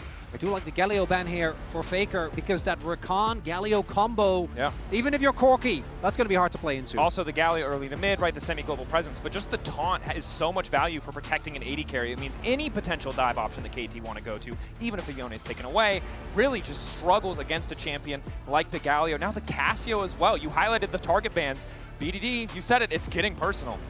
And it makes sense as well with Rakan, Renekton already both locked in. Even though the mid-jungle 2v2 of Mundo Casio doesn't necessarily inspire that much confidence. It is something that can be quite devastating if you can get through the early game, which thus far KT have definitely been solid on. As Perfect looking for another tank, and BDD is going to need some serious damage, because I know late game Mundo can be a damage threat, but early on you're going to be really reliant on Duck Dom and whatever BDD will end up picking. Taking his time. Luxury of red side, of course, you might lose out on some of these early prio picks like the Yunara, but you ensure that last pick, counter pick. Faker in the previous game didn't opt for the Victor. This time around seems like he just wants something safe, something solid in the mid lane. Knows that this is kind of set up to really be the Guma show. When you have a champion like Yunara, even though Guma all-time is 1 and 2 on it, there's a reason it's so high priority. It really can take over games. Is it BDD Akali? We've seen that as a counter pick into the Victor. The mid to late game gets nigh unplayable in the side lane. Another champ I'd be looking towards by virtue of T1 outside of the Victor being short range. Is that Anivia, which has been kind of slowly coming up as a pick this tournament. Yeah, T1 kind of rounding out a lot of damage on their team. Okay. And they add even more damage on top of it. Oh, please. The Syndra potentially to come through. Now, of course, the Viego. Normally we see it paired with champions with a ton of burst damage, like the Syndra that is being hovered. A champion that can find resets in these fights and really take over against something like an Alistar or a Cassante, obviously. The possession can do a lot of work. And there's layers to this because Cuz is one of the best Viegos we've had in the LCK. BDD earlier this year had the best Syndra play that I've ever seen. Hit a 4-man scatter, and he will be locking it in here. BDD Syndra. Now, this is also, a scaling champion nowadays, stacking up the splinters. So Mundo will be scaling, Syndra will be scaling as well. This one is going to be such an impressive clash of team fights. These two team comps are explosive as well. Both the burst of the Syndra, the Viego resets with that Renekton. It's going to be fireworks. Absolutely is. T1 and KT 1-1. Match point on the line for both sides, and a lot of new champions being brought into the fold courtesy of the Fearless Draft. The Viego, I'm looking at the Mundo, the Syndra. So much to keep our eyes on in this game 3. And there was a lot of content around Owner's first Mundo pick, but remember that the Mundo that Cuz played in this tournament was also his first professional game of it as well. All of the junglers really being forced to pick up that champion. And now we're get to see it in the grand finals. For both teams, this is the reset. A best of 3, all that stands in front of you. KT, both early games have taken control. Dominating the map, finding advantages, punishing where T1 have overstepped. But in the mid to late game, it always felt like T1 might just find the angle to fight it back, regardless of what happened in the early game. Will this finally be the game to buck the trend? Will T1 pull ahead for the first time this series, or KT set to run away with yet another early game? It feels like this is the draft to do it for T1. There's Renekton, there's Viego, and there is that Rakan. Victor and Yunara might need normally a little bit of time, but this is basically the opposite of last game. That was 2 carries. This time they basically have 4, especially when it comes to those early game fights. And we're going to have to see how KT deal with, I think, having the weaker early game comp. And one of those carries is Yunara, super power pick on the patch that has not been given over very frequently. Faker on the run from the early move here from KT, though. Backing away. And as we have a moment to reset, right? A moment to breathe before, I'm sure, inevitably fist fightings happens. I want to remind people that both of these lineups have made swaps this year. Despite the fact that they are in the World Finals, it has not been smooth sailing for either team. Guma, of course, subbed out. Doran coming in for Zeus this year. And when you look at this lineup for KT, players swapped in and out. Peter multiple times, perfect on the top side, doubted. And it's such a testament to the tenacity of these players that they have come all the way to the World Finals. Because there was a lot of hype behind Wei coming in after basically doing the Challengers equivalent of Golden Roading. And it, in the end, ends up being Peter that is here at the World's Finals. And I already talked about it in game number 2. It has to be said, because this man was the most often talked about weak point on this roster. And thus far, he's had a, frankly, incredible tournament, particularly those isolated deaths. I can't really overstate how big of an improvement that is and how reliable he's become. And KT have clearly been leaning on him. And even in the game that they lost, his Rumble very good as well. So Perfect really showing up here for KT, as the entire team has. Guma pushing up on the Yunara with the Q charged, looking to use that priority. Heal coming in for Keria, of course. Level 1 for Peter on this Alistar, notoriously very weak. For Keria and Guma, also the access to the Gleaming Quill on the Rakan means they'll be able to keep their health relatively topped up. See how long they're able to secure pressure as we take a look at the entire map. Doran push on the top side. Mid lane relatively even. BDD, of course, can do a lot of damage in those short trades. Very easy to land those Dark Spheres when no one has boots, but has to be careful about taking return damage. Yeah, multiple pushing lanes here for T1 with top side and bottom side.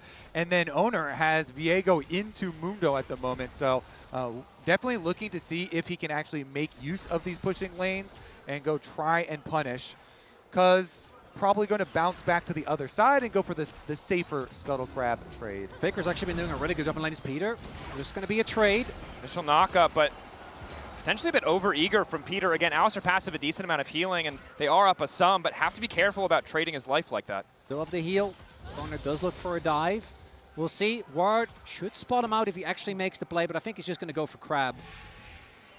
Yep, hug the side, and then the play here from Cuz, where he recalled immediately after his clear, is going to pay off. We'll get back for that Scuttle Crab trade that you're looking for on Mundo. And Owner down here will be known, so they're going to surmise that it's just normal clears for both. And I want to draw attention to actually the early laning phase for Faker has been really, really solid. Actually able to dodge most of these spheres. BDD with the phase rush. Still able to CS well, but has been pushed in for most of it. And T1, since Owner got bottom side Scuttle Crab, communicating, all right, Doran, go in, get your ward timing here for the respawn of these Krugs, the second clear. BDD also at some point forced to burn Flash.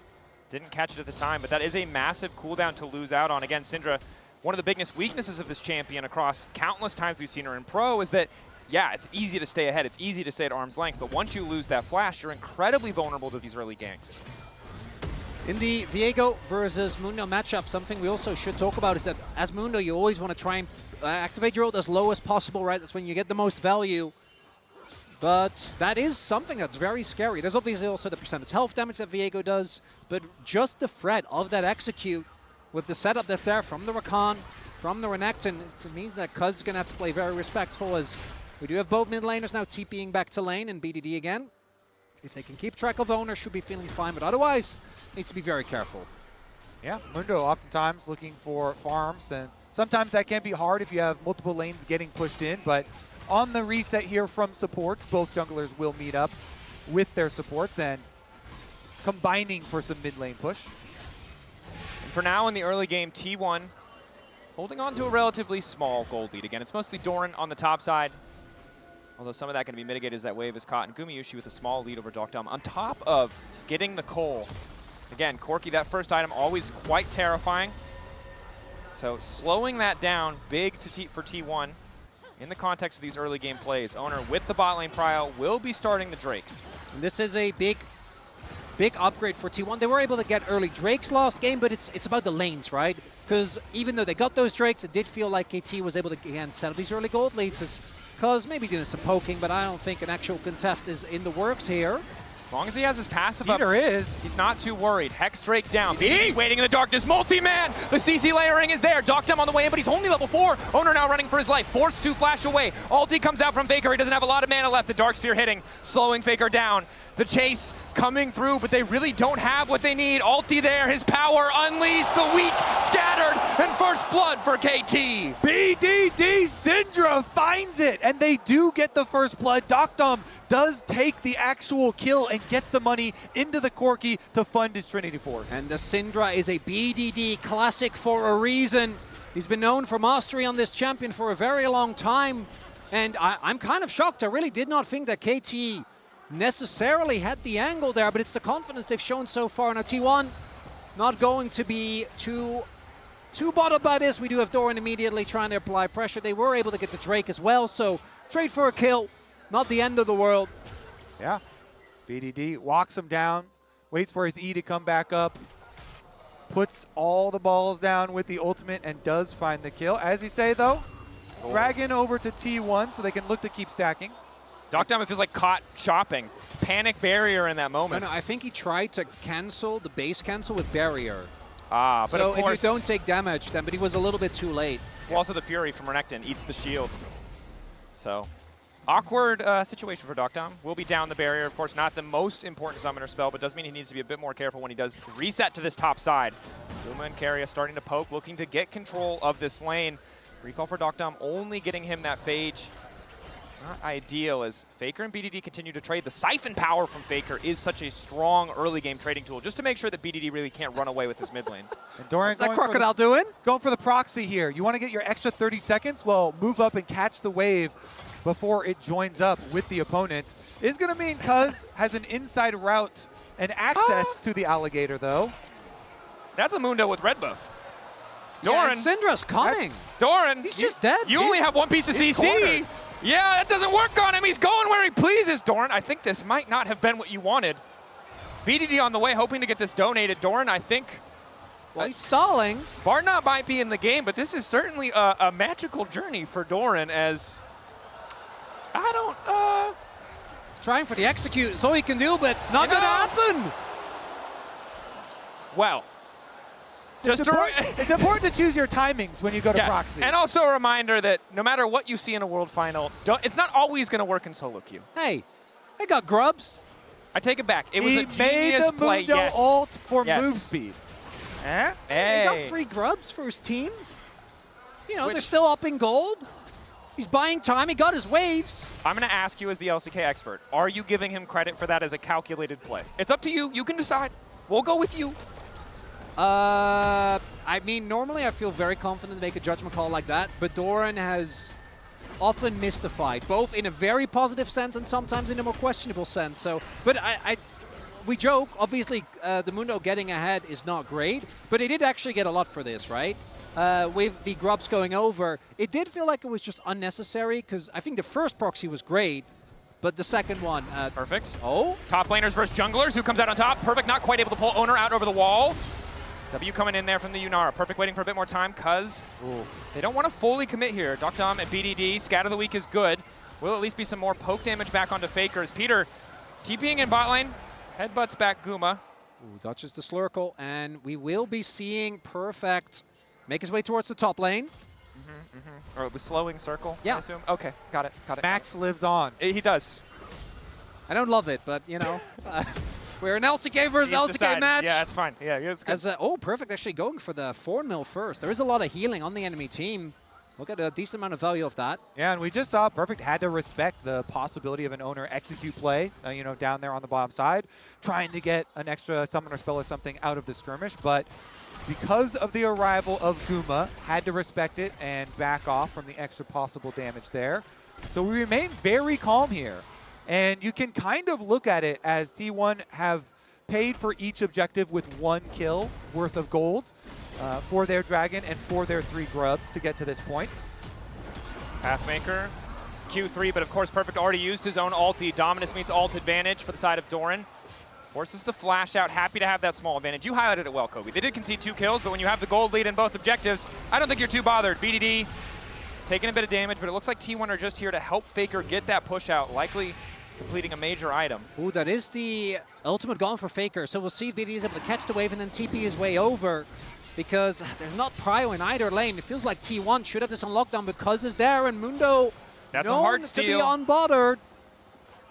Continuing to do That's decent damage. damage. Infernal, good damage as well. Lock up there, but Owner going is unstoppable. Peter caught out for a brief moment, immediately going to be forced to ult. That's the Unbreakable. The flash, it doesn't connect. The Q doing absolutely nothing means T1 are able to walk away. A bit of a fumble from Peter, but it doesn't cost KT much yet. Guma Yushi standing on the backside, ready to transcend if he needs to. Doctem going all in to try to stop him from getting his fight. Owner on the way in, looking for the reset to keep the fights going. BDD going over, wants to kill Owner, but Owner lives for an extra second. The stun to turn it back. Owner taking over BDD, but the stun does not connect, and Peter's now running. Cuz locked down in the meantime. Perfect is finally here, but it might not matter. Reset on the ulti from Owner means he gets to back away, but the health bars are low across all of T1 KT. This is an insane gamble. Objective lower and lower, and Cuz is taking unstoppable for Perfect. Gets a bit more space. Keria still living. Doctum on the way in, and Guma set the fall. Down goes the 80 carry. Doctum on the way out. The TP in. Fish in a barrel, and it's time for KT to start free firing. T1 thought they had the edge, but in the end, it's KT who take the Drake and the play. And it's because Mundo! He steals the objective Active, he chases down the kills, the hero that KT needed. At first, this play looks dire for KT. They waste a lot. BDD there tries to get the execute, but just doesn't have the damage. Syndra's down, Flash is gone. And then, as Peter goes down, I want you to watch what Dokdom is able to do here, because he keeps hovering over, firing these rockets. The poke just keeps connecting, and then Perfect goes in, and all he needs to do is buy time and buy space for his Corki to Gatling gun his way through T1. Huge moment there. Corki doing work. Cuz hits the cleaver, flashes in to finish off the kill as well, and BDD comes back in time to claim the kill on Faker himself. In the back for KT, erupting with joy. It looks like T1 had taken it. The steal started to feel like it was going to balance out, but in the overall extended fight, KT just keep on doubling down. And folks, I'm starting to think the Mundo might be a problem. Yeah, that's almost 10 times as much damage. That's a little silly. This is Cuz's second professional Mundo game. Yeah, on track, looking good. And I gotta say, Owner, he gets the Kraken Slayer. Uh-oh, Gumayushi has not decided to ult. Dokdom might be in trouble here. Knockup does not connect. Peter trying to get a bit more space, and Cuz is on the way in. All of T1 forced to retreat. Maximum dosage popped just to get him in range as BDD then is now collapsing on the side lane. Multiple pieces of CC stun. Initial lockup into Owner is decent. BDD trying to turn back. Sidestep does not work. Owner taking the kill. One of the hardest parts about these control mage changes is, or trades, is when you try and play the side lanes, who are very vulnerable here. And so T1 able to pounce on the flashless Syndra. Really nice play there from T1. Also no, right? Cuz shows mid.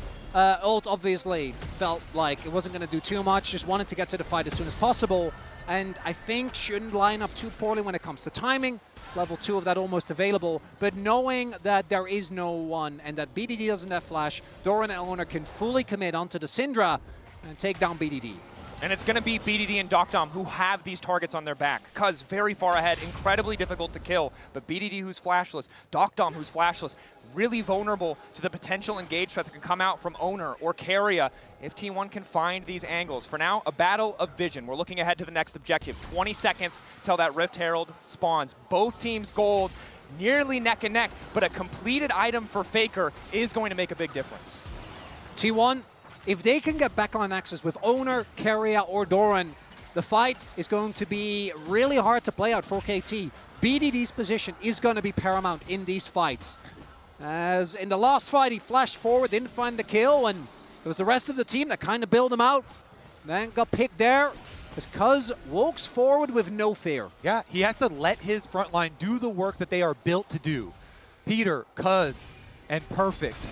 Let's see if they can actually bring it together. The teleport is ready for Perfect as well, and he is now proxying Doran, but he knows that there's nobody else that's going to come and gank him. There's no Mundo on the enemy team.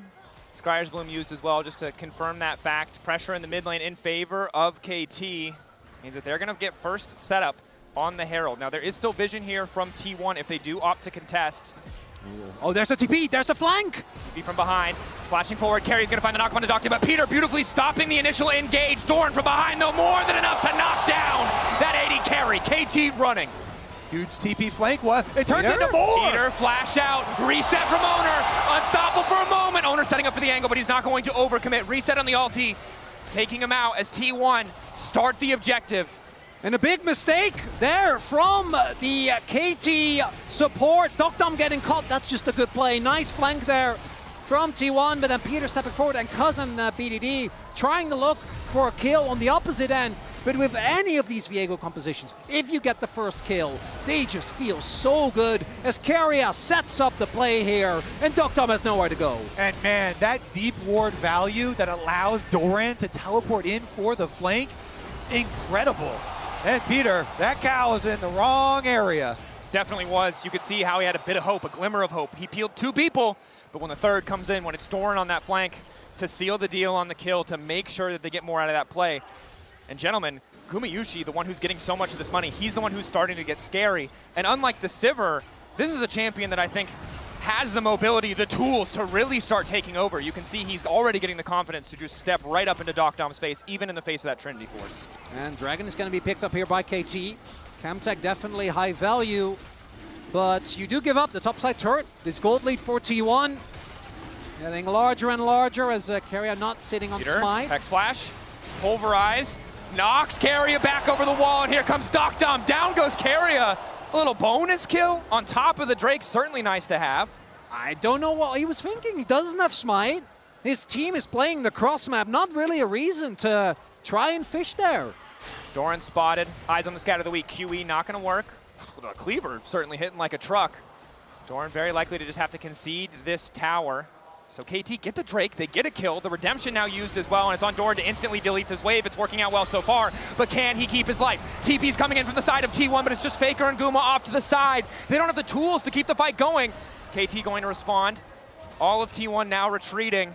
KT still winning out, still coming out on top, but in the mid lane, it's the Herald that's been used. T1 gonna try to transition into breaking down the mid lane tier 1, and it's yet another TP in the sequence of play. BDD wants to deny it. Scatter to clear out the rest of the wave. It'll be a chunk of damage, but the tier 1 will not drop. Nicely done by KT to parlay that pick into an extra kill. They've got Cuz, they've got Mundo. He can tank up that tower. They go for the dive. They make the play very nicely and very quickly. And we do see the gold lead has now evaporated. Basically reduced to nothing. Was 2K just a little bit ago, and I don't want to see a Mundo and Cassante with Chemtech Soul. That's too much, man. That truly will be too tanky to take down.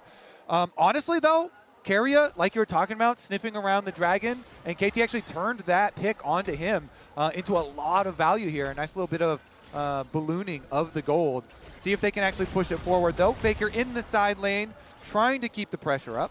And it's really interesting me looking at scaling in this game, because I think the Yunara, the Victor obviously scale great, but when you look at the raw 5v5 power of particularly that Mundo, that Syndra, that Alistar combo, I think we're seeing T1 really hard force plays because they don't necessarily feel confident. I think this comp can always win fights, right? Sure. If you ever get the pick, if you can ever start, particularly with this build from Owner, get that early execute, because he has so much damage available.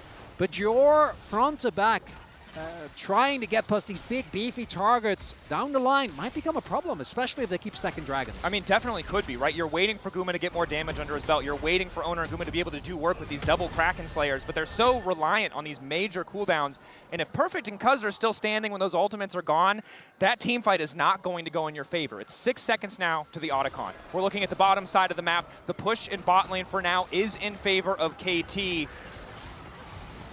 T1 holding on, doing well. 2 items on their carry. Guma holding on to a small lead despite the catastrophic earlier fight. But it's KT looking to potentially start the major objective. Keria, to me, has to be the difference maker. He's the one that is the initiation tool. This time there is no flank ward, so Doran can't quite find an angle as easily as he did in the last one. So Keria has to do a lot of heavy lifting. Has the sums available, but so do the carries of KT. Look at the lane allocation here, because BDD, no teleport up in top wave, was actually catching it. So T1 trying to take advantage of that information, knowing it's going to take BDD a while to walk to this area. Owner, though, is taking a significant amount of damage from the Otacon, as well as getting shredded from it here. So KT feel like they are fine. KT will have to respect Doran. You highlighted it well. Perfect needs a bit more time for his TP to come back off cooldown. So KT might just try to draw this out, just try to delay T1 a bit, threaten the objective to give themselves the time they need. And I think the good news for KT is Peter, Cuz, these frontliners really hard to catch out. The passive from Mundo makes it so impossible for T1 to land a single piece of CC. And the Unbreakable from Peter also means that even if they see one of these isolated members, it might not be the right choice to go in as Perfect and Doran continue to fistfight. Perfect, of course, doesn't have TP and wants to make sure that Doran can't get out of here. Going all out in the middle, Pathmaker hitting the Q3 does not connect, crucially, so Doran will walk away, but he walks away ultless. He actually got the W there on the Renekton Ruthless Predator, I'm pretty sure, so didn't get stunned. Wins that trade handily, also presses tab most likely, and it's like, I have a Thornmail and a Jack Shows. Good luck, buddy. Starrick's now done for Doran, though. That is a big cooldown that will give this Renekton a lot of power, but not having the ultimate, that dominance available, might prove for T1 to not be too big of a hindrance. We'll have to see as Keria, again, trying to set up some vision here. Keria has made countless plays to bring T1 to this point. Rakan, a champion with so much agency, but again, it's hard in the face of a Mundo, a champion who gets to ignore that first piece of CC, who has so much healing. KT zoning away T1 while BDD pushes the wave. Critical team fight here. Everybody on 2 items, basically. Looking Flashes for the available. setup. Now T1 continue to poke their head in, but they really don't have control of the waves. They're waiting for Guma to push out mid lane, but they really need to respect the engaged threat range of BDD. The Dark Sphere Scatter the Weak combo can be devastating. Gumayushi without a cleanse effect to his name. The rewards for this team fight are so huge because Otacon and the Dragon both on this side. Faker continuing to poke. If you win this fight, you might not just get Dragon, you might get Otacon as well. We'll see, T1 might give up the Drake and then play for the objective instead. Perfect. Owner lurking in the darkness. Perfect unstoppable for a brief moment. T1 happy to have the poke, chipping away at that health bar. Oh, they're pincering them. KT losing control of that Tri-Brush is big. Scatter going wide, also massive. It's a huge cooldown at this point in the game. Perfect over the wall with the Blast Cone. Knocks back Guma. Redemption going down. Cuz holding onto the maximum dosage as long as he can, but it's Faker off to the side. Not too isolated. 5K on the Drake. Getting lower. Eyes on Peter. The Alistair to make the play as Faker tries to zone away. KT, it's Peter in the clutch. Scatter to fall, but the fall of damage is not there. Exhausted is Faker. And Carrier tries to turn it back, but he's all by his lonesome. Doran cannot get into the back line. KT managed to find the initial kill. It's perfect start to pop off. Guma missing completely. They get the Drake, but it might cost T1 everything. He flashes into the wall, and that might be the Otacon going over to KT. Cuz continuing to go where he damn well pleases. T1 forced back. The tier 1 tower starting to fall. Otacon already getting started by the remaining members of T1. Peter waiting as well. A critical team fight for KT.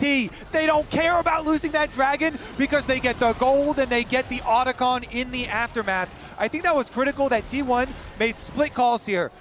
Look, they don't have Viego damage with their dive. So Owner finishes the Dragon, but look at Carrier. He goes with Doran. So Carrier and Doran dive the backline, both Doctum and BDD, but they didn't have their burst damage there with them. As we see Score and the coaching staff, I think they felt necessitated because Faker got engaged on. So you have to pull the trigger. Doran tries to salvage the play. I think in the moment that's the right call, but without Guma or Owner, you just don't have the damage to kill that Corki. And Perfect comes up huge once again on the Cassante, and he even survives the play. Feels, again, like a breakout performance. No doubt. The highest level we've ever seen him at. And the big thing is here, by winning that Otacon, you get more XP, you get those flowers, which is so crucial for this Syndra who's crossed the 100 mark threshold on those splinters, getting closer to 120. You get some every time you level up, so that level advantage for BDD just pays double. For T1 though, look at the cooldowns that you got. I'm looking at Doctom's flash. Any fight that T1 can start with the amount of burst that they have, if they can single out any target that isn't perfect, I think you have a good opportunity. And okay, let's be real, Cuz also is about it. He's getting close to level 16, not feeling too good about that one, but Doctom, BDD, even Peter if he's too far forward, you need to start the fight with an early pick, but for that, you need to be the aggressor. And I think, that engage we saw, if it's KT that is calling the shots, the Viego comp just doesn't hold up. Yeah, I mean, you called it right before it happened, but Peter, the engage, the setup onto Faker, followed by the Scatter the Weak. Nice little opening for them. You have to be on the same page in these team fights. Both of these teams have indexed so heavily and found so much success because of their team fighting. And I think pressure just continues to be on Guma, right? Had the Sivir game, they couldn't quite get it over the Doran. line. On Yunar, the strongest AD on the patch. Doctum again. He knows. Learned from the previous game. Will not wander into the fog of war, whether it's Renekton or Sion. The lesson has been learned as Cuz has been caught out. Initial CC is good. Cuz getting bursted through with the flash over the wall keeps him standing. Peter trying to zone away. Ulti from Guma means they want to keep this fight going. Good scatter, but doesn't quite connect on Gumayushi critically. He's able to just free fire. KT forced backwards, but Faker now half HP. And Peter, what a psychopath. He went in instead. A lot of damage to come down, and KT, they're looking for the chase. Cuz connecting the cleaver, still has access to the maximum dosage, zoning all of T1 away. Faker just barely able to make it out. TP is his. He can get back to this fight if KT try to force the Baron. Flip it. Faker can TP back in. A lot of cooldowns are gone, though. Look at the ultimates that aren't available for T1. They have to be careful of moving into the choke, and they know it. Owner trying to approach from another side.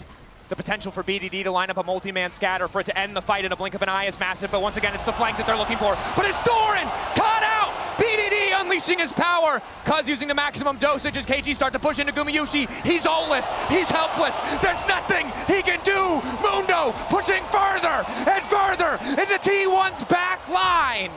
KT are doing it! The stun from BDD right onto Renekton as he's trying to go through the wall. BDD stuns him as he dashes, and the reward might be Baron. There is still the opportunity for a steal. Owner's there. He doesn't have his ultimate though. Flash about to come up. If they don't steal this, KT might set up for a soul point as well. Teleport. Coming in from BDD, well called. Potential 50-50. The Mundo damage. The auto carrier trying to zone. Peter on the way and wants to knock them out of the fight. The objective getting lower and lower, but off T1! Deleted! In the blink of an eye, KT take everything! And the scatter from BDD will not let them pass. Dugdom lives, and that's Baron. Listen to that crowd. Listen to that crowd. They are riding the roller coaster. KT with the advantage. And when we look back at this fight again, Doran caught out the scatter to deny his path over the wall. And it's Peter even there on a really deep flank angle, and Faker on this Victor trying to make the flank work as they just don't have the tools to deal with this Mundo. He's just not taking any damage. And then they know to start up the Baron, draw T1 to them. The desperate play from T1. They flash in, they try and burst down Doctam, but the peel is there. Doctam does not fall. And KT, they've got Baron, they've got a 4,000 gold lead. They also have the Otacon buff still in their favor. And almost the entire year, T1 have dominated this KT lineup. But for what feels like the first time in countless years, it is KT who have T1 on the back foot. KT who once again have a gold lead. This time not from snowballing early, but fighting incredibly in the mid to late game. And for this roster, with Doctam, Peter, and Perfect all being subbed out at various different times of the year, for them to work back to this point, inspirational stuff. KT, can they do it? We saw it in the previous game. T1 was almost able to find their way back. Kuma doesn't have a third on him yet though. That execution is not quite there. And trying to play a pick comp from behind is known to be an exercise in futility. Look at Perfect, he's not afraid. T1 have to be careful. A single scatter connects and it all could fall apart. Cuz is almost level 16 here on the Mundo as well. Ooh. That rank 3 ultimate is big. Splinter's almost maxed out as well. That AP steroid, an additional 15%, as if BDD wasn't doing enough already. Only 3 away now. It's level 16 for both mid laners. Carrier with a good combo, Faker with a good ulti. You can see the path to T1 turning it, but it's just so hard to imagine Cuz dying to anything at this point in the game. And the BDD, 3 items done. 10 stack Dark Seal, slow and steady. As this bot lane inhib certain to fall, you see T1 as well. They're accepting it. Doran maybe trying to trade an inner and top. Cuz just getting a crab for his efforts, as now the 3 item spikes have been hit for Faker, for Owner, and for Guma. Peter. KT waiting off to the side. T1 see an opportunity. Doran continuing to push in the top lane. T1 want to just keep KT around, deny these resets. But there's no real major example. Faker caught out by Peter. Cuz on the way in, but nothing's going to come from it. Ulti goes from Faker, and Peter's just going to walk away. Again, no major objective, so it's not a big deal, but T1 have to be careful. He'll use there by Peter. Doesn't want to go down, and T1, if they had a flank ward, if they had the bot lane turret taken down, maybe there's an opportunity, but that one is still standing 31 minutes in. And during their defense, T1 are able to get the top side secondary tower for Doran in addition to the red buff, plus this outer tower as well. So a little bit of gold back in their favor, but KT, they stand just 2 minutes away from a Dragon Soul arrival. That fight will be critical. Yeah, that's Cuz level 16, and that's a Cassante. That's too much. You didn't want to add anything? Too much you didn't power. Want to add anything? Just Cassante? No. I didn't need to add more. You guys both know. Yeah, refer to Showmaker. Yeah. For the rest of the description of that champion. And honestly, that is the immense tanky front line that KT have to their advantage. Those 2 champions that you mentioned, plus Peter's possible engages here with the Alistar that KT are going to try and use once they draw T1 over to the Dragon Soul fight. And we keep repeating it because I think it's the only way, barring a colossal mistake from KT, that they win. They need to find a pick on BDD or Dokdom. These are your two main targets. BDD's flash will almost be up. BDD and his team also have the benefit of getting to choose. They can just play for Baron. They don't have to care about the Dragon, because it'll just be soul point. But with Guma approaching his 4th item, maybe this Yunara can do some magic.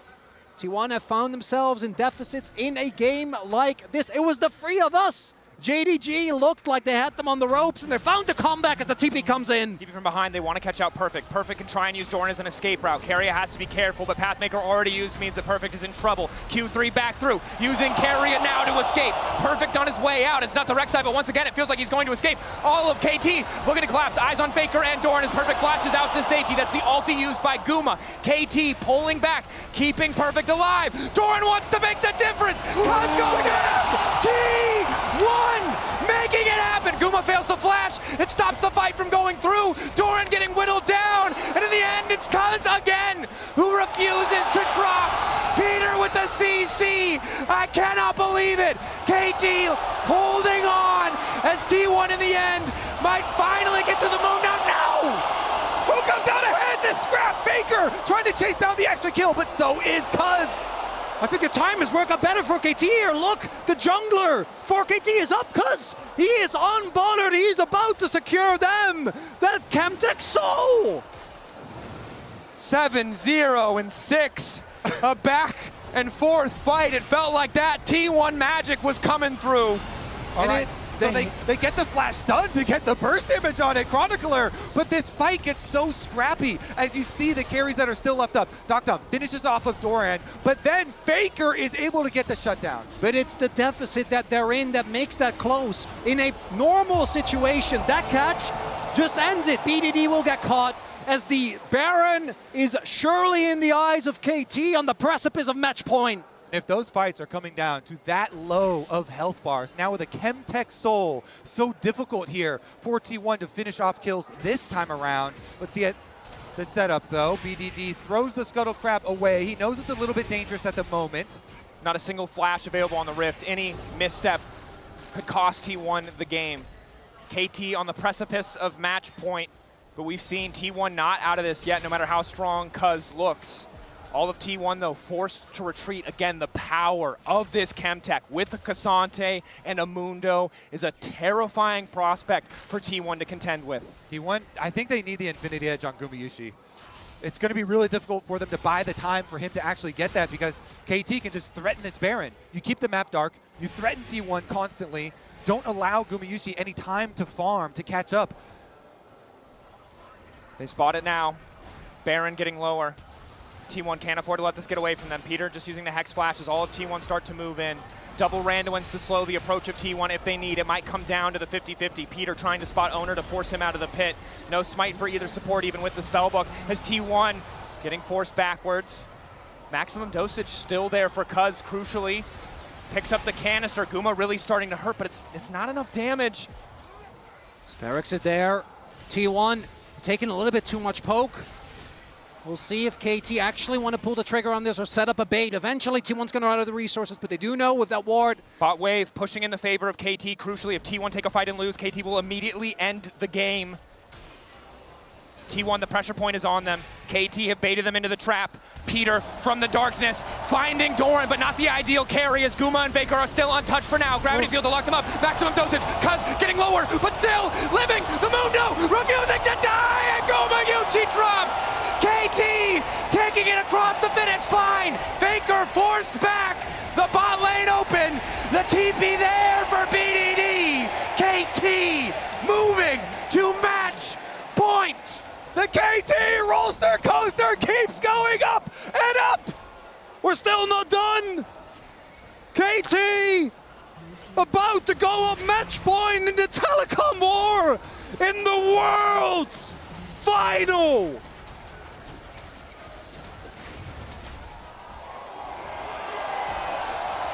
A story at this tournament of dominance when it started, and people doubted the quality of their opposition, and then they beat Gen G. And now they're taking T1 to match point. KT monstrous in Worlds 2025. Let's see what the AD has to say about it. KT saying 1 is all you get, just like Gen G. We will take that match point, and they walk past the cup thinking we're gonna be back for it very, very soon. What an incredible game, and what an incredible roller coaster, I just have to say it, that we are on.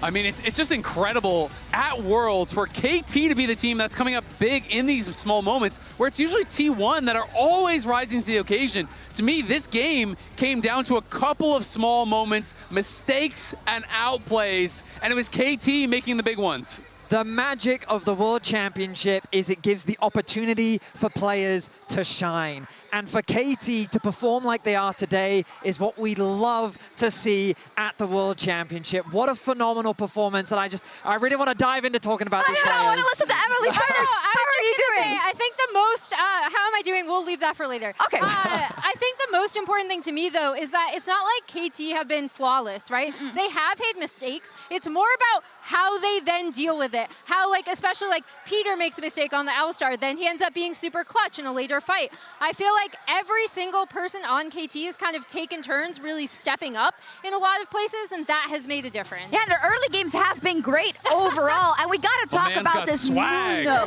We have to talk about it, right? I think it's become one of the most contentious and important picks in all of the World Championship. I absolutely agree. I think it was a great pick in this game. Cuz played it excellently. You could see in the later stages, they just had no answer for it.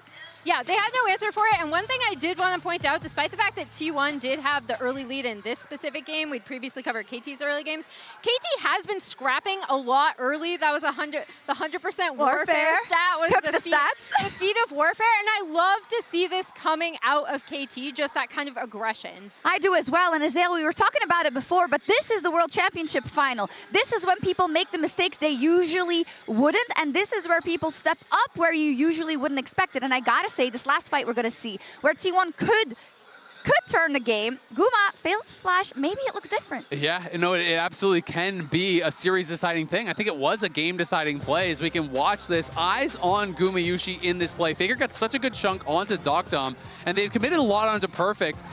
Dorian decides, you know what, we're going to go for it. He flashes over the wall. They get this great engage. They do get the shutdown, but look at Guma here. Steps back, then tries the flash over the wall, doesn't get over, and as a result, he is out of the fight for such a long time. The ulti is expiring. Imagine if he is there with all these low health bars. T1 probably get that kill, probably take the dragon, and delay the soul. The beauty of this fight is it showcases not only the resilience of T1, the fact that in these environments, they still constantly look for opportunities, constantly look for ways to flip the games, but the fact that KT weathers that pressure, and while it is in conjunction with key mistakes that we're seeing from T1, the fact that KT is able to find these opportunities and punish the mistakes is a testament to how well they've been playing. It absolutely is, and teams haven't been able to do it for 3 years. How is it KT that's doing it, Emily? I don't know.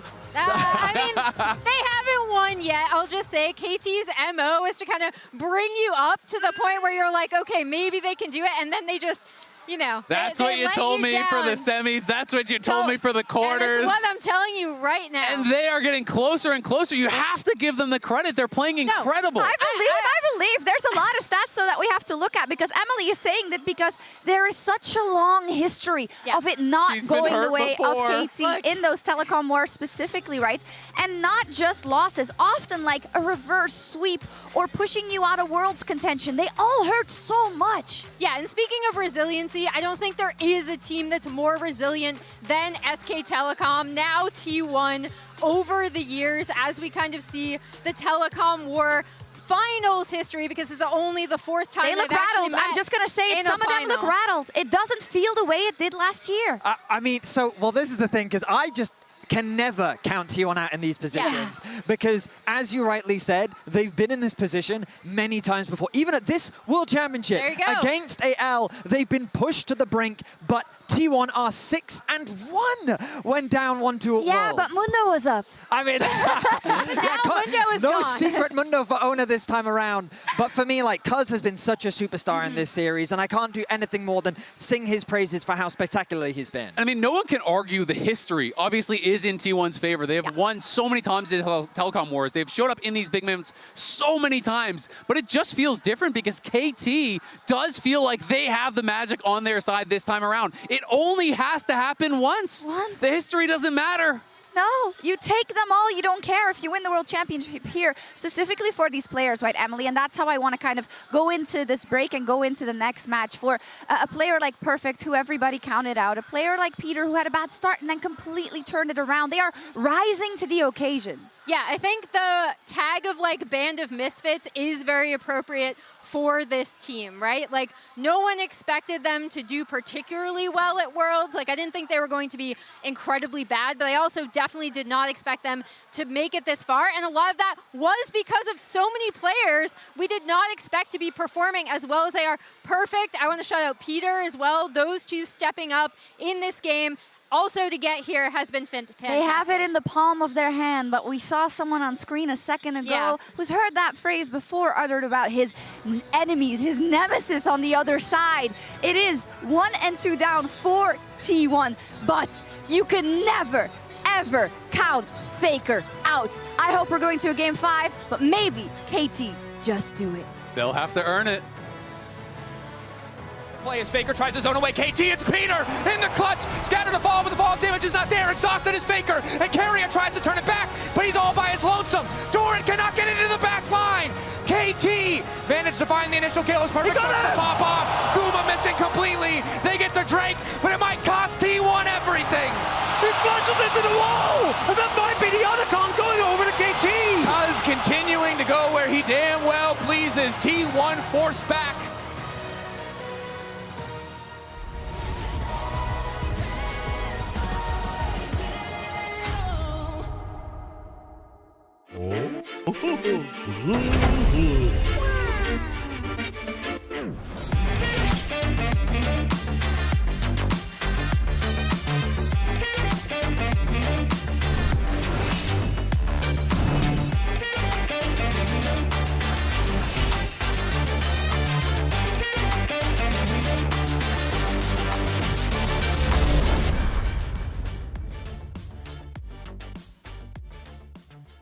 Hey players, you know a lot of you have been asking about the winter map and why we haven't been able to do it, and I'll tell you, it's really difficult.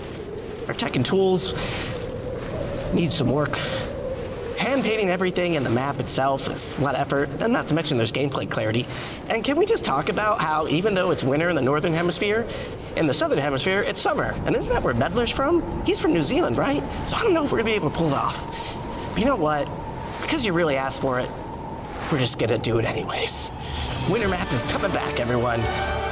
Winter 2025 and summer 2025 somewhere else. It's winter everywhere on Summoner's Rift.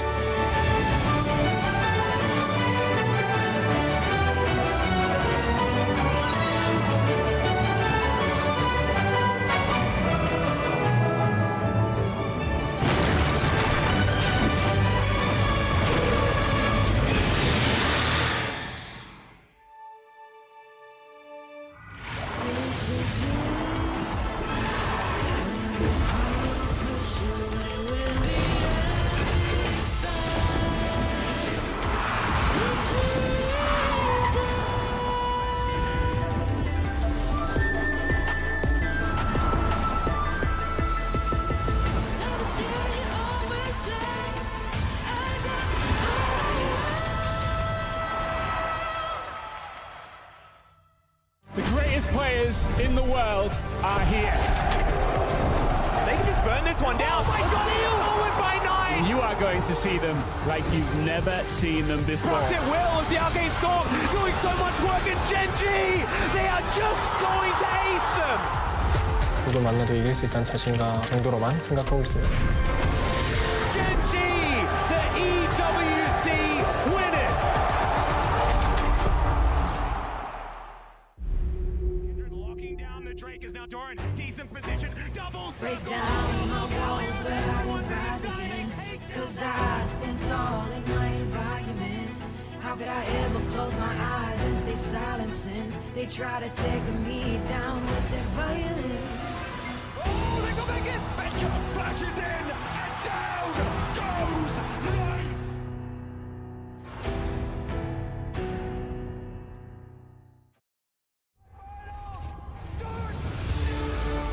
It's more than a game. It's a world shaped by you, the fans. And our mission is to elevate that world by building technology that creates moments that last forever.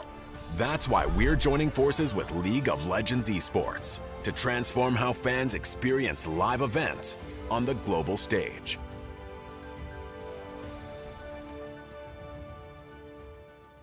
All right, guys, I just landed in China. Let's go.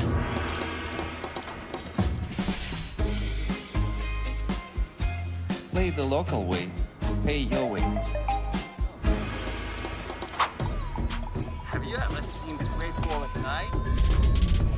Play the local way, pay your way.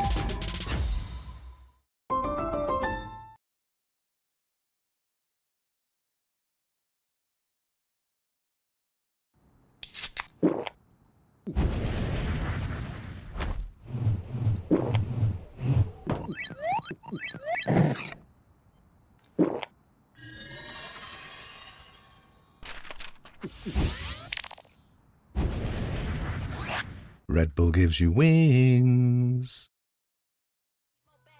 Gas, no one can stop me but me. Too bad, on fire, rewired, go higher, go harder, you wanna. I got it all, you'll see it. Stars across the night of a shower.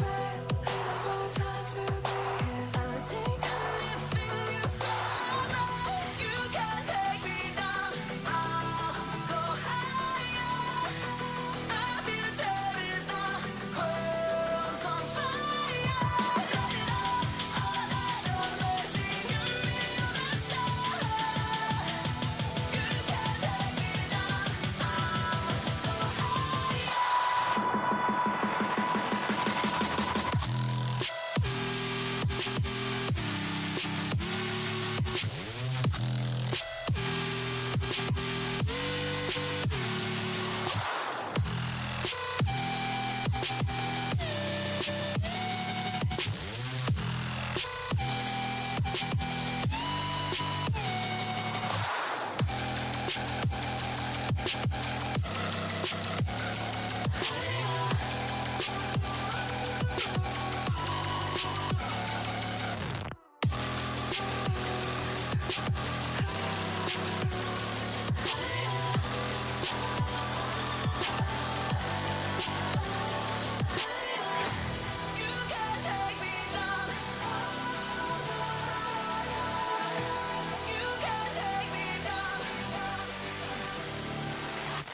No one can even come close, nah.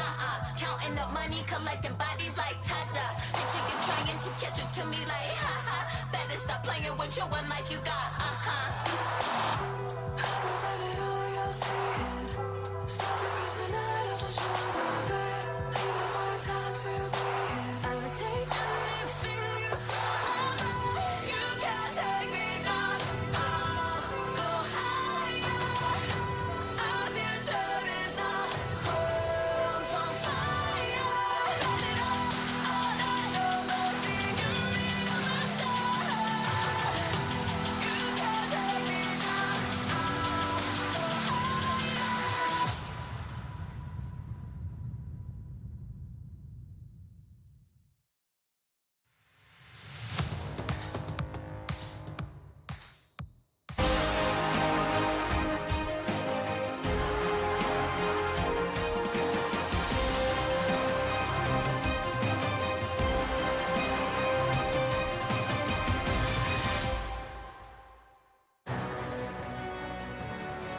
Welcome back to Worlds 2025. We're here, you see the League of Legends Carnival taking place here in Chengdu, where 1.8 million fans have passed through over the course of the weekend and are watching now as KT, against a lot of expectations, almost all of them, I think it's safe to say, take us in to match point.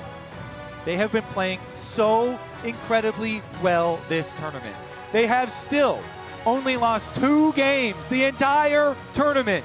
1 to Gen G and 1 to T1. KT playing so well, it's inspiring. But we have seen teams be in this 2-1 position before and not be able to close it out. T1 themselves have found themselves 1-2 down and bounced back in the most pressure situations, but after that game, number 3 in particular, it does really feel like KT, their meta read seems so on point, and the level of gameplay in particular is, again, having watched this team just go through a rotating door of, we had Potter come in, we had Wei at the beginning of the year, we had casting, and yet here we are, 2-1 up against the greatest League of Legends organization of all time. And I have so much respect for players that are able to work their way through difficult times, complete an arduous journey, and make it back to the very top. So with this roster, can KT actually eliminate T1? As you said, T1 are notoriously hard to eliminate from Worlds. They have been there before with their backs against the wall in must-win games. And now into the draft, T1 once again on blue side here for game number 4 of Fearless Draft. Pantheon Ziggs taken off the table. As you said, T1 on blue side, mid lane prio picks also off the board alongside Carius Bard. So Galio, Nocturne combinations, maybe a Camille in there as well. Some of these T1 champions that you have seen them use create dive comps. That could be a tool that they use very aggressively. Okay, they're gonna start out with bot lane. And now we have, for the second game in a row, despite the struggles on Yunara in the previous game, T1 doubling down, tripling down on Gumayushi, being the center of their early draft strategy. Yunara did not work out for them. It was not enough. The Kalista, an incredibly oppressive champion at early stages of the game, set up for an explosive bot lane matchup, but the Trundle is there for Cuz. Huge. I'm known Trundle blind. I don't want to say hater because that's too much, but I don't love it.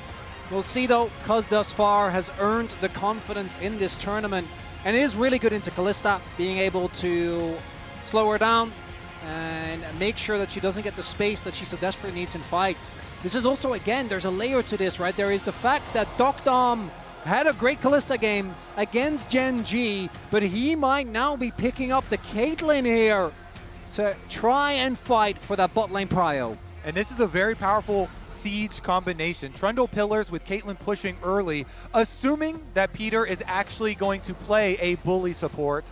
Sometimes they have actually, for KT, they did like Caitlyn Braum. They didn't necessarily fully index into a Caitlyn Lux or Morgana or Karma type lane.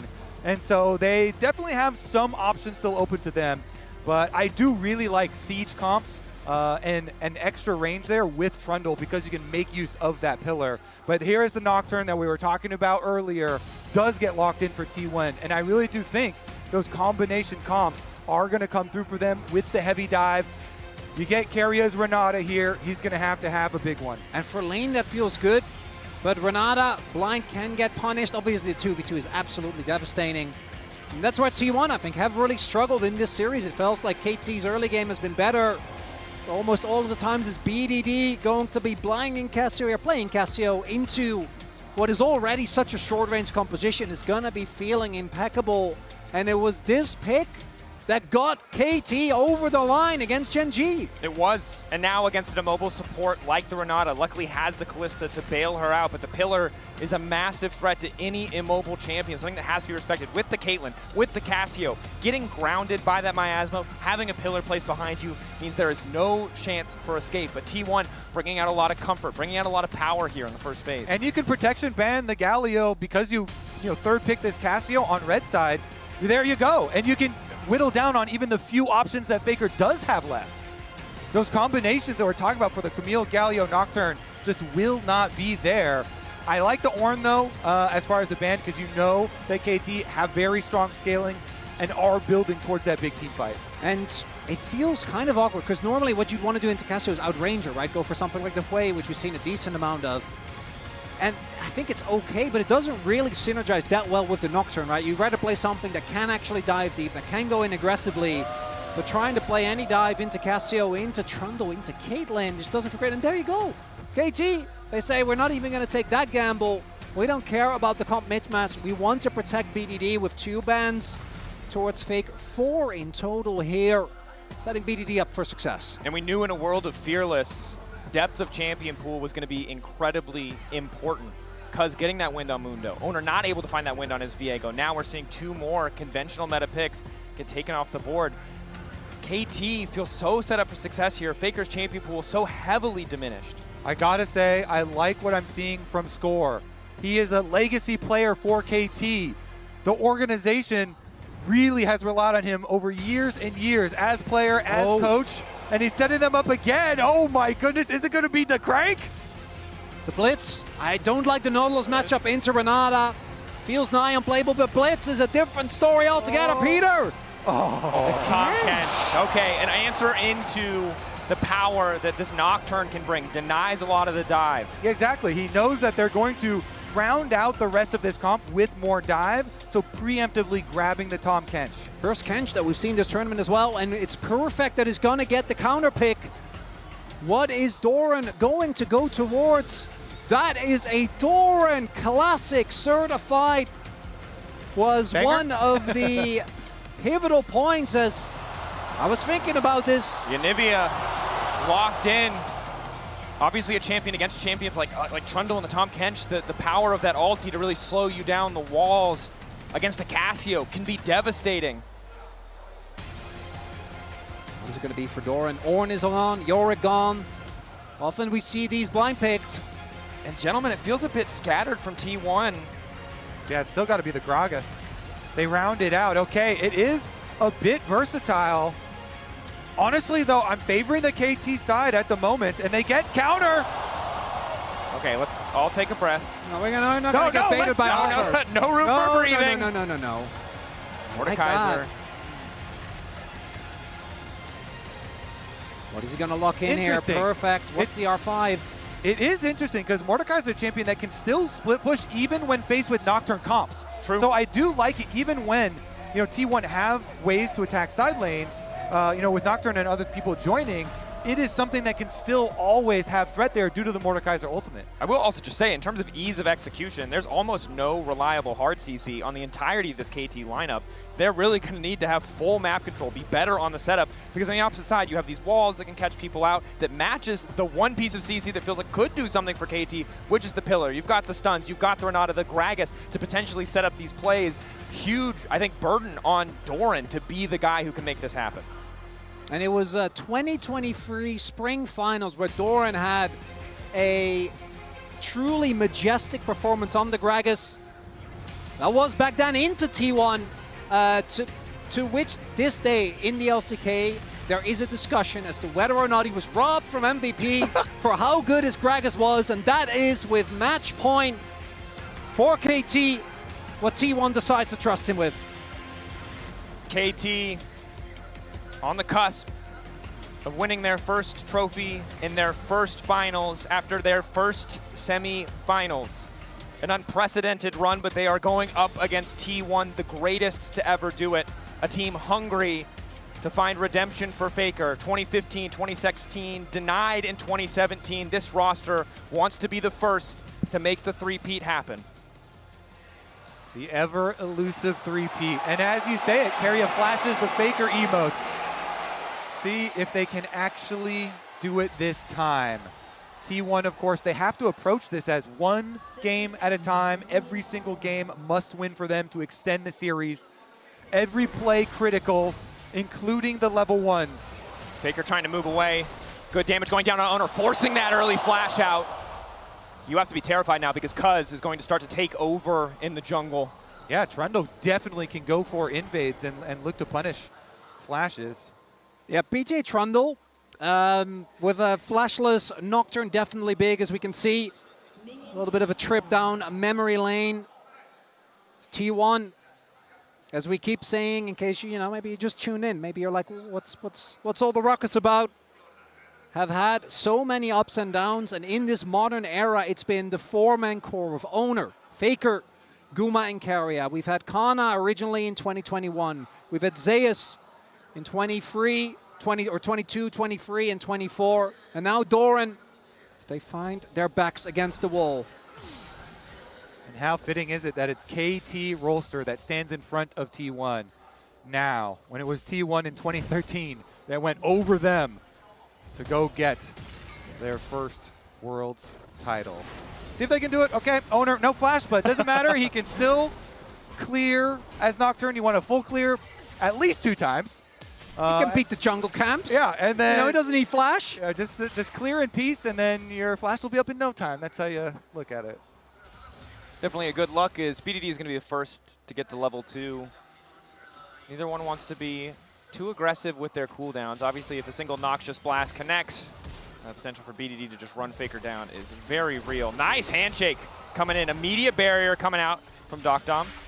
Gumayushi using a barrier of his own just in case the tower shot does come through. So super dominant 2v2 here already from the side of T1. And I do think you kind of know that when the Kench gets locked in, you're just not going to have the laning pressure. This is really a pick that is expected to have pressure as you go deeper into the series, right? As you, or rather into the game, when the dive will inevitably follow. I gotta say though, Kench into Anivia and Gragas really doesn't feel quite as good. I think the Nocturne and the all-in from Guma and Keria feels good to play into, but Anivia really makes it hard for you to actually reliably protect your carry, get W's off, and Gragas kind of self-explanatory. His ability to create space. Keria! Flash away. Keria tries to get him with the Q flash. Docdom quick on the reactions, crucially, but that is a flash down in the laning phase. And again, while Owner is flashless, may still be in a position come level 6 to really force this dive before Peter has access to that ultimate.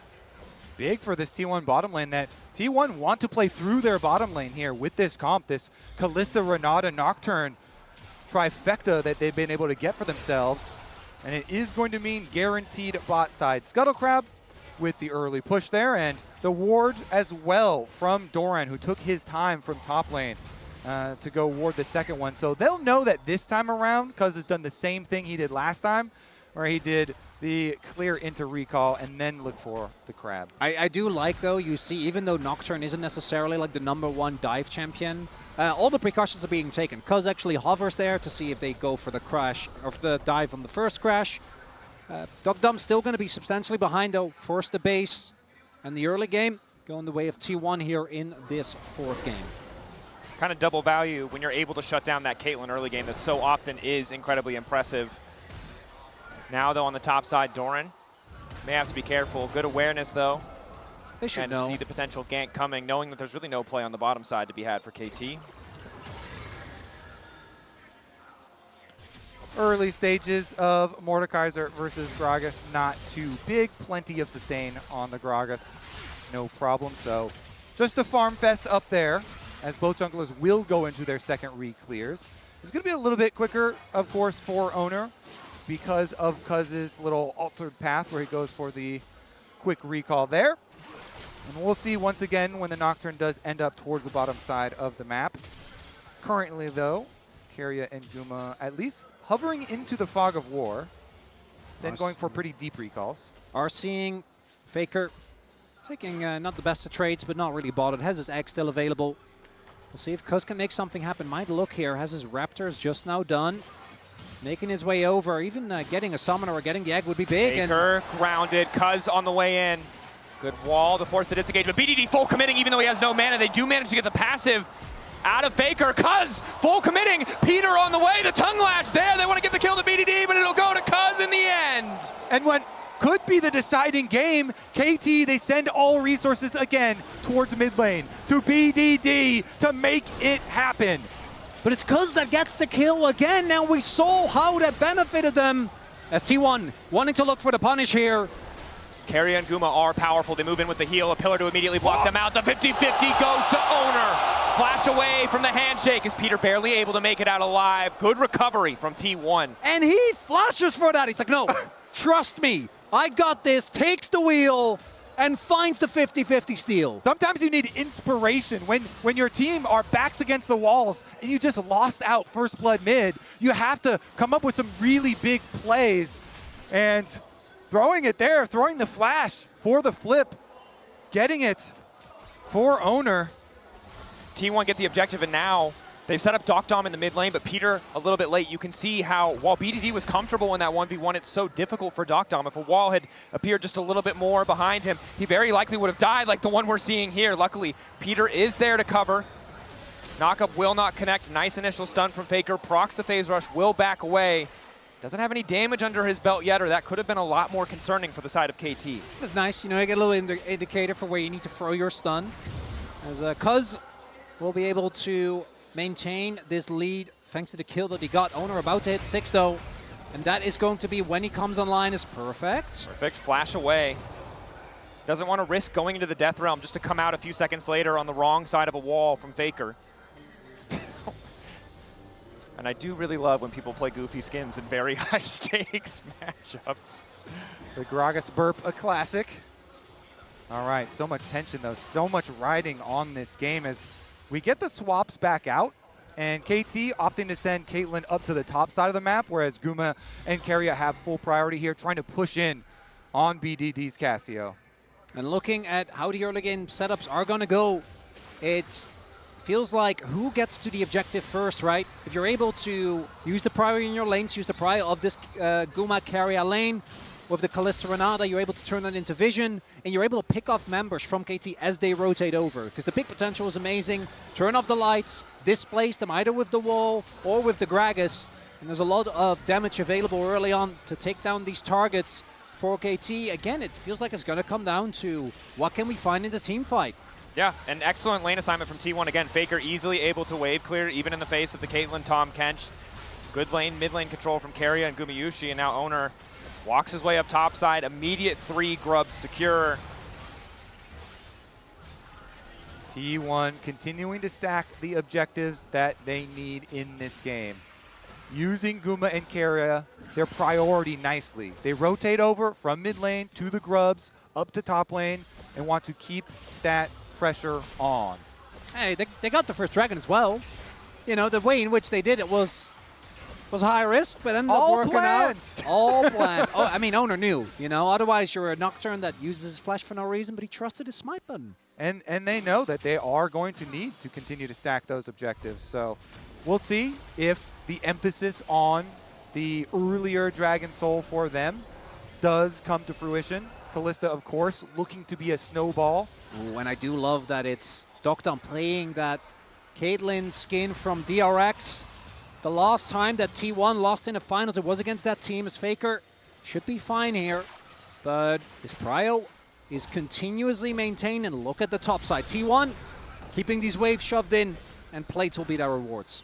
And this feels like the first game where T1 are able to build such a clear advantage in the early stages. Yes, BDD has a small gold lead, but Gumayushi, essentially, no one can stop this man from pushing in, from building a greater advantage. And you already talked about Drake stacking, right? Kalista, a champion who very effortlessly can contest the big smites of the game, and when Owner and Guma are working together, it feels pretty impossible for KT to stop an objective that T1 have started. Guma, on a lot of champions, is pretty good at contesting dragons as well. Has been known for that, Yeah, he has stolen, even at this tournament, multiple dragons on different AD carry champions. This time around, though, we continue the Farm Fest, my friends. Nice. Love it. You know, it's bringing game the 4. LCK to the world It wouldn't be stage. your final cast if we didn't get a little, the appropriate pace for an Obviously, LCK matchup. the main issue is that normally we go completely off topic. Sure. We're not going to do that here. No. Professionalism. Yeah, obviously. There's a Hex Plate now done here for Owner. We'll have that available going into the first fight. Looks like double Roa to come through here for T1 as well. Obviously, 20 seconds. Ooh, BDD close to his. At this stage, however, it feels like T1 just ahead in terms of overall prio. Yes, BDD has mid lane push, but really has to be careful about wandering into Fog of War when Owner has access to that ultimate. Cuz has finished the Sundered Sky, not opting for a Trinity Force, knowing he might need a bit more sustain. Carry a bit of poke onto Peter, and T1, with this bot lane push, very likely set up to be first to the Drake. Owner's there, trying to, I think, scout out, and this time T1, if they can set up again, trying to regain control into Renata, into Anivia, kind of a nightmare. We haven't really talked about it too much, but the engage from KT, just not the best. It's really looking like a full commit or bust. Cuz ready for the 50-50. Faker off to the side. Decent damage onto BDD. Owner going all in. Flashback coming out from Cuz. Wall there as well as BDD just barely able to skirt around the edge. But the objective set up now for the side of T1. Double TPs. KT want to claim it for a bit more. Ulti coming out from the side of Carrier. Drake down. The backline of KT berserk as they look if they can turn it back. But again, they don't have the tools to keep the fight going unless Peter wants to flash Tongue Lash. But that's all their CC. Perfect fighting off to the side, dragging Faker into the death realm. In the meantime, BDD starting to walk forward. Doran potentially caught out. The 4-man! BDD! Showing he can be clutch in the moments to count. Turning it again. KT were losing the fight as they lost the objective. Gumayusi will not be able to make the bailout work. The Drake to T1, the fight to KT. Oh, Doran's gonna want that one back. The big whiff on the Gragas engage there. Peter, knock up a bit too far. The thick skin, yeah, it's not gonna save you. Caught up in the hype, caught up in the moment. Faker gonna get one back. Yeah, getting a little bit ahead of themselves there. The roller coaster, sometimes a bit of a bumpy ride. But as we highlighted, it's BDD that takes this fight into his own hands. That you see KT, they at first very respectful of the amount of disengage available on T1. And it's not until this pillar comes through that they're really ready to commit. Yeah, and they try and pincer them against. Then Doran goes for the big play, but he's left in the middle, and BDD hits the ultimate, peeling all the rest of the DPS, getting those stuns. And T1 get chased out. And Perfect, while that was happening, took out one of the big DPS sources for T1. Even though he doesn't actually take out Faker, we can see there, the BDD topping those damage charts, and Faker, he was just hitting a Mordekaiser. Nothing you could do, Guma. BDD, the points of pressure that we look at for both teams. Gumayusi does go down in the end, giving a lot of that gold back to Docdom, crucially for this KT lineup. And BDD now with the Roa fully stacked, even as Faker struggles to complete his, is in an excellent position in the fights to come. Again, 1 minute and 30 seconds now until that Herald is available. Top side still close, mid lane still very much dominated by Guma. But T1 would really like to have that prio advantage ahead of this next objective. Yeah. They made the call. Just try and go for Docdom. You know, Doran getting in there for the knockback, but they didn't have the damage to follow it back up. And so the extra kills here for KT, but T1 preemptively got the Dragon. So that plan of stacking the Drakes is still there. Ooh, and this is a game where I think Ocean's are actually going to get a ton of value. It makes your side laning so oppressive. There are a ton of champions on either side that have a good amount of sustain. Going to become even more annoying when you become basically an immovable object in that side. And a lot of champions that, even with the Roas, even with the Seraphs, are going to chew through a ton of mana. As right now, KT feeling like, despite everything that's happened, game basically that even, right? If anything, it's in favor of T1, given that we've seen the Grubs go their way, given that they're currently up a whole whopping 2 plants as well. And remember the context of all of KT's kills. It is a lot of flashes, it is a lot of full committals with very long cooldown sums and abilities. T1 still have a much easier time setting up fights, setting up picks, and because they've secured those 2 Drakes, they will inevitably be allowed to force at least one fight on their own terms, even now as we see both teams setting up for the Herald. And I think that will be necessary for T1, because KT, they have used this Caitlyn so effectively from the very beginning of the tournament, and they've constantly looked towards the late game with this champion for Docdom, and the siege power, the extra range. KT right now, speaking of siege, with the 4-1, but T1 are able to take control of it. They've got control and access to the Rift Herald as well, so they can continue to stack these neutral objectives. And that's the way that they're going to apply this pressure to KT and not allow them a lot of extra time in the game. Early objective stacking going the way of T1 convincingly and fully. As a possible play onto Doran here, a dive with about 50 seconds left on the clock would be big. Owner on the way. Access to the ulti. TP available. Full commit now going down. Owner turning off the lights. All of KT immediately pulling back. Peter isolated, caught out. Trying to stay standing with the thick skin. Will Abyssal dive away as Faker takes down the top lane tier 1, and again, this is the struggle of the KT composition. It's so hard to force anything, and T1 continue to trade up. And T1 read them like a book. The 5-man rotation gets punished heavily. They're ready to keep Doran safe this time around. That Gragas will not be taken down, and then on the cross map, the topside turret falls. And now they're in a perfect position to contest this next Drake. The good news for the side of KT is at least Dokdom finally has that collector, is able to chip away at Gumayushi's health bar, but with the Blade of the Rune King and a red buff, Guma forced to be reckoned with.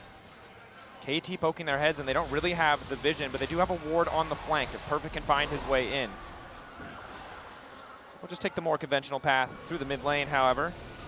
And look at the flank from Doran here, trying to hide there on the Ocean Rift, looking for a big displacement. Herald summoned in the mid lane. 5v5 at the pit. Flash ulti available for BDD if he wants to try and find it. Perfect isolated off to the side. Hostile takeover stops Peter from going any further. Dokdam completely isolated. Cooking the barrel for just a little bit longer, and now the Drake is going to go down. Owner taking it. Dokdam isolated. And Perfect trying to force a fight with Faker, but he gets nothing as the wall comes in to interrupt. Flash over the wall. The ulti from BDD. He might get a couple more kills, but again, the objective belongs to KT. Even as T1 begin to fall, Faker and Carry are ready to turn it. But have they overcommitted the wall there, trying to disengage Carry? Faker running into the pinch, Obliterate connecting for full damage. Cuz on the chase, waiting a few seconds for the pillar, but the stun clutch to disengage for the side of T1. T1, they get the dragon, but at what cost, guys? The gold here going over to KT, some of these kills. Ooh, it is tense. I mean, T1, I think it's still good because they can still keep up their timeline for Dragon Soul. I think you take it because of the double steal that comes through, right? Because they're unable to get this dragon. Owner gets to secure again, and I want to look at the amount of flashes that are blown here for KT as Dokdom gets taken down, completely focused by Guma, who stays alive until BDD gets on top of him. But the stalling here is a big deal, and the trades aren't that bad when it comes to kills here for T1. And with that objective going their way, so many summoners were blown there for KT. And I think the big thing that I'm looking at is the effectiveness of this Tahm Kench. This is a moment where across this series it's felt like Peter, Dokdom have been doing well even when Dokdom's been getting caught out. But you saw there the disconnect. Peter flashes in to try to devour Dokdom. Dokdom flashes over the wall. They can't get the angle. And those moments of miscoordination are effortless for T1 to punish. And this is something they cannot afford because they're already falling behind in terms of map pressure. Even if they have a kill advantage, they're behind in gold. Single mistakes like that could cost them everything. And I'm looking at Owner's smite button. Oh yeah. Inspect that thing. This guy is cold as hell, man. Keeps on getting these dragons. Started out the game with a flash to go steal it.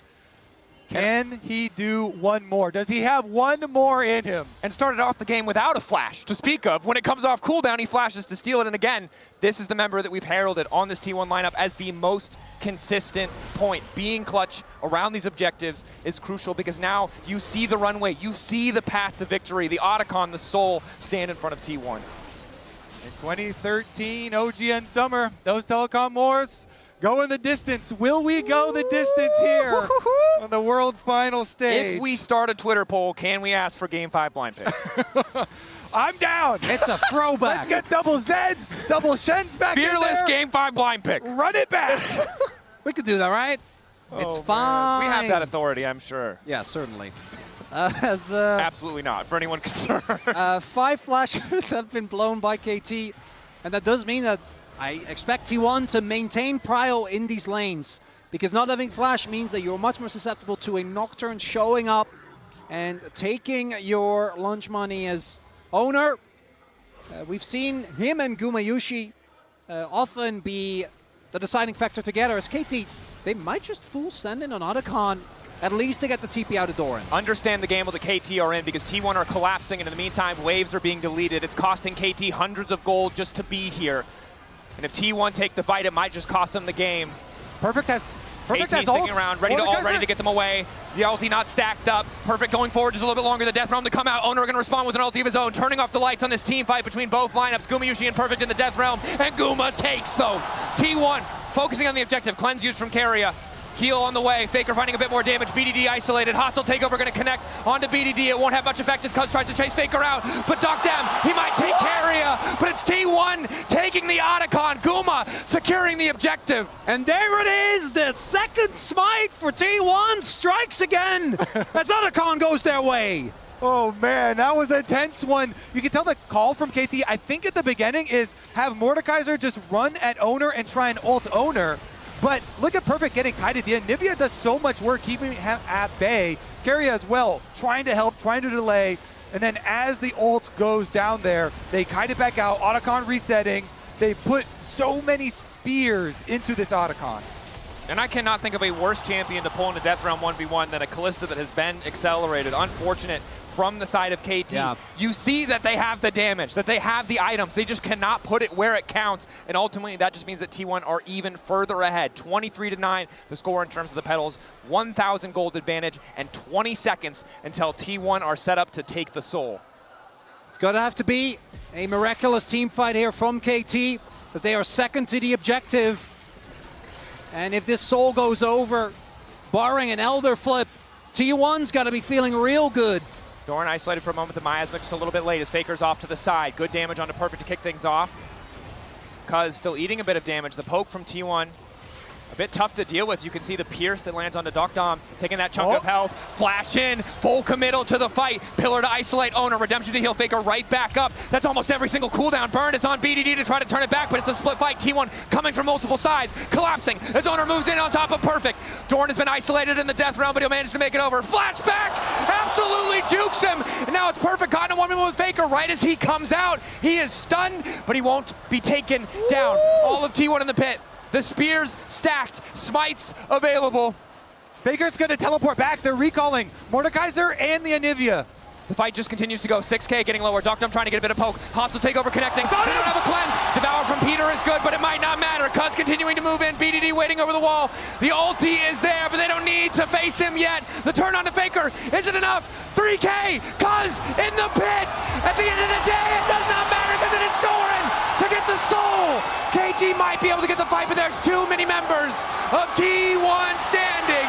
Ocean Soul to T1 as everybody on KT falls. And I am starting to hear some silver scrapes in my telecom war. Oh my God, T1 stand up, get the Ocean Soul, and they have made every person in this stadium stand up as well. Docdam gets hit with the Carrier ultimate immediately. Peter trying to bail him out. They're both so low, they get pushed out. Then Doran blocking the Caitlyn ultimate, protecting Owner here as they try and kite back into the pit. Meanwhile, on the top side, BDD was running straight at them. Immediately gets deleted there by Carrier and Faker on the other side. And it's Guma skirting alongside the fight. And the fact that Faker, even though BDD got his ultimate off, hit him with the stun. So he didn't actually get to do the damage that he needed to, as the double fake out from Doran.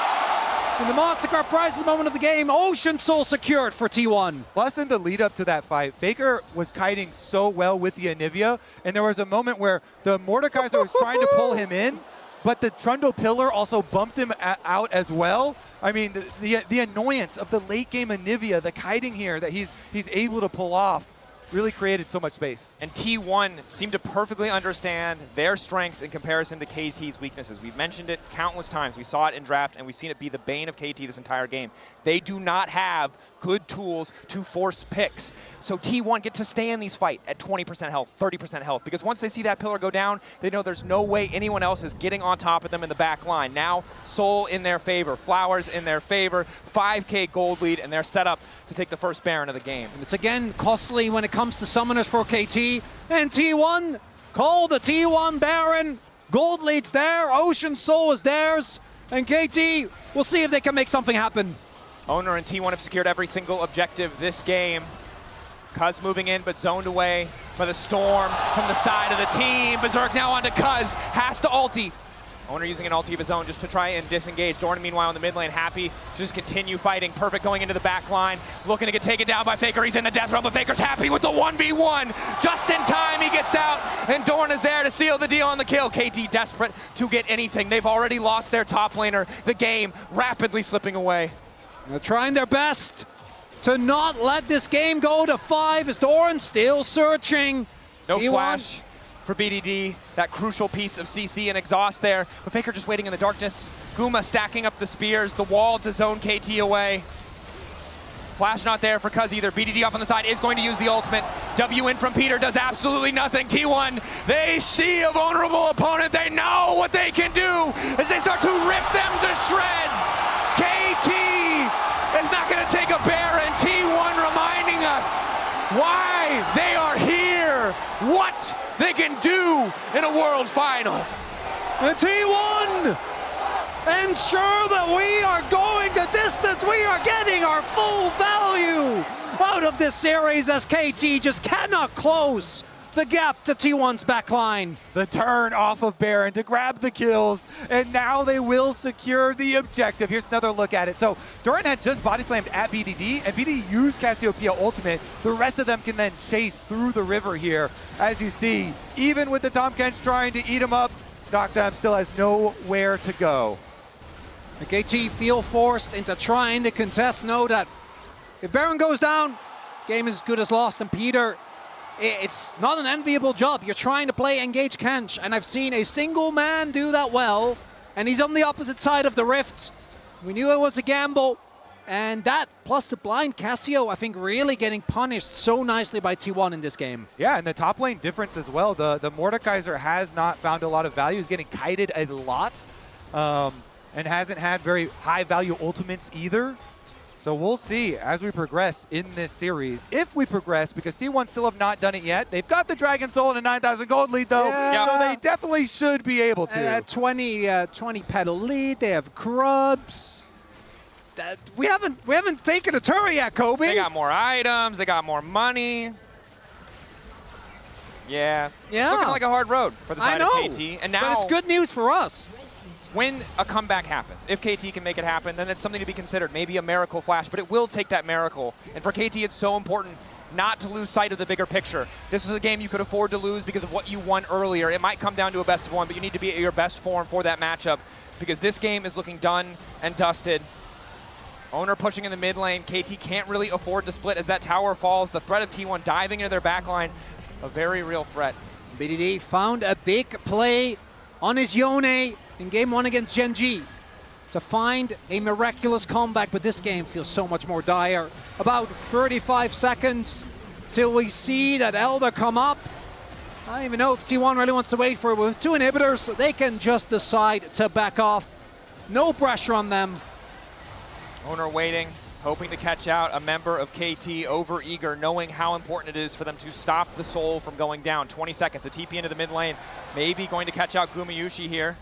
But it's perfect. Again, this is the problem. No matter who TP's in, it's so effortless for T1 to just walk away. Yeah, perfect. Guma is 2 levels up on the top laner.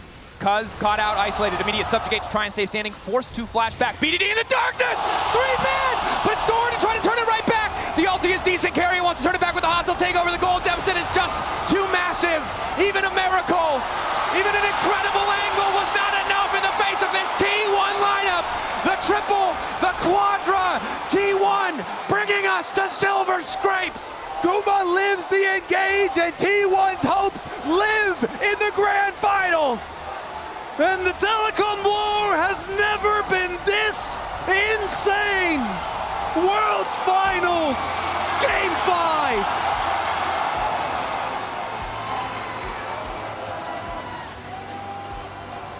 A back and forth, absolute dominance in Game 4, though. The story for T1 as we get ready for Game 5. Let's send it back over to the analyst desk.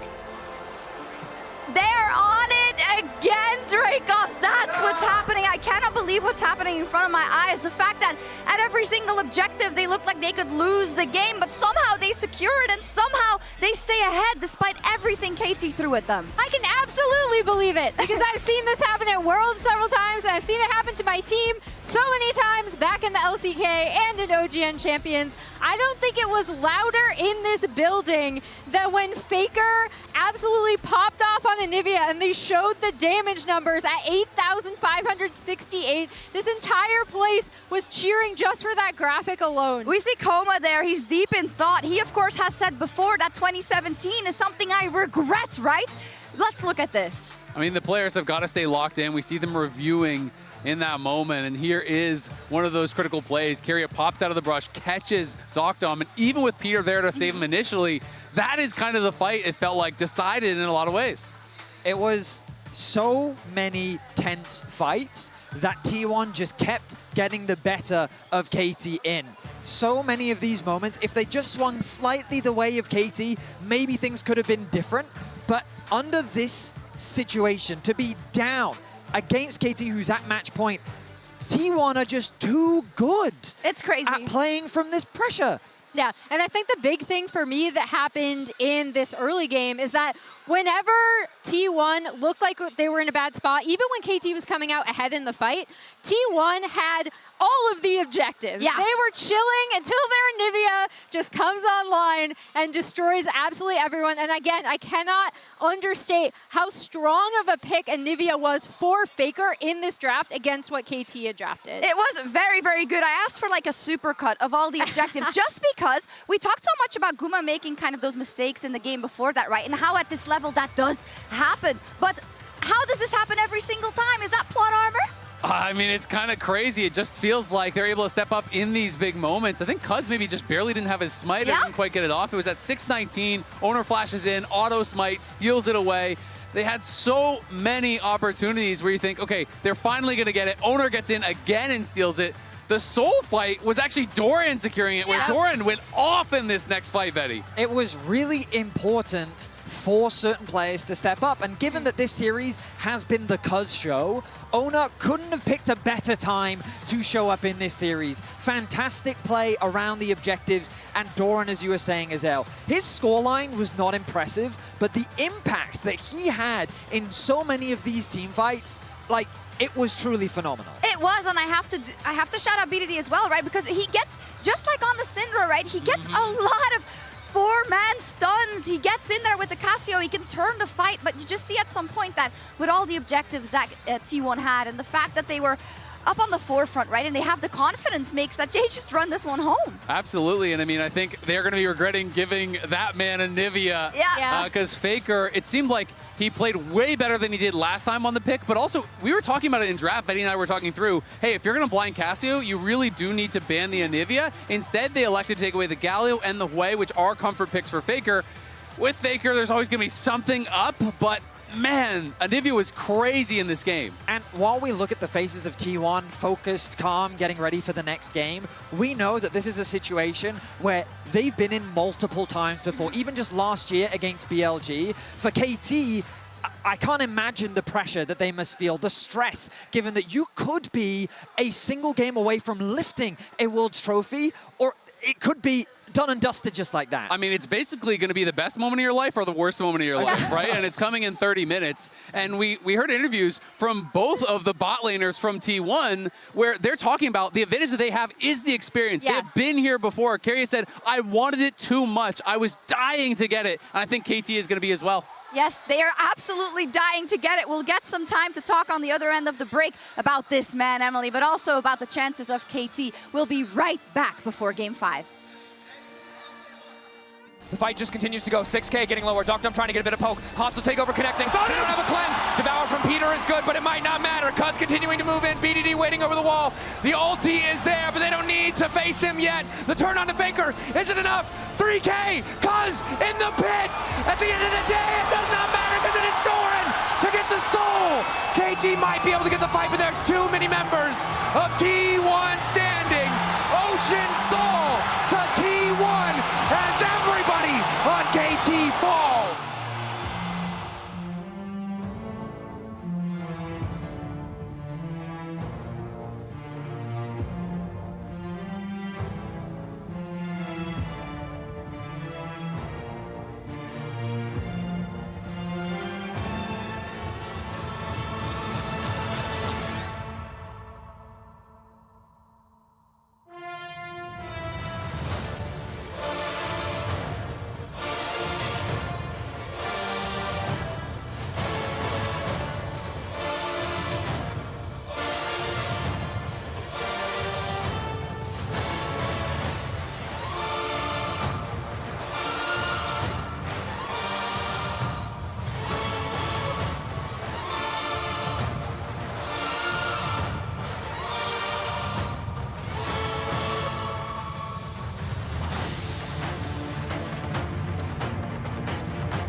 could it end any other way than a Game 5 in this telecom war for the ages between KT and T1 with their eyes set on the Summoners Cup?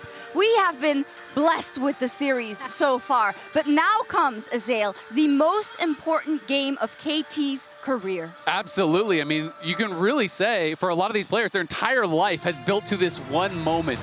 There's so much pressure on being able to perform in this moment. This is one of those things where you are going to be thinking about this as I said before, the best moment of your life or the worst moment of your life.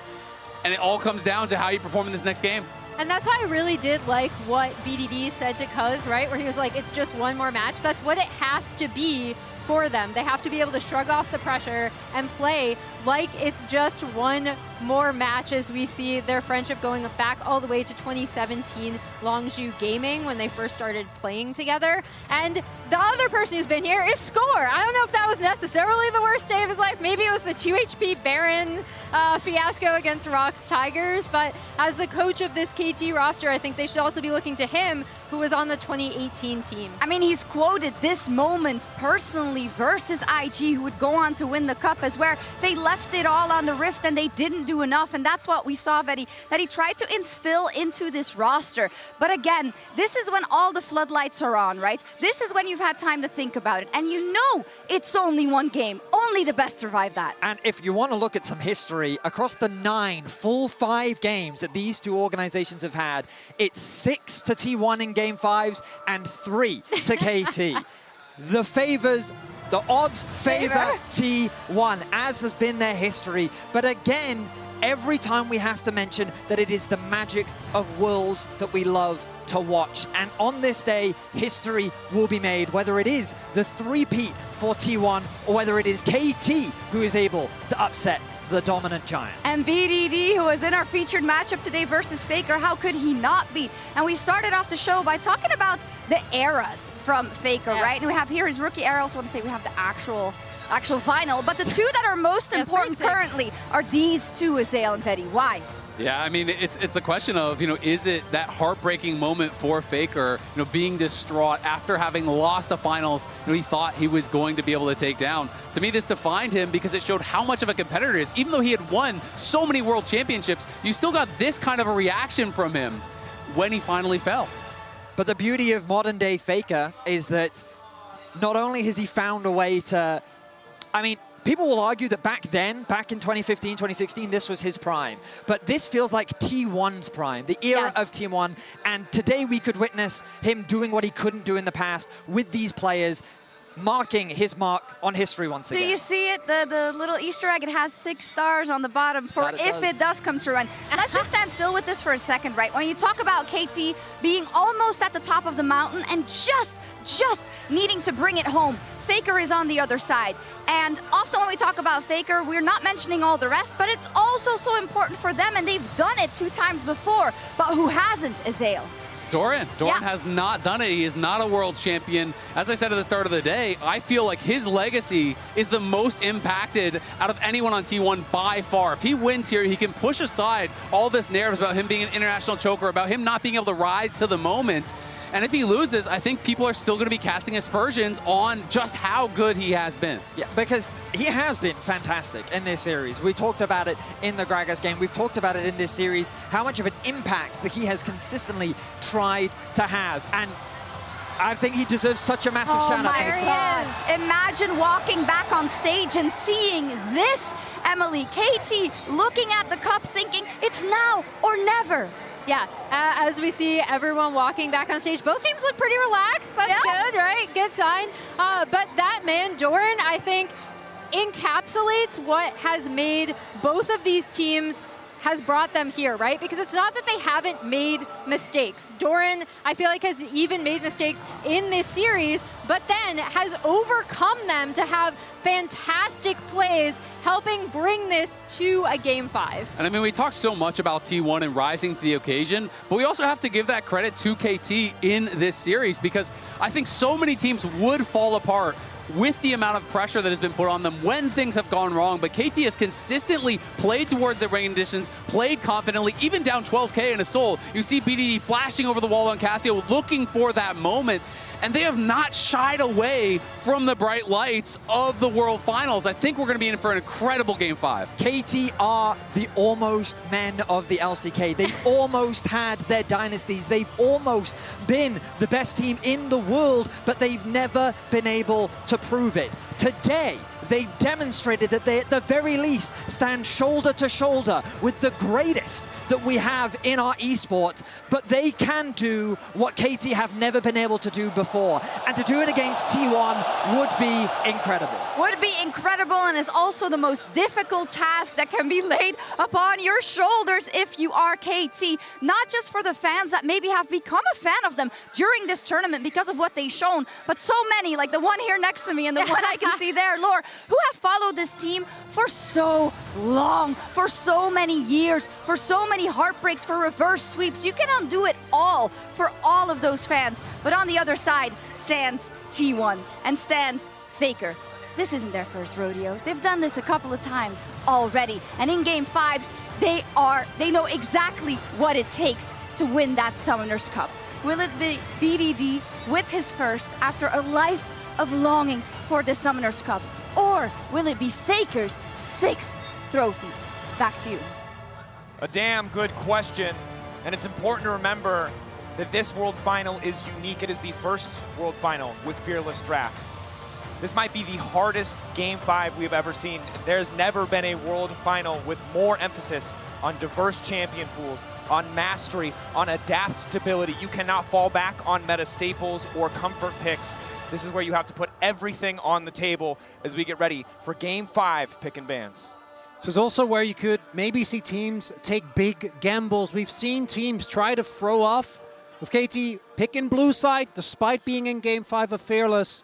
Maybe this is the game where we leave open things like the Azir, which have basically been permanent. Do not. Well, I mean, I think KT should. They're on blue side. You got too excited about Game 5 blind pick. No, certain things still have to be banned as we enter picks and bans, powered by Omen and HyperX. Draven banned away, the Bard banned away, Azir, no surprise to follow. 40 champions off the board, 6 more in this first phase. But I love the discussion, the topic of Fearless, because we have seen people, Owner, literally first-timing champions on stage here, asking their coach, asking Faker, what is the clear? What do the abilities do on the champion? So Game 5 here, World Grand Finals, elimination obviously on the line for each.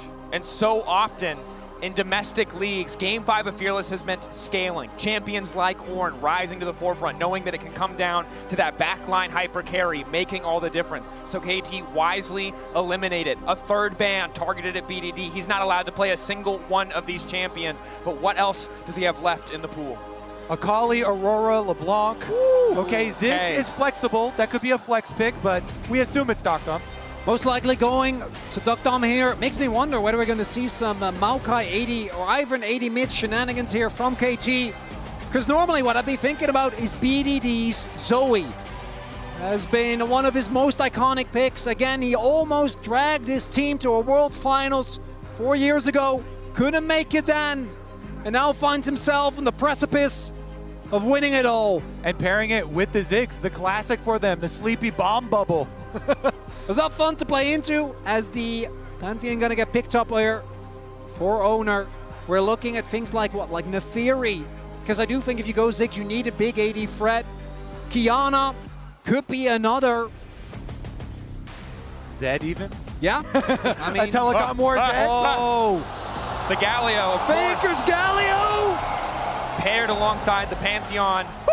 The potential, the global map mobility, a single member of KT. If they find themselves not up to snuff, if they overstay for one wave, they will be dismantled by T1. Now though, the option on the opposite side, KT taking their time. The Yorick, a powerful blind, dropped in prio a lot this tournament compared to his regional playoff dominance, but here in Game 5, it gives an angle for Perfect to really make the story about him. Turrets tremble at the side of Ziggs and Yorick picked up together.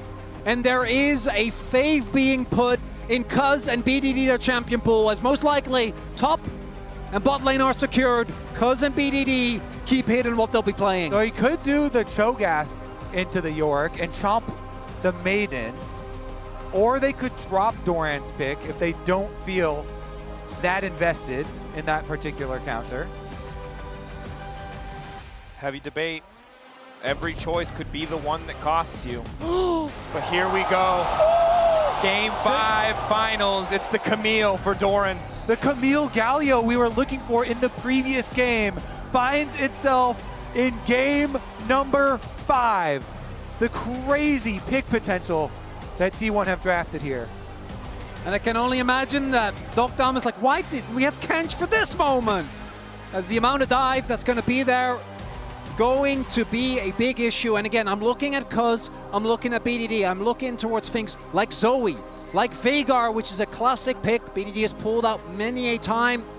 Not in recent times, but there is a lot of short range on T1. They're basically committed. I'm wondering if T1 want to go towards Jinx. That has been something that in Game 5 Fearless we've seen. It's the range and the ability to get excited. Gets banned away. Despite the skepticism of Gumayusi's ability, KT will ban it because they recognize the potential for that champion to wreak havoc with this incredible dive frontline. Yeah, full dive comp makes sense here. Now taking away tanky options in the jungle. Anything that could shut it down. If they still wanted a tank in the jungle, it would be Sejuani, kind of forcing them in that direction if they wanted it. I'm still looking at that Neferi or Cuz on something that can have early impact. The Jhin actually going to be the pick away, or the ban rather, not the Jinx. And T1 have had some incredible success on Jhin comps. This comp does really lean itself as, oh, MF! That's a gamble! Gumayusi taking a back step. Just needs a lane dominant champion. It's not about him on a Jinx or a hyper carry. He's there to follow up on the Wombo combo set up by his teammates. Exactly. They have a lot of CC to lock someone down for the bullet time. And you can transition them into mid-wave so that you can make use of your split push and your globals here as well. So Misfortune on the Bloodthirster spike. Put her over towards mid. Rotate those Camille and Galio side lane pressures out to the other sides. And there's the Sejuani. And mentioned, Sejuani, one of Cuz, his all-time favorites.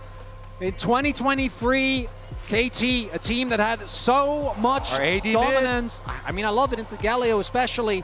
So much dominance. And it was on Viego and it wasn't Sejuani as BDD. I want to highlight, Tristana is able to buffer away from the Camille taunt, or from the Galio taunt. You're able to also shoot Camille out. Oh my God! The BDD Smolder, he's bringing it back! Scaling seems to be the answer for the side of KT in the face of countless dive options for T1. But this is a bold bet. T1, if they pull ahead like they did in Game 4, are set to take over the entire map with this composition. Keria, the final counter pick. The champion pool we know is deep. Just need more engage. You just need more engage with this dive comp. Grab the ultimate here. And the question is, yeah, Smolder could be a good lane into the Galio, but can you survive later? With all of this T1 dive looking for you, a Game 5 Faker Galio. I do really like it when, you know, there are two extremely clear game plans here. On one end, we have a comp that can split push, that can endlessly wave clear, and it's playing for the big spikes on Ziggs and Smolder. The pressure coming from Sejuani, from Yorick, from the Nautilus early. And then on the other end, it's a Wombo combo comp. You're just pressing your buttons. Everyone goes in. You layer that MF ult on top, and any problem that you have will disappear in seconds. And remember that the performance also crucial. If a single member on KT or T1 misstep, despite the confidence we've earned in both these teams over T1's countless victories, over KT's performance in dire situations, when they're underestimated, every single player needs to be on point in this Game 5, or either of these crafted game plans could fall apart in the blink of an eye.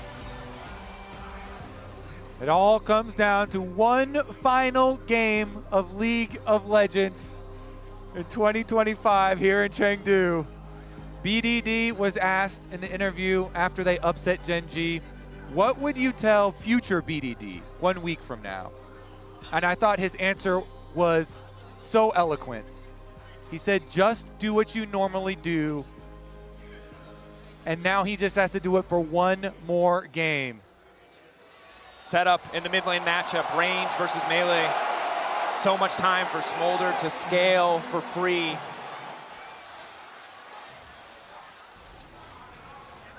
Chengdu erupting in cheers in the final game. Level 1 setups, keeping an eye out for any creative options, but both sides just drawing lines of scrimmage, respecting each other's sides of the jungle. Neither side wants to be the team to give up a first blood or offer any early mistakes to the opposition. One thing I do want to highlight for KT specifically is the value of Mercs. Looking at the CC that's available on T1, Taunts, Leona, even Owner's W, definitely going to get good amount of value from that, as we do have a little bit of pressure being put out here by Dr. as he makes his way down. Low auto, but nothing too crazy here in the level 1. And of course, for a lot of this series, it's been about bot priority, and it's been about the junglers. We take a look at how Cuz and Owner have performed. Last game, no doubt, a masterclass from Owner, but here, comfort for Cuz. On Sejuani, a proactive option for Owner. We know what he can do with those semi-globals. Eyes are on them to make these early game plays, even as we see the laning phase begin. Can we add Smite's hit to that list of stats as well? I don't know. I think one person might be a little bit more favored, although credit to Cuz and the Mundo Cleaver steal as Perfect and Doran just trading blows.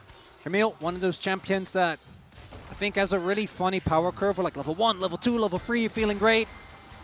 First base, not too bad, and then you're basically just praying until you hit your Triforce. As Carrier goes in. Takes a tower shot. Just trying to zone away, make the most of that level 2 power spike. Dr. and Peter waiting to catch the wave. And BDD is going to be trying his best to both farm as many stacks as possible and keep this Galio lane locked. If Galio isn't able to make impact in sides, especially in the early game, it's going to make it a lot harder for T1 to find places. Oh, look at Owner. He's diverted his pathing. He's looking for top. That's a classic. Perfect. Needs to back up. Level 3. Getting lower and lower. Last Right's offering a bit of healing. The tactical sweep there from Doran to slow him down. Owner all but certain to make this one come through. First blood for T1. Doran's Camille takes it. The 3-camp gank from Owner. The price you pay is usually counter jungle, and since Faker is getting pushed in, since the Smolder has priority, it does allow Cuz to exact that price. TP back to the lane. Luckily for Perfect, Doran hasn't had a chance to spend that gold yet, so we'll still need to play with a little bit of respect. And Perfect has had such an incredible tournament, but when the criticism towards him was the heaviest was when he fell behind early. It's been a big test for him to try and not fall deeper down the hole once it started. Many an LCK team in playoffs throughout the last 2 years have made that their goal, and this is his biggest test yet in the final game here at Worlds. And it's a very worthwhile investment from Owner to do the top side 3-camp into gank, sacrifice his blue buff, because if you look at the comps overall, getting the Camille ahead is essential for this team, for the ability to play your side lanes later, for the ability for Doran to dive in on his Camille. Hextech Ultimatum into Galio Ultimate lockdown. The possibilities here are critical for T1 and Owner. Back on the war path. Owner recognizes what he needs to do. It's snowball. Backstep good from BDD. Faker tried to go for the angle, the flash, the Justice Punch, hoping it would carry him back just far enough to instantly connect the knockup. A swing and a miss from the GOAT. Faker no coward. If you go for the reverse punch, the time to respond is the shortest. But BDD doesn't even have to use flash himself, just walks it off, and this means that Faker is now in an even deeper hole because BDD actually having so much Fred here in mid. Yeah, it's a critical breakpoint because Galio lane does really revolve around, do I have jungle pressure to put threat behind when I move up in lane and try and taunt you? And now you don't have that pressure at all.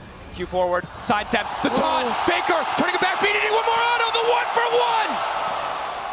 And BDD, no hesitation, must have known that was going to kill him. Meanwhile, on the top side of the map, Doran locked down with the Pandas, Cuz on the way up. Oh, just barely. With the flail. Doran barely able to walk away. They didn't want to use the flash knowing that Doran's still at his. But we are getting explosive here. No slow early game in this game 5. And BDD, he goes for that dive. You know, he does invest his flash. So that is something critical to look at. Owner is back and ganking again. Perfect needs to get out. Has the flash available, but Doran just going to immediately flash follow. The adaptive defensive, the hook shot still there. The Q back for a bit of healing, but it's not enough. Beautifully played, no hesitation. Owner flashes in so that Doran can then also close the distance, flash into melee range and save the hook shot for the answer flash from Perfect, securing the kill. And this is something that, again, we've seen KT struggle with, we've seen Perfect struggle with. Yorick, he just goes for the call, and his team at least will be able to find on the cross map the ability to get this dragon, but he needs to stem the bleeding, because if Doran gets... Doctom flashing away, but Owner's on the way as well. Ulti there, that's the Hextech ultimatum. Doctom likely to escape, but it looks like Peter will be sacrificed in return. The hook shot, making it out, send it play back to the tower, but it might cost Carrier's life. It's the 1-for-1, no! The minion flicking out! Carrier walks away! Out of the lane swap, T1 find the trailing play here. Doctum and Peter could not fully push the wave in, and so T1 pounce. And that's the... The comments! I had tea in my mouth, but that was incredible, the arcade comment! He snipes him, and that salvages the play. From downtown, Doctum on the Ziggs finds the play to salvage it for KT in the final game. As T1 were building a gold lead, he chops it back down a little bit. And it's again the power of Pantheon, Leona, Camille. If you're slightly too far up in the lane, you will just get 100 to 0. Area. May spell this out. Owner waiting off to the side. Cuz level 6. Critically, Spike comes through. Cuz immediately going to retreat. Red buff steal, a nice little advantage for the side of KT. And they have to be careful there because there is obviously the possibility of Faker going for an ultimate there, so he can't really commit to the fight. BDD can damage him, but he cannot stop that ult. Doesn't have the tools available. And we do see the gold lead for Doran still there. Gold lead for Owner as well, and the resilience of KT. As we have seen these early games swing in the last 2 games. First couple of games it was in their favor. This time around it's T1. Yeah, Owner has been on a mission, creating so much with this Pantheon. Cuz though, has level 6 on the Sejuani, so the possibilities of your plays become that much greater. He starts out the grubs with the confidence. BDD does have priority of mid, and it's just going to be the one for now. KT have to be so respectful of the sheer quantity of CC on the side of T1. Also, all of their burst damage so heavily telegraphed makes it very easy for Doran with the ultimate, for Owner with the Aegis Assault, to just mitigate all of that burst and turn a fight right back around. There's no mercs yet for KT. What I do love is that often in a Game 5 in Fearless, we end up with comps that don't have engage. This is kind of the opposite. Both teams have amazing hard engage. We have Nautilus on one side, with Sejuani to back it up. Then the Camille Galio, Baker. Leona combo is moving down. That's the combo. Locks him in the ultimatum. Finds the damage. The taunt is there, and Doran takes another. Baker Galio in Game 5 World Finals here does make the move for the guaranteed play. These 2 ultimates, when they are available, you know T1 can look for it. It does allow, of course, the push in. You see the mini-map, BDD shoved in the wave, but they're not going to get much out of it. It's just not going to compare, right? Look at Perfect State. I wouldn't be surprised if Doran with that is going to be at least close to his Triforce, sitting on a 1K gold lead, and that is such an insane spike, particularly when you're playing in like a Triforce versus Triforce matchup, right? Doesn't quite have it yet. But Perfect, he needs to find a way to make an impact because he is currently just fodder for T1. That he is. Luckily for him, the Trinity Force completion does not come through for Doran because very rapidly Doran is going to be a problem not just for Perfect in the isolated 1v1, but for BDD, for Doctom as we get ready for these bigger fights, and that is really going to be the break point that KT are terrified of. Yeah, the game looks so hard to play for those KT carries that you mentioned. So many forms of dive from T1 will be looking to take them out. And it's the entirety of T1 also playing, right? This isn't Perfect getting 1v1, it's 1 gang from Owner, 2 gang from Owner, gang from Faker as well. And you see Perfect, this lane state just kind of disastrous. Not really going to be able to make anything happen there, and instead just paths top. But that means that this gold lead is going to remain the way it is, and there it is for Doran. Triforce in the pocket, TP used. Sundered Sky as well. 2 incredible power spikes for the coming objectives. 30 seconds until Chemtech Drake spawns. It won't be a soul of Mountain or Chemtech. Very likely to be critical for either team to deny this soul. And at this point, getting harder and harder for KT to find angles. They have to give up a little bit of space, but at least they have their first items completed. Heartsteel for Cuz, the Essence Reaver, the Luden's companion. Trinity Force for Doran, though. That is very painful. The Q2 is really going to hurt. Let's see if they can make a play, though. Away from the top lane is not that bad for KT. Peter ready to input buffer on the hook. Look at Doran, though. He's moving down. If Doran comes, that's the over 1,000 gold lead coming over. Shutdowns on Doran and Owner, just showing us where all of the money is for the side of T1. 1,000 individual gold lead over Perfect. BDD zoning, poking while he can, dodges out on the tactical sweep, but uses the flap, so needs to be careful for at least a few more seconds. That's Drake just gone. Yeah, KT. Got the first one, not the second one, as T1 picks this one up. And the one-item spike for T1 is frankly disgusting. Also want to highlight, Faker is one of the few Gallios that we've seen, at least in the SK, consistently do this. He just builds full damage, right? We've seen him both go for like a more hybrid build where you go for Zhonya's and remain utility, but he is not afraid to just full send it, and it does make the itemization harder, right? If he goes for tank, then you can stack a lot of armor, can make actually finding the angles onto this KT backline a little bit more tough, as it's Cloud Soul, which feels apt for a LCK final game 5. I don't think we've gotten one yet this series. Doran again, finding these angles.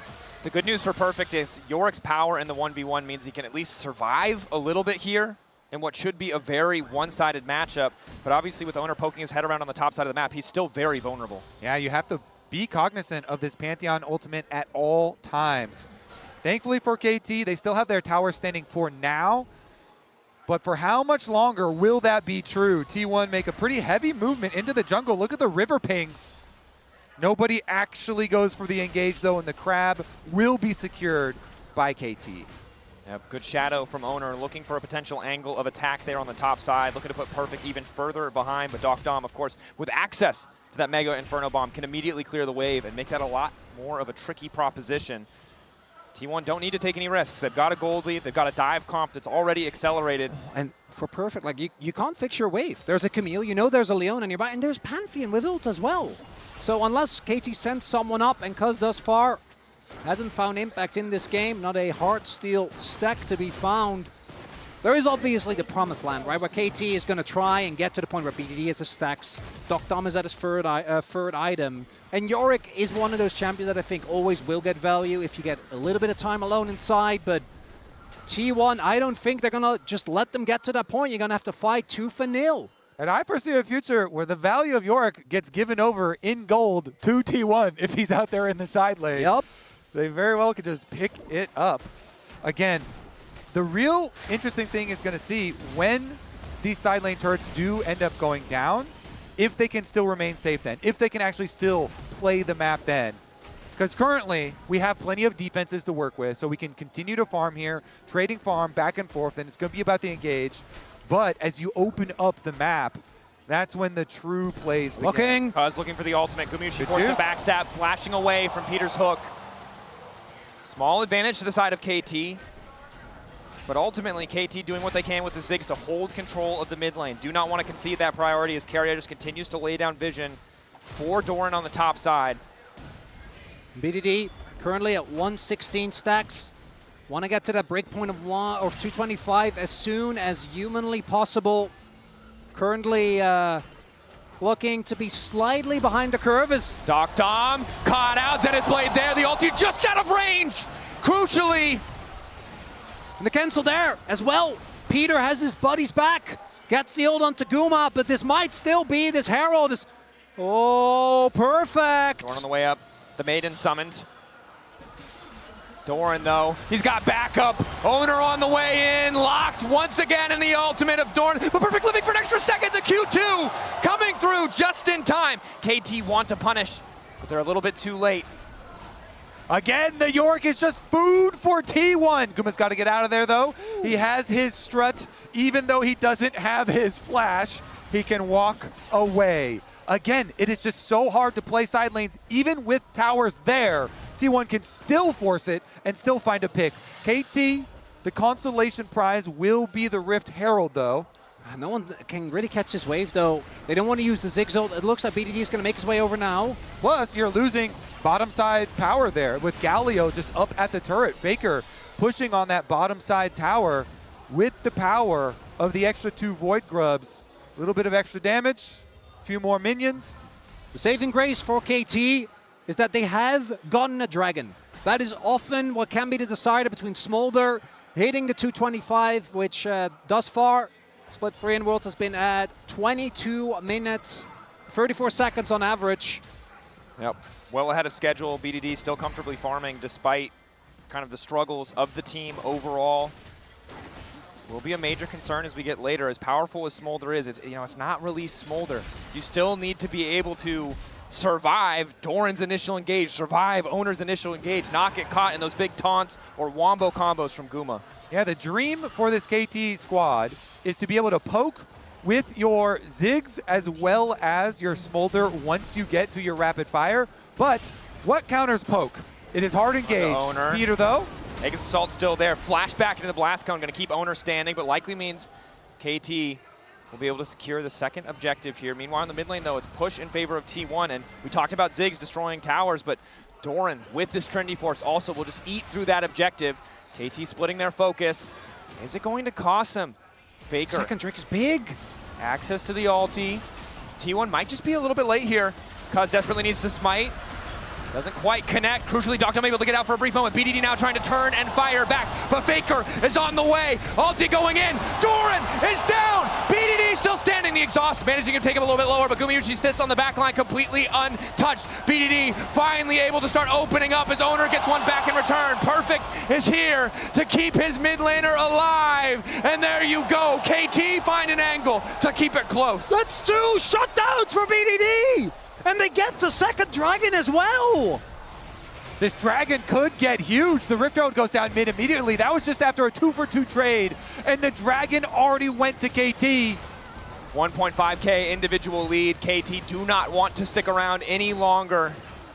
And we want to highlight again, this is not the Smolder Revolt where you hit your stacks, that's it. You actually need your items. As we take another look, the attempted engage onto Doctom doesn't quite pan out. Guma pulls the trigger too early, and look at that ult from Cuz. CC's the MF, and the damage isn't quite there. And then, when the Galio ultimate finally does come in, BDD and Doctum, they kite back here by the red buff. It's just that Owner goes in, he sees the angle to stun up Doctum, and go for another 1-for-1 trade. Herald also dropped over the wall, I believe, just to give a safe exit if needed. KT, again, the gold lead was starting to feel insurmountable, but they brought it closer.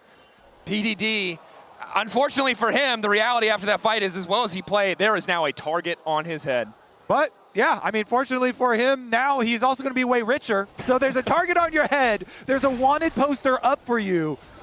But you are rich. 2 items, and that rapid fire is what we were looking for. The poke breakpoint here for KT, they actually hit it fairly early. Being able to poke now with rapid fire, with the Ziggs, it puts even more pressure on T1 to engage. Normally, the counter to poke damage is hard engage, but you can't mess it up. There's also Ziggs, who, as disengage goes, really, or even able to, I think that's what Doctum tried to go for. You can interrupt the Pantheon like mid-jump, right? If you get the timing right. No defensive or no offensive satchels, I do hope, from Doctum, because both him and BDD are going to be prime targets. Perfect. Just going to have try his best to just have an impact in any way he can. As we do see, KT desperately want to hold on. With Otacon spawning, you want to hold on to his bot lane turret. Don't want to give that one up. And with the wave clear of BDD and Doctum, they should be good to go. Galio's roaming. Be careful. This is 2-item Camille, 2-item Doran. Guma as well. Tension builds on both sides. The Otacon, the crucial objective. T1 hold on to a 2,500 gold lead, but an Otacon surely would push it over the top. TP into bottom lane from Doctum. Has access to the ultimate. The flash is up for everybody on the side of KT except for Cuz. Are they going to send it? I feel like you kind of have to with the teleport being invested from Doctum there. We'll see if they actually do want to make a real commitment. Could get some summoners out of T1, but it doesn't look like they want to take the gamble. Perfect also about to be taunted up. Has to be careful. They have so much damage here. Doran, of course, just reset the tower aggro, but he is locked down for a damn long time. Doran, untouchable for a brief moment, but they managed to kill him. T1 fumble the play in the mid lane, and perfect redemption as he survives the dive. Mom called, but she will not connect. The Dark Procession from Perfect, it got them so much, and now they're opening to get the tower, the extra gold as well. KT, they're striking back. And it keeps the gold lead within touching distance. It further accelerates BDD. And this game 5 just keeps on delivering. Have to try their best, T1 does, to maintain this momentum, but they're not even close to a break point on the Dragons, as Kuma is just taking matters into his own hands. Dom, no ulti available, decent poke. Owner Faker here, the TP's used. T1 making the fast play happen. KT caught reeling, too far behind on tempo. Doran might have fallen in the previous play, but he is still damn powerful. Dom here. T1 pushing them back. It'll take a miracle for them to get this one out. Owner, Peter coming in for the lockup, but Owner manages to get the objective, the fight coming out. Fire rained over the wall by Gumayushi, and down goes Peter. BDD finally arrived. That's the ulti coming in the meantime. He needs a little bit more space. Dom, BDD untouched, but the front line has fallen. BDD, CC'd, knocked into the sky, and right back into the grave. T1, get Otacon, and ace KT. A triple kill for Guma, and T1 do it! They take over! And that could very well be the nail in the coffin for the roller coaster, as Otacon goes the way of T1. KT overplay their hand, and the Dragon is going to follow suit. Ultimately, you look back at this, an excellent window of opportunity recognized by T1, a team notorious for forcing early objectives. And it all falls apart for KT. The backline lives for far longer than expected, but T1 are just more powerful. They kite back so effectively and then call for the re-engage after they already have the advantage. Owner ulting behind to make sure there's no escape for Dom. And there, it's the call from KT is to try their best and force a fight, because the resistances for T1 are shredded. But Peter just overextends, right? Just walks to his death, then Cuz tries to hard force, and that desperation now feels apt. Because for KT, this is a almost 6k gold deficit, and you can hit the 225 on BDD, but that alone is not going to be enough anymore. And good stuff from Guma, it has to be said. The Unara game was not good, but the bounce back here in this game 5, the bounce back in the Kalista game to really take over. This man, again, unfazed by the pressure placed upon him. 3,000 individual gold lead. He conceded his pick early. He was willing to see the Ziggs on the other side, and now the MF that he picked so late in the draft is doing so much work. There's a bottom side play at the moment. Cuz was kind of pinging and looking for a possible play onto Faker, but Faker backs off. He has the sense. He's not going to become a liability. And it's T1 who start up the Otacon and try and draw KT into that fight. They kite back through the tri-bush very nicely. It's in these moments, these big moments, Game 5, all the pressure on, the entire world watching. And T1 claim a huge advantage in the game, but it's not over yet. No, it's certainly not. No flash on Guma after the previous fight. No flash on Faker. Doran has access to his as well as the Hextech ultimatum. BDD completing that third item. 4 stacks away from that crucial 225 threshold. Behind schedule now from the tournament most impressive moments as he was delayed by T1. And KT, the luxury is that they have dragons, so they don't need to be forced into a fight. The unfortunate reality, though, is that in 20 seconds, T1 is going to start Baron. We all know it is inevitable at this point, and Shadow Flame's done for Dom. Third item for BDD plus the breakpoint, but they're going to have to find a miracle fight to stay in this game, because if they lose, this one's over. And the reason you start that Baron is to draw KT out in the open, so they can actually find the engage onto BDD. The hope there, he has no flash on Smolder. He may be the one with a gold lead. He may be the one with 3 items on KT, but T1 have so many weapons looking to kill that Smolder. Feels so difficult now for KT. Feels like they're forced on the back foot. If T1 don't overplay their hand, KT always forced to respond. For T1 in touching distance. Once again, 2015, 2016, 2017, they were denying the three-peat from Faker. But now this lineup, with Doran subbing in this year, on the cusp of making history. And it's Doran again who has been the center of attention in this crucial game on the Camille.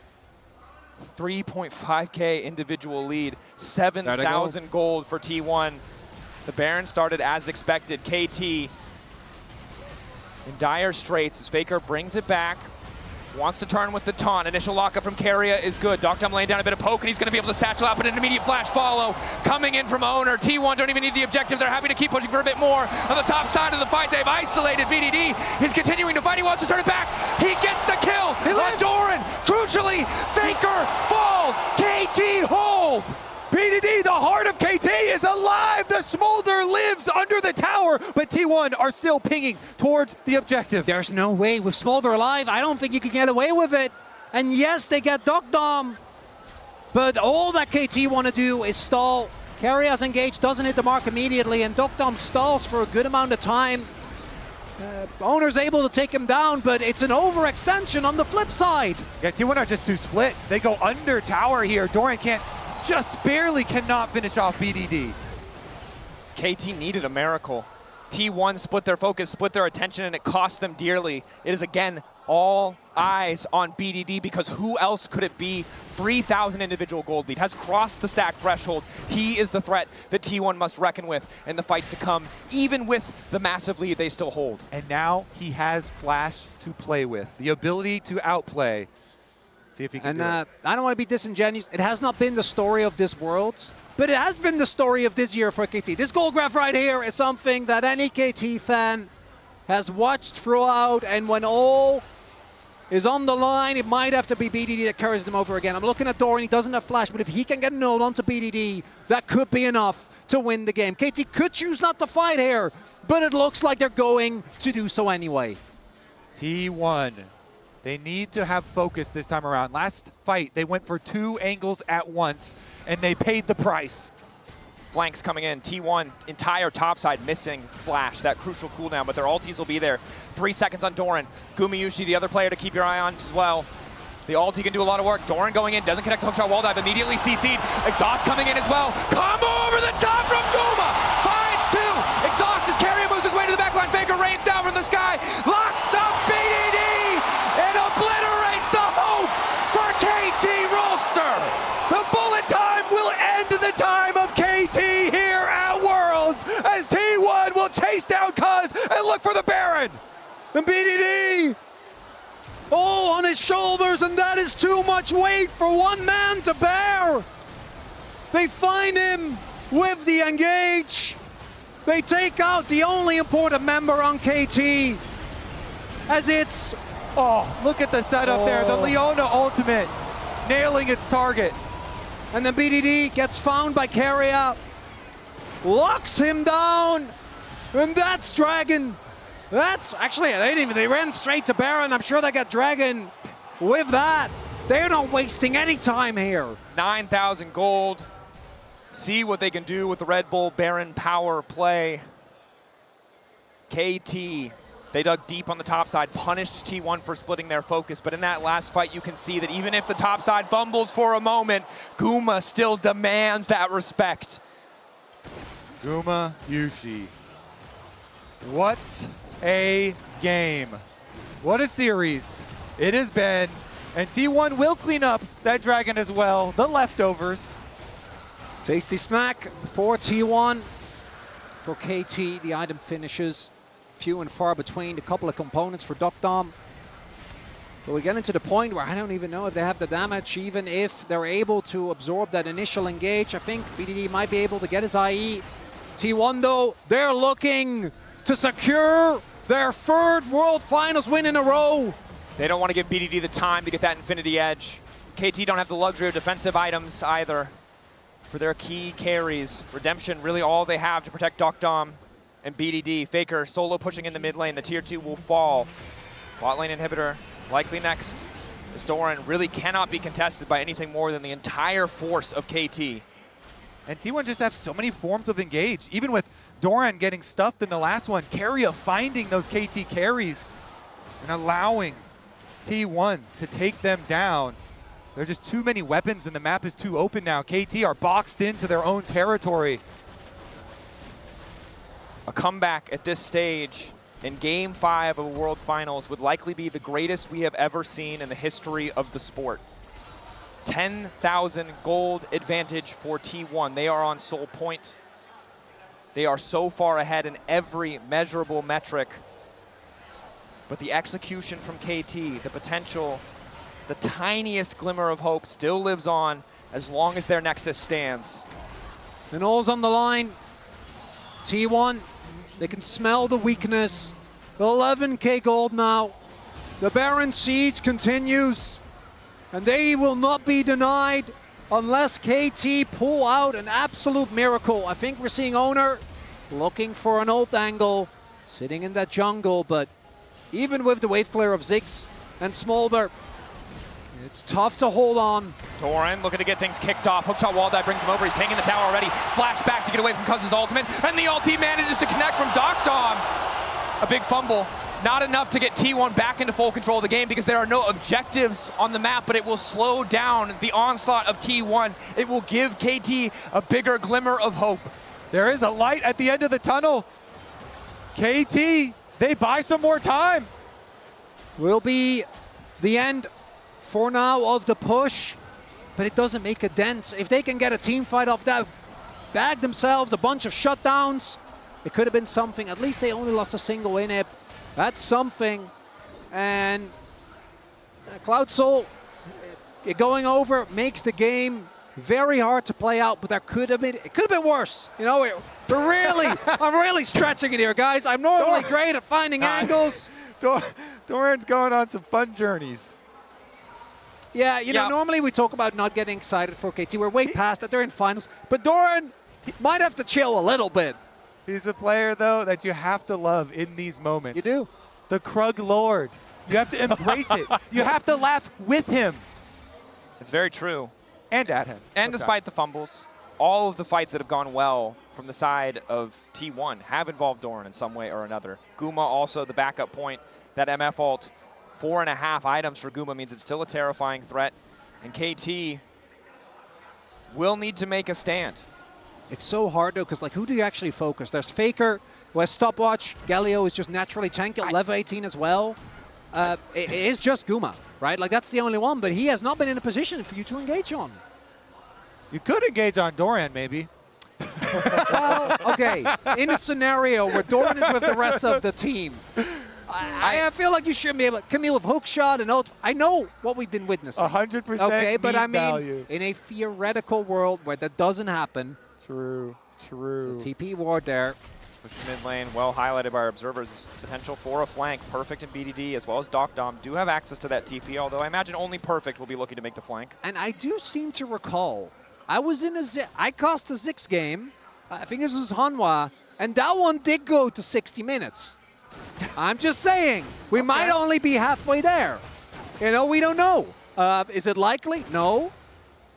But it could happen again.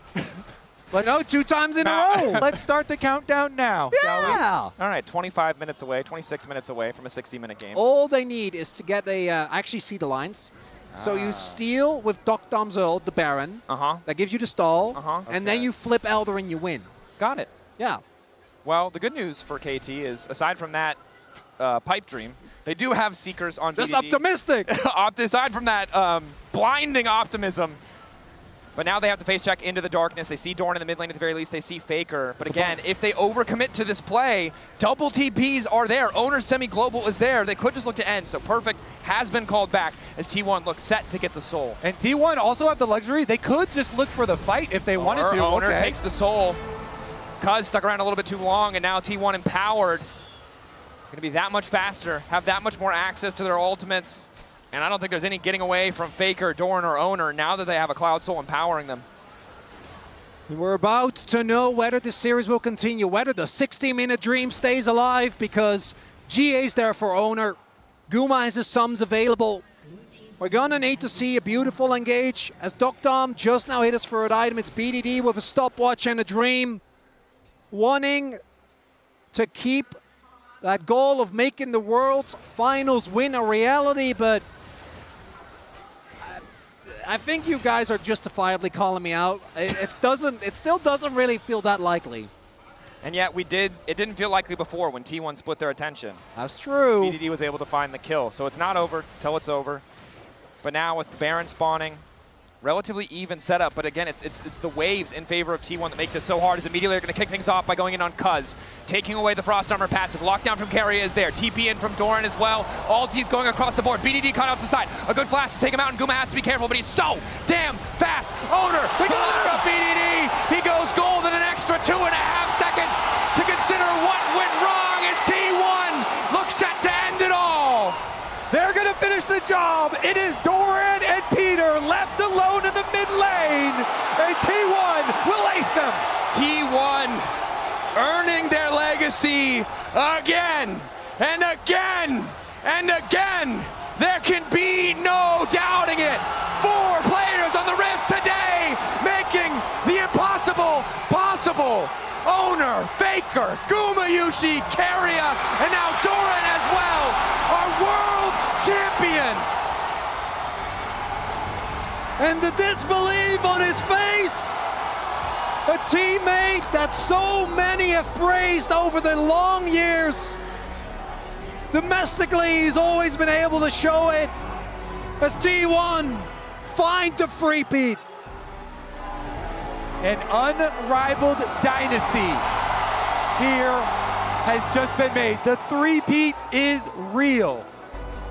A team that when they found despair in 2022 against DRX, took it to heart and have come every single world back to the finals, back to this trophy. KT had an incredible run, but against T1, it just feels impossible. A team that even in the face of bad games, even in the face of match point after game 3, did not falter for even a moment. It's KT's run, it has to be respected. Hearts out now to the players on stage. Huge respect. What a run this roster has had. And here now we check out the trophy ceremony presented by Mercedes-Benz. For these players in front of this, and again, this is T1 to its core, right? There is no arena, there is no stadium where they do not feel at home. Doran, you can see still, barely believes it. Faker keeps giving him the shoulder taps. As T1 shows us again and again and again, as you highlighted, Dracos, why this is the greatest team in the world. Chengdu erupts.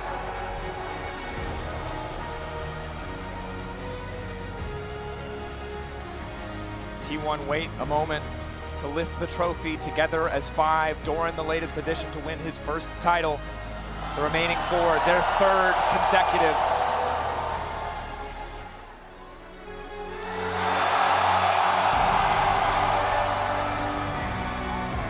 T1 world champions once again.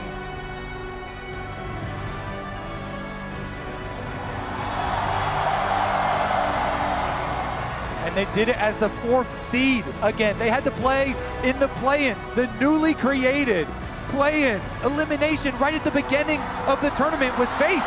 Oh man, Doran lifting that trophy after all was said and done. As Doran is Owner is flexing. One-handed lift as the GOAT in the 2nd prime of his career. Does it again. T1 seemingly making a science out of performing when it matters most.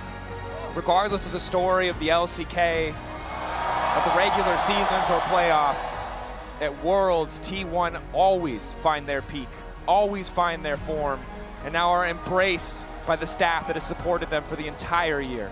Koma, Tom, Mata, all coming in, hugging their players. And Koma, he's been there for so many, but you can see they still hit real good as he runs up to his team.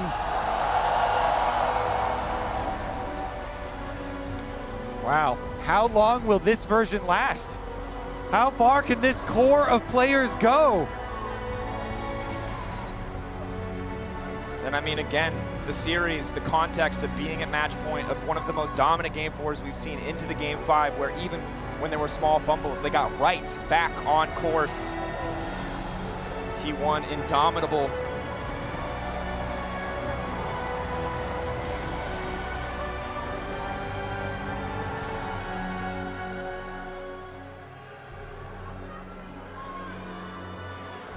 And a reminder that this was the year where people started to doubt a little.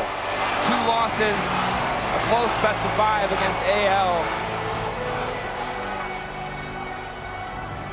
But T1 always find a way, always find their form.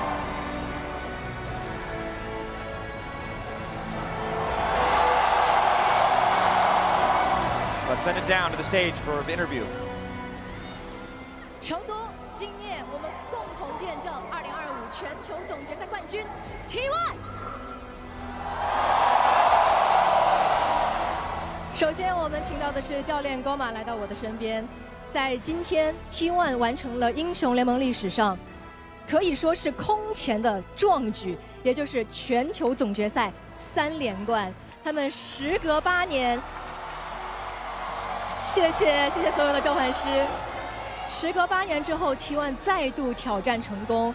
作为带领队伍一路走到这里的人，他现在的心情应该也是感慨万千的。我们来问一下，此时此刻感受又是如何的呢？对，먼저 꼬마 감독님 우승 축하드립니다。 네, 감사합니다. Congratulations. 感谢各位。那我们来问一下他这个问题。 오늘을 통해서 T1이 거의 전무후무한 성취를 달성하셨죠. T1 바로 롤드컵 우승. with this victory has achieved the world's three-peat. Congratulations one more time. T1과 같이 뛰면서 여기까지 올라왔는데요. 기분이 어떻게 되실지 How are you feeling right now? 일단 여기까지 오게 된 건 너무나 좋은 선수들과 스태프들 때문에 여기까지 왔다고 생각하고 있고요. 또 이런 인터뷰 자리까지 또 선수들과 코칭 스태프들이 만들어줘서 일단 선수들과 스태프들에게 너무 감사하고 고맙다는 마음이 가장 큰 것 같습니다. 그리고 정말 힘든 순간도 많았는데 마지막까지 선수들과 스태프들이 포기하지 않고 이렇게 최선을 다해줘서 너무 고맙습니다. 그리고 또 그렇게 될 수 있던 계기는 팬분들이 마지막까지 끝까지 저희 T1을 믿고 응원해 주셔서 이런 결과가 나왔다고 생각합니다. 다시 한번 저희 선수들, 스태프들, 팬분들에게 진심으로 감사드립니다. 好，首先是 I am 他觉得 very, 说 very 我们能够 grateful 走到 right 这里， now. 站到这一方舞台， It's 完完 all 全全是 thanks 我们有 to 最棒的 our 选手、最棒的 excellent 教练团队、 players, 最好的 our 工作人 coaching 员。 staff, 所以 the 在这里 staff 非常 member 的 that 感 works 谢他 for 们 the 能够 team. 让我站在这里 I'm 作为 able 其 to 中 do 一 this 员 interview 来 with 接受 them 采访。 because of their 其次 hard 也 work. 非 There 常 were a lot 感 of 谢 hard 在 moments 这一 throughout 路 the 并 year, but 不 we have 容 never 易、并 given 不 up 顺 a 利的旅 single 程当中，一 moment 直都不 because 可 we 不放 all 弃的所有的 tried 选 our 手们， best until 他 the 们是 very 能够 end. 我 We 们 were 走到 able 今 to 天 make it 最重要 happen. 的原 Thank you 因， so much 以 for 及 working so hard 还 for 有 this 最重要 moment. 的 And I want to add that it was possible because our 一 fans 定是一 believed 直 in 以 us 来 until 都 the 相 very 信我 last 们、支 moment. 持我 So 们的粉丝 for 们。 one more 你们 time, 的支 I 持 would 给 like 了 to 我 send 们 my 莫大的 gratitude 动力 over 与 to the 鼓励。 players, 所 the 以 staff 在这 members, 里 and to the 给我们 fans. 的选 Thank 手， you 给我们 very 的教练 much. 组以及所有的 T1 的粉丝们，再一次表达衷心的谢意，谢谢。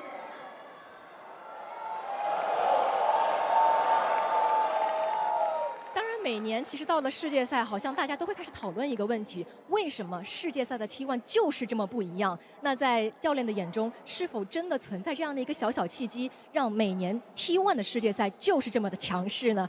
저희가 항상 이런 토론을 듣는 것 같습니다. We have this debate every year. T1이 완전히 World's 달라진다. T1 is a complete different team. In your perspective as a head coach, do you also believe that T1 tends to change when they're at Worlds? 보면은 선수단 전체가 조금 더 집중력이 더 올라간다는 거를 좀 저도 느끼는 것 같긴 해요. 确实啊，确有 So 其事， when 感觉好像 we're 到了 at 世界赛 Worlds, 的 I 时 can 候， feel and 大家 tell 的一个 that 集中 every 力 player, 更加提 their 高了。这一 focus 点好像是 level 我每次到 goes even 世界赛的时 higher 候 and 明 up 显能够感觉 at 到的一点 Worlds. 那 The 现在马 concentration 上我们 is 在 even 舞台的 stronger. 另一侧也有现在跟选手们站在了一起，来看看他有什么样的问题想跟大家一起来分享。好的，感谢熙然，全场让我们再次的呼喊 T1。 所有的人都在高声呼喊着你们的名字，而在我们场馆所有的星光当中，我们的多兰选手也终于摘得了那一颗属于自己的星星。其实我觉得你们一路走来，真的是一步一步在书写着属于自己的故事，属于自己的传奇。我相信此刻的你应该是思绪万千。想问一下，这一次的全球总决赛胜利对你来讲意味着什么？而在此刻，又有哪些思绪想和所有的朋友们分享呢？도란 선수 승리 축하드립니다. Congratulations, Doran. 사실 진짜 한 걸음 한 걸음 자기만의 이야기를 Step 쓰고 by 계시네요. step, you have 사실 been 도란 writing 선수도 your 눈이 own 보면서 story. 자기의 소중한 별을 And 따오고 now 이렇게 you have added 승리를 a precious 가져오셨습니다. star 소감이 to the 남다를 것 T1 jersey, to 같은데 the 지금 T1 하고 logo. 싶은 말씀이 있으신지 또 What 이 does this 승리를 victory 도란 mean to 선수에게 you? 어떤 And 의미를 how are you 가지고 feeling 있으신지 right now? 묻겠습니다. 네, 일단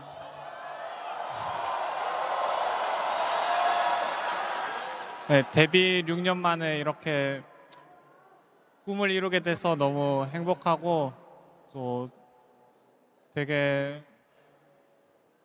좋은 기회 잘 잡은 것 같아서 너무 행복하고요.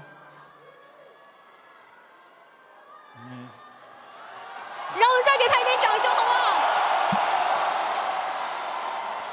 네, 괜찮아요. 천천히. 이번 우승이 끝이 아닌 제 도란이란 드라마의 시작점이 되길 원하면서 승리를 만끽하겠습니다. 其实作为职业选手的我，在6年所有的职业生涯当中，对于我来说，我觉得真的太幸福了。 I am very 在我看 happy 来， that I 这是我的 managed 梦 to 想 grab 所 the 实现的瞬间。 opportunity 我 that 们能 was 够抓 given 住这个 to 机会 me. 获得胜利，真的太开 But I 心 want to 太开 say, 心了。 I 与此 hope 同 this 时，我 is 想说， this 我相信 championship, 这是 this 属于我 title 故事的序 is not 章 the 而已。 end of 在 my 未来，我们会 story. 共同努力， With 我 this 也会拿下 championship, 更 I 多更 hope 多 the 的胜 story 利。 of 我 Toran, 也 the 相 Doran's 信 own 我们 drama 持续朝这 starts 个目标 now. 不断地进发， And 我们 with 也会 that 在 thing 未 in 来 mind, 越 I 来 hope 越好。 I can 好的， enjoy 再次 every 的恭喜 moment 荷 of 兰 this 选手 victory. 和队友们一起，你们创造着属于自己的奇迹。那么与此同时，当然了，对于 T1 的队员们，他们一定有更多的话想和大家分享。接下来把时间交还给熙然。谢谢夏安。那现在来到我身边的是 T1 的中单选手 Faker。当然少不了还是让他跟大家打个招呼。对，우승 축하드립니다. 먼저 인사 한마디 Congratulations on the 부탁드리겠습니다. win. How do you feel? Would you like to say hi to the fans? 欢迎 Faker。其实，在决赛之前，很多人都在讨论本届全球总决赛对于 Faker 选手的价值与意义。是连续4年进军到全球总决赛的决赛，也是本人的第6座冠军的挑战机会，同时也是队伍可能完成全球总决赛3连冠的这样的一个契机。但这些都是我们的眼里所看到的一些数据。那想问问，在 Faker 选手眼里，他本人对于这一次的全球总决赛决赛是怎样看待的呢？ 결승 전에 사실 이번 결승은 여러 기록이 결리고 있는 것 같습니다. This finals had 본인에게 so many 4년 records 연속 on the 결승 line. 진출이자 그리고 4 times 본인의 back-to-back 6번째 Worlds 수원 finals 사건 for 올릴 수 you, 있는 and 기회고, 그리고 6th 팀 Summoner's 3핏을 Trophy for you, 달성하는 Faker, 기회인 and 것 3-peat 같습니다. for 하지만 T1. 이들을 저희 눈에서 보는 보람인데 페이커 선수에게는 Well, this is only 어떤 based on 의미가 our perspective. What was on the line for you? 경기가 너무 재밌어서 그런 부분에서 만족하고요. 그리고 KT가 워낙 또 오늘 잘하는 모습을 많이 보여줘가지고 좋은 경기를 했다는 게 중요하고, 뭐 우승을 저희가 하기는 했지만 같이 경기해준 KT한테 저는 더 좀 감사함을 보내고 싶습니다. 因为其实比起所有的这些成就或者说记录的话， Records, 我更 numbers 在意 were 的 not 是 on 今 the 天是 line 不 for 是一场 me. 有趣 I 的、 am 精彩的 very 比赛。而 happy 今 and 天确实 satisfied 是 with 如 the 此， fact that 我 I 们 was 看到了 able 一 to 场非常 have 好 a 看的比赛，而 blast 且 in the 我觉得今 games 天的竞 today. 技力也发 And 挥得非 today, 常的不错。 KT was 同 able 时，他们 to 的对手 KT put up 也 a 打出了 great 很漂亮 performance, 的 and 一个竞技面 together 貌。 we were 那 able 作为对 to 手来 make 讲， such 我 a 也 great 非 game, 常 and that's 想 what 跟 matters to 作为 me. 对手的 KT 说一句： We 谢谢 did 你们，我们 win the 共同 title 呈现 in 了 the 一场 end, but 精 I 彩 want to 绝伦 send 的 my 决赛。 gratitude 再次 over 感 to 谢。 KT roster for making such a great games together.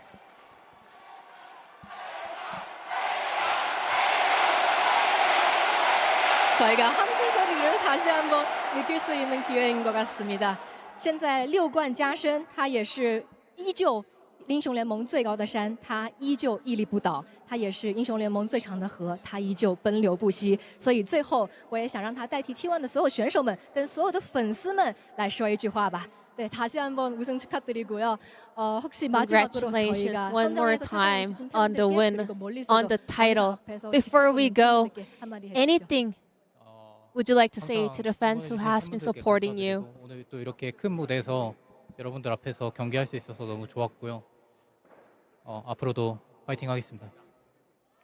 非常感谢粉丝们一路以来的支持，能够在全世界 I 这么 thank 大的 every 一个 single 舞 one 台 of 去 you, 进行比 and 赛。 I was really happy and grateful that I was able to deliver this game on such a big stage in front of every one of you guys. I will keep working hard. 接下来我们把时间交给夏安。是的，与此同时，我们真的觉得 T1 的每一位选手都在今夜铸造了属于自己的传奇。现场的朋友们，再次的欢呼声好吗？当然了，在此刻，我们也要把所有的聚光灯聚焦于一位选手之上，因为他创造了整个夺冠之路上的璀璨时刻，而他也将荣获 OPPO 2025年全球总决赛 FMVP。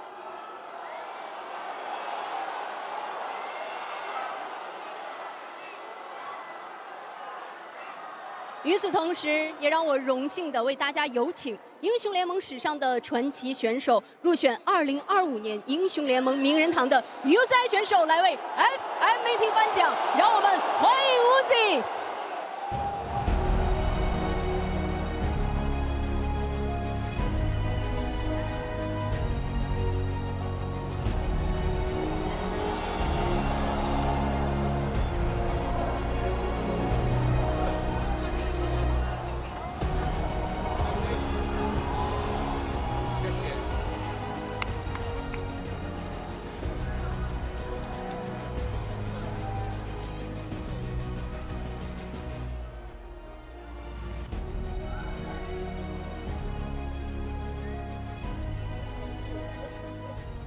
好的，欢迎 UZI。那其实也确实是非常非常精彩并且焦灼的一场 BO5，一场精彩绝伦的决赛。而且 UZI 其实也在我们中文流的评论席也陪伴大家一同观赛了嘛。看完之后有什么想说的？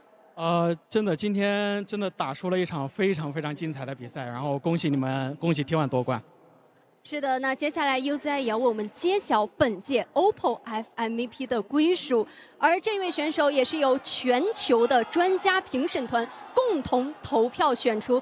UZI， 接下来把时间交给你，为我们大声的宣布本届2025年全球总决赛 OPPO FMVP 的人选。구마 요시。 구마 요시 선수， 다시 한번 선수 축하드립니다. 축하드립니다. Congratulations, Kuma Yushi. Please give it up for the OPPO Finals MVP, Kuma Yushi. 那接下来我们也和我们的 FMVP 选手来进行一个简单的采访。恭喜你获得了 OPPO FMVP。其实每一场比赛，我们都觉得 Kuma Yushi 总是那个能够 carry 队伍的永远稳定的射手路，而且我们觉得 Kuma Yushi 选手之前的时候也有说过。其实比起胜负，好像去享受游戏，做好自己才是最重要的。那现在获得了 OPPO FMVP， 有什么样的心情？今天在舞台上打得开心吗？ MVP 받는 거 축하드립니다. Congratulations on winning the finals MVP as well. Kuma Yushi, in the previous interview, you mentioned that instead of the victory, instead of the competition, you said you were just very grateful to be able to play on stage. How do you feel about the win today, and how do you feel about winning the finals MVP?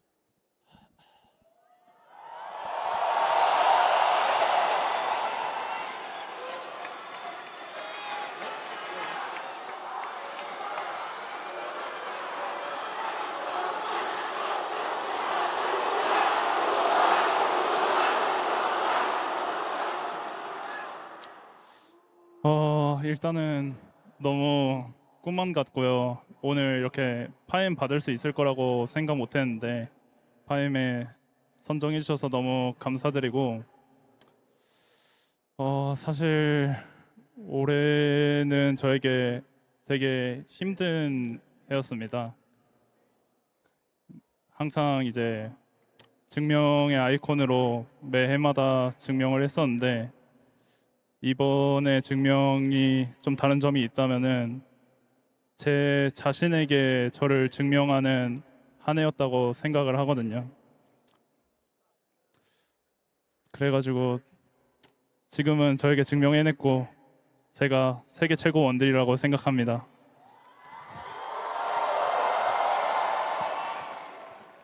确实，对于我来讲，现在就好像在做 It 梦 feels 一样。 like a 我都 dream. 没有想到 I 我能够 did 获 not 得这个 expect this OPPO at all. MVP 的奖项。但是我 Thank 现 you 在 so 能够 much 得 for 到它，我 voting 真 me 的 for 非 the 常非 OPPO 常的开 Finals 心。 MVP. 其实我 This 觉 year 得今年对于我 was 来讲 very 也是有非 difficult 常多 for 的 me. 坎坷和波折。 Every year 但是我能把所有的一切都 was 克 full of 服。我 challenges 觉 and I 得 always 我 had 每一 to 次来到 prove 这里的时候， myself. 我都是想要 You know, I 去 have 证明 been 些 the 什么。 icon 每一 of 年我都在证明 being 自己的 someone who 过程 always 当 has 中度 has 过。 to prove. 那我觉 But 得可能 this 对于 year was 今 a 年来 bit 讲，这个 different 证 because 明题对我来讲有 finally 点 I 不太 feel like 一 I 样的 have 地方，可 proven 能是 myself 我希 to 望能够 myself. 展现出非常有自信的 And 样貌， I am 然后 really 在比赛 happy 当中展 that I 现 was 自己。 able to 我觉 prove 得现在这个证明题 who 好 I 像 am 也已 to 经出了结 myself, 果。 and 我觉得我现在 I 可以 can say 说， for 我 sure 就 that I 是 have the 世上 best 最 AD 好的 carry in the world. ADC。大家同不同意？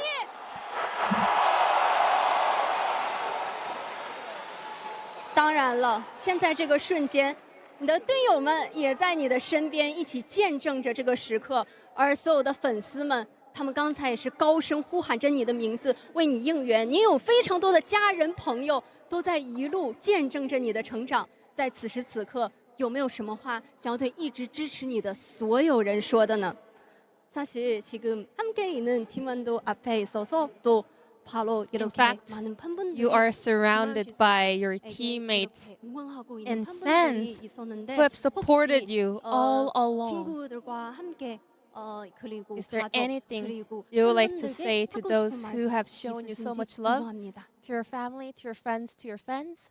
일단 아까 올해가 되게 힘든 한 해라 했었는데 팬분들의 응원이 없었으면은 좀 버티기 힘들었던 그런 한 해였던 것 같고 저를 끝까지 응원해 주시는 모든 팬분들 그리고 지인들, 가족들 그리고 함께 해준 팀원들에게 너무 감사한 마음 전하고 싶고 또 마지막으로는 하나님께 감사와 영광 돌리고 싶습니다.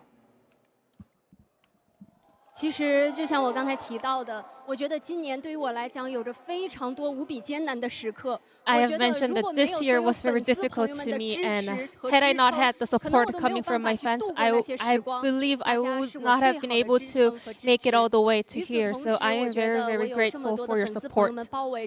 Thank you to all my fans who has been showing so much love and support until the very end, and also my friends and family and my teammates. I am very, very thankful.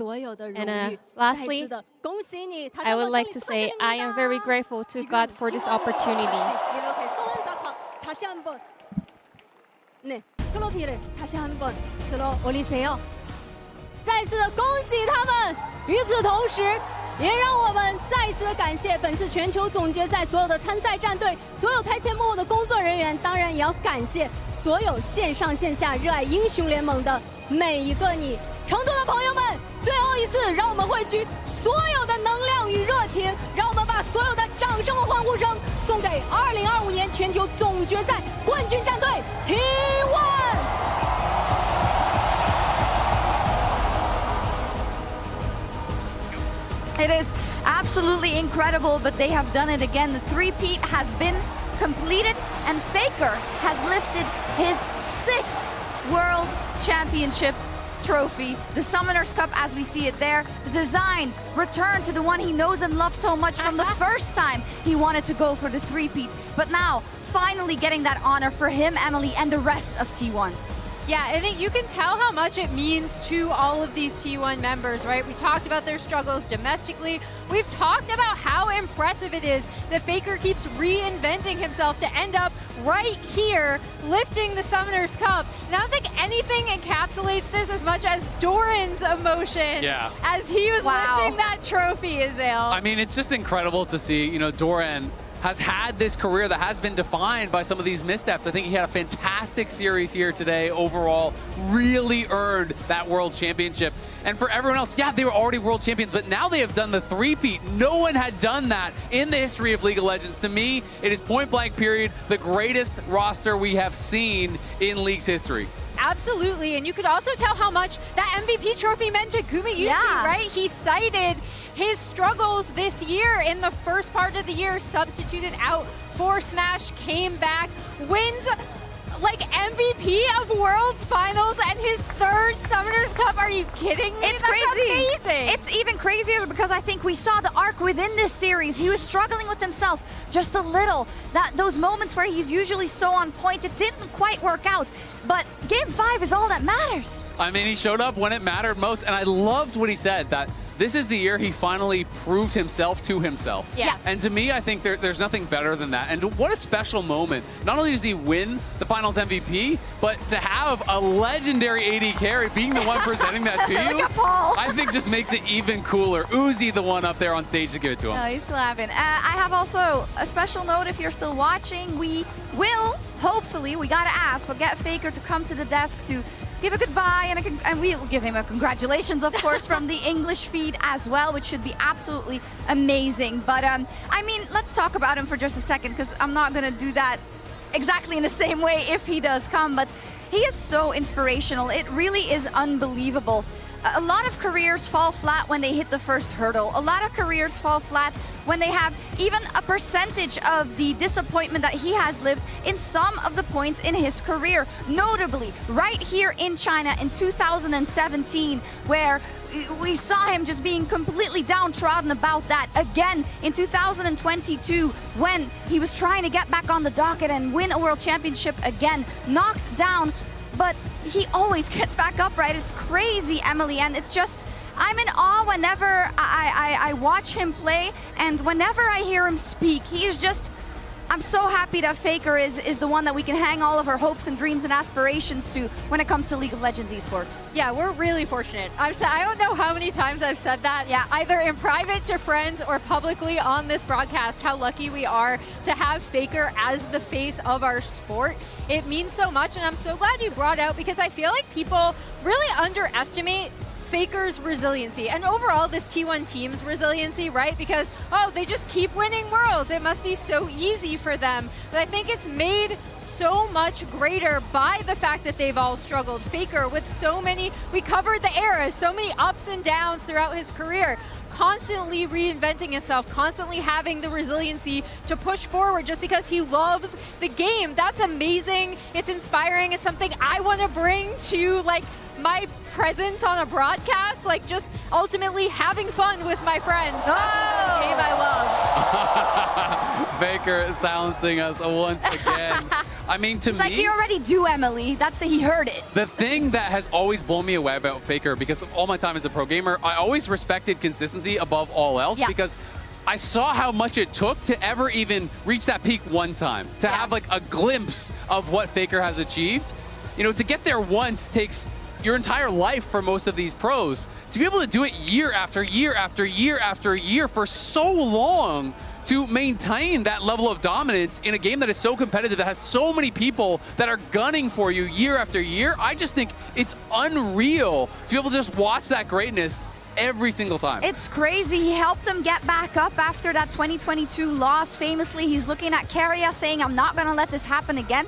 And Keria also talked so much about how that was a formative event for what we see now. And I just want to remind people of what we said back then. This is the best roster to never win Worlds. They might never after that. And they just said, nope, we're about to win 3 in a row. And I think that's crazy for the entire roster, because like no other roster in the world, the pressure that they are under is absolutely huge. I mean, one of the things that people like to talk about when it comes to, you know, GOAT conversations, obviously Faker is the undisputed GOAT of League of Legends. That's not even a question. But it's about international accolades. You know, people talk about jungle, and there's people who are on the Canyon side for individual dominance. There's people who are on the Bengi side for all the trophies that they won. All of these players, even though to me, though they still feel new, when you think of like Owner and Guma and Keria, you think, wow, they haven't been around for that long. Now they have 3 world championships, 4 world finals appearances. In a row. Even if you just want to talk about accolades, they have to be in the conversation for the greatest ever in their role. It's insane. And to follow that journey, and every year for them to come in and to just peak at Worlds. We talked a lot about it, Emily, at the beginning of the show, but the fact that, yes, domestically, we hold them to signature pose. We hold them to an insane standard, right? Because like, oh, you're not gonna win the LCK, you really should, but it was always Gen G. But somehow that is what makes them different from teams like Gen G. They have the clutch factor. They peak when it matters. The bright lights, they don't affect them as much as other teams, right, Em? I mean, I wouldn't say it even doesn't affect them, but I like how they almost thrive under it, right? Like, they take that pressure and they use it, and that's why I really like that you pointed out, coming out of that 2022 loss to DRX, Keria saying, I wanted it too much, you know? Like, now I just want to have a good game. You heard Faker in his interview being like, thank you, KT. I think we put out a really great performance today, and ultimately, sometimes it's just about having fun with your friends playing League of Legends. And I mean, obviously the players are deserving of so much credit, but you also have to look at T1 as an organization, right? Because it has not just been, oh, you fluked into a great roster and you won a couple times. They have been at the top of League of Legends for so long, through so many different iterations, through so many different rosters, even through times where Faker wasn't always playing and he was getting subbed out at times, right? They still are able to find that success. And to me,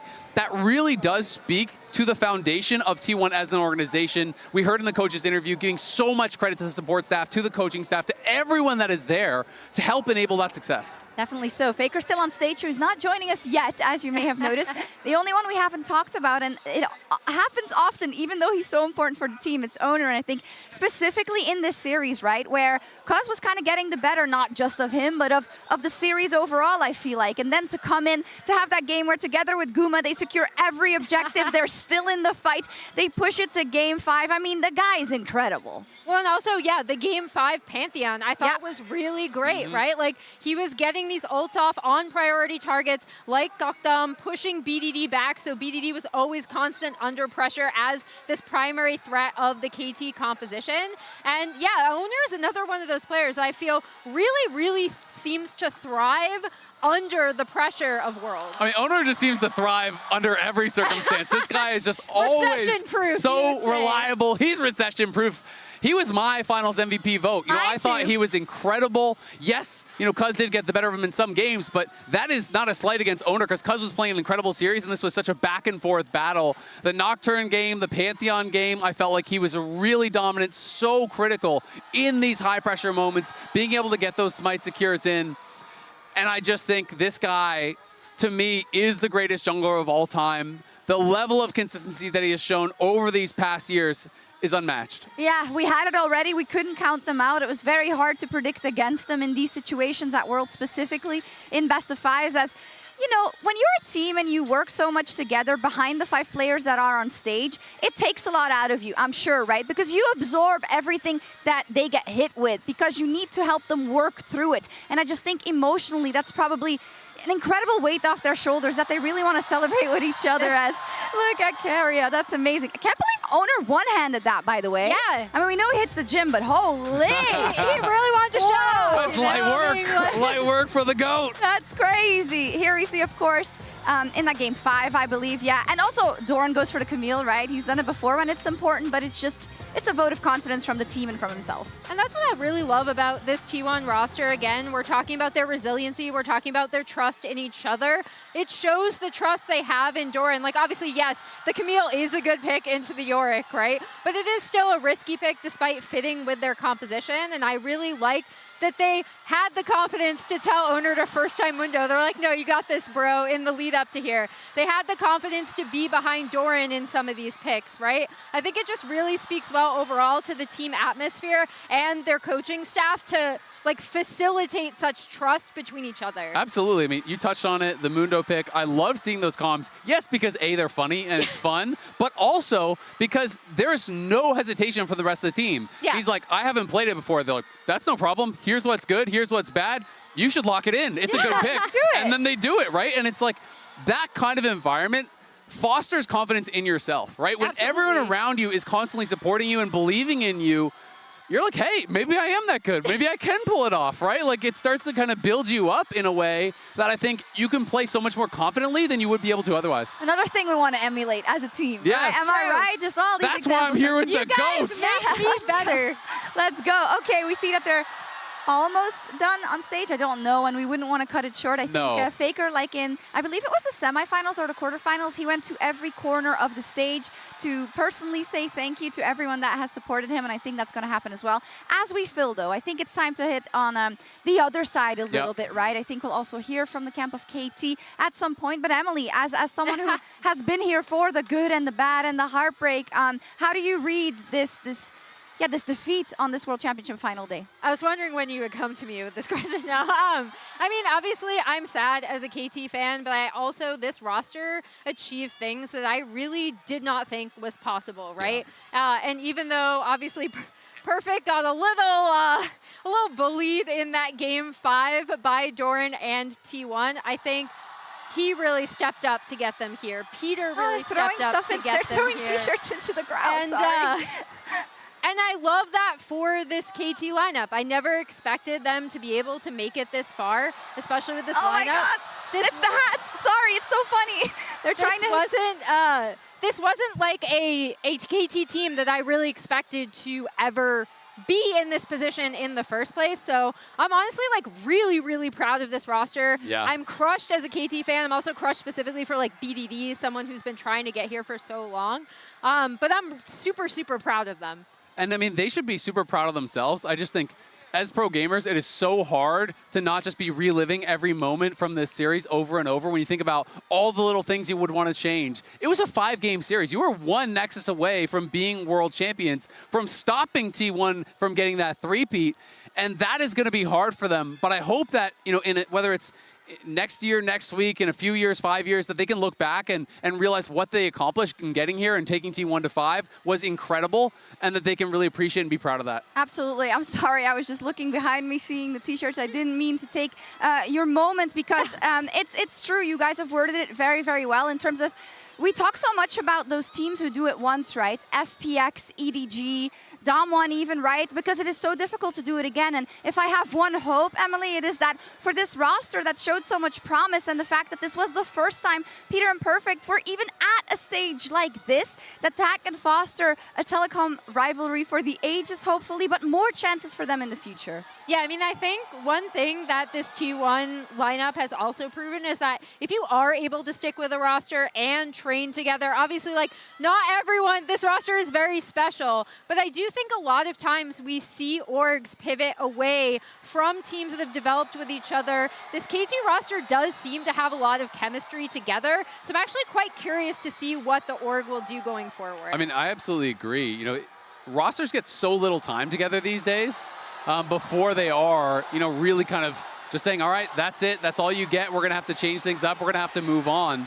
So I really do hope that they get that time to try to continue building together, working together, to try to find something special. I remember, this was a couple years ago, but looking into the average length of a career in LoL Esports, and it was like under a year. And so it's like people have so little time, often as a pro, to really get results. This was an incredible result from KT, even though it's not going to feel like that today. So I hope they get that time to keep building. Yeah, some people get no chances. T1 makes chances for themselves over and over and over as they turn on the big house lights here. That's why we are even brighter than usual. Isonius, guys, sorry. But we are waiting for Faker. As you see that they are kind of done with everything they've done on stage, and then he has to make his way to us. And I really want to show him this, right? Because it's so cool to have all of these eras and to have everything he's been through and the kind of whole journey. And I wonder what he has to say about it, because he said in London, this one's for you guys. I wonder what this one's for. And if there's going to be another Doran. For Doran. Yeah, we absolutely have to ask him about Doran as well, as we see the celebration. As, you know, we've seen him mature also in front of the camera, really, right, in all of these moments. And it's beautiful to see. Anything to add?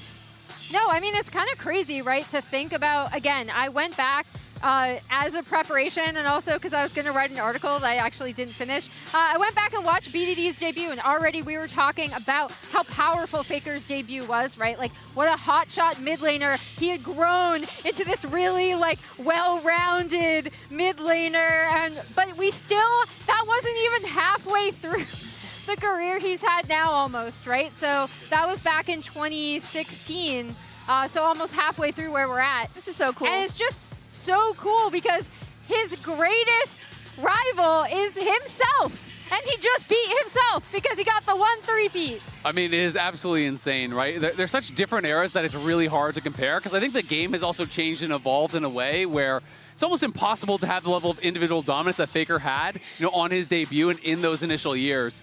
But the fact that he has been able to equal the titles, equal the finals, is so insane after, you know, what was a longest drought, right? Where he hadn't been able to win one for quite some time.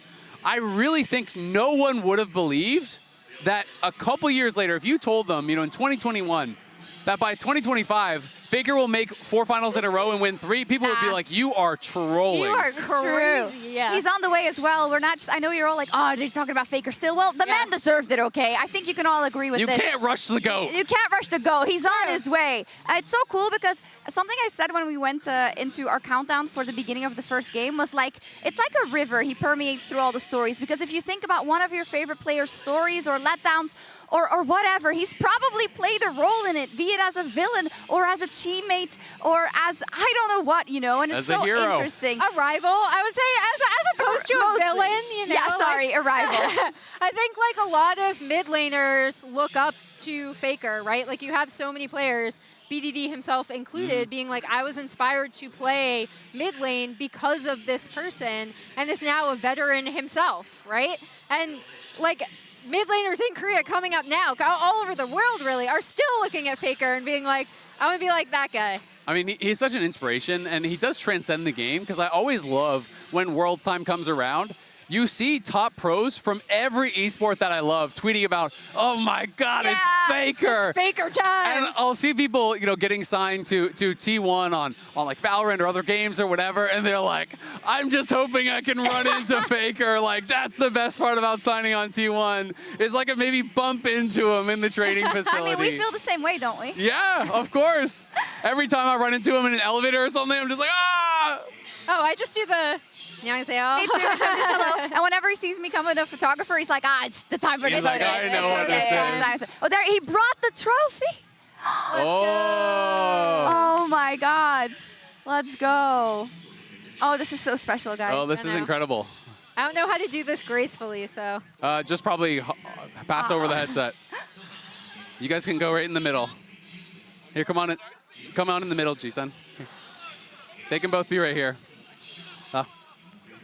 Hello. Hello, hello. Congratulations. Hello, congratulations. You can take, which headset is it? Either one should be fine. Okay. Here you go, Ji-sun. Come right here. Yep. We're making it work. We're doing it live. We're doing it live. I absolutely love it. Yeah.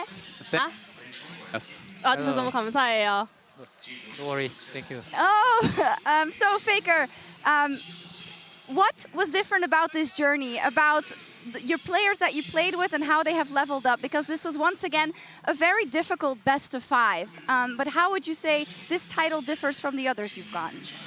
이번 우승도 사실 작년만큼 굉장히 어려운 경기였는데 그래서 그런지 좀 더 극적인 승리였던 것 같고, 그리고 저는 뭐 우승한 무조건 우승한 것도 좋지만 좋은 경기를 했다는 게 굉장히 좋은 것 같아요.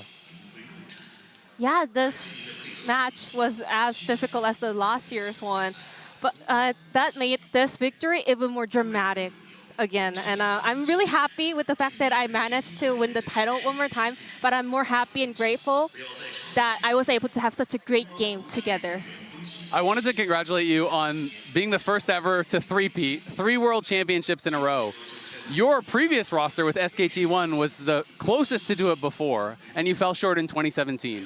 How would you compare these 2 different eras of T1, you know, the SKT1 dynasty versus the now T1 dynasty? 이제 최초로 월 3핏 달성하셨습니다. 이전에 가장 3핏에 근접했던 팀도 SKT였지만 17년도 때 좌절되었거든요. 이번에 또 T1으로서 3핏을 달성하셨습니다. 그 당시 SKT 왕조와 현재 T1 왕조를 비교하자면 어떻게 보시나요?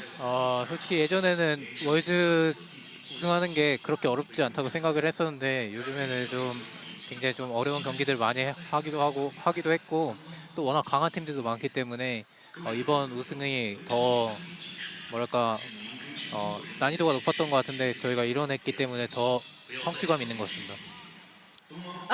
In the previous run, I kind of felt like winning Worlds wasn't that difficult for us, but nowadays, recently, it was like struggles after struggles, and every team we faced, every match we played was so difficult and tough.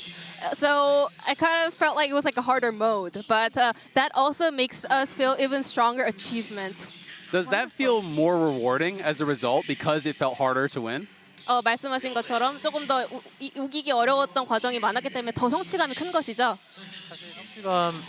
성취감은 지금이 더 큰 것 같고 예전에는 우승을 하는 게 굉장히 또 즐겁고 그냥 내가 다 이겼다라는 그런 기분이 좋았다면 지금은 어려운 것을 좀 이렇게 성장해서 이뤄냈다는 그런 성취감은 더 큰 것 같습니다.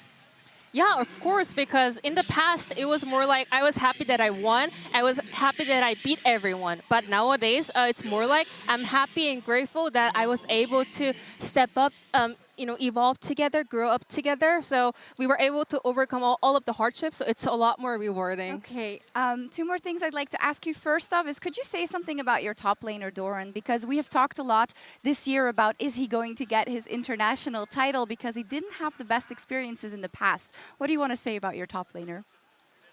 우선 가장 먼저 도란 선수에 대해서 좀 여쭤보고 싶은데요. 올해 드디어 도란 선수가 이렇게 국제 무대에서 증명하나 우승하나 많은 분들이 좀 관심을 갖고 지켜봤습니다. 좀 이전에는 국제 대회에서 어떻게 보면 조금 아쉬웠던 그런 순간들도 있었던 만큼 많은 분들이 좀 기대하면서 지켜보셨는데요. 올해 어떻게 생각하세요? 도란 선수가 사실 항상 잘하기만은 하진 않았다고 생각하지만 그래도 저희 팀이 중요할 때 본인의 역할을 잘 해줬다고 생각하고요. 오늘도 사실 5세트 때도 물론 던지긴 했지만 그래도 잘한 부분도 굉장히 많고 또 저희 팀이 이제 또 도란 선수한테 좀 어려운 역할을 시켜도 잘 해내는 선수라고 생각하고 있습니다. Well, I can also say that he was not always playing perfectly, There were maybe sometimes ups and downs, but when the team needed him to step up, he was always there to play the role that we wanted him to play. And even in Game 5, he was doing a great job. Well, there were some moments where he threw the game, but still he was doing amazing. He did a fantastic job. So also sometimes T1 kind of asked him to execute some of the really difficult roles, and he always managed to pull it off. Yeah, we've seen that. You've been incredibly flexible. Also, Owner played Mundo for the first time in very important match last week, and you seemed very calm about it. Can you tell me about that moment and the trust that you seem to have in everybody? 또 이제 오너 선수가 저번 경기 매우 중요한 순간에서 첫 문도 경기를 이제 하셨는데 너무 중요했는데 다들 선수분들이 너무 평정심이 있어 보이더라고요. 그 당시에 좀 어땠는지 그리고 또 어느 정도 신뢰를 바탕으로 이런 또 픽을 꺼내들 수 있는 건가요? 사실 문도가 그렇게 어려운 역할을 하는 챔피언은 아니라고 생각을 했고 그때 이제 8강전 5세트에서 저희가 문도가 좀 필요한 조합이라고 생각을 했어가지고 팀적으로 승련도보다는 그래도 픽적으로 좀 중요한 픽을 해야겠다라고 다들 생각이 있었던 것 같고 또 오너 선수도 그 처음 하는 챔피언을 그래도 잘 막 엄청 던지진 않고 플레이해줘서 고맙다고 생각하고 있습니다. Honestly, when we thought of Mundo, it was not a very difficult role to kind of execute in the game. And in game number 5 in the quarterfinals, if I remember correctly from Faker, our comp needed it. Our comp needed that champion, and so we didn't want to care too much about the mastery and proficiency. We rather wanted to focus on the champion that kind of rounds out our comp in the end. You've had a long history against BDD, and you've also, as much as you've won, you've also had defeats in your career. Do you have any words for BDD, who made his first World Finals, but you winning obviously means he is experiencing some of that heartbreak that you have at times as well? BDD 선수와의 역사가 굉장히 깊으시잖아요.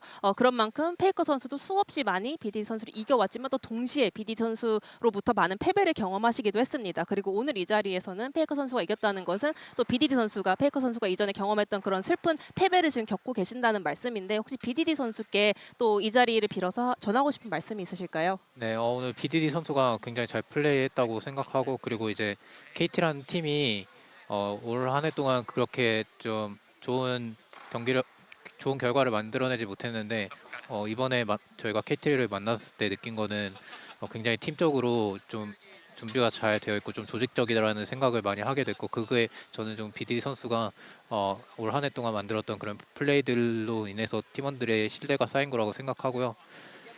그런 부분들이 굉장히 저는 대단하다고 생각했고 그리고 BDD 선수 개인적인 퍼포먼스도 최근에 굉장히 좋다고 느꼈어가지고 오늘 되게 좋은 경기 할 수 있었던 것 같습니다.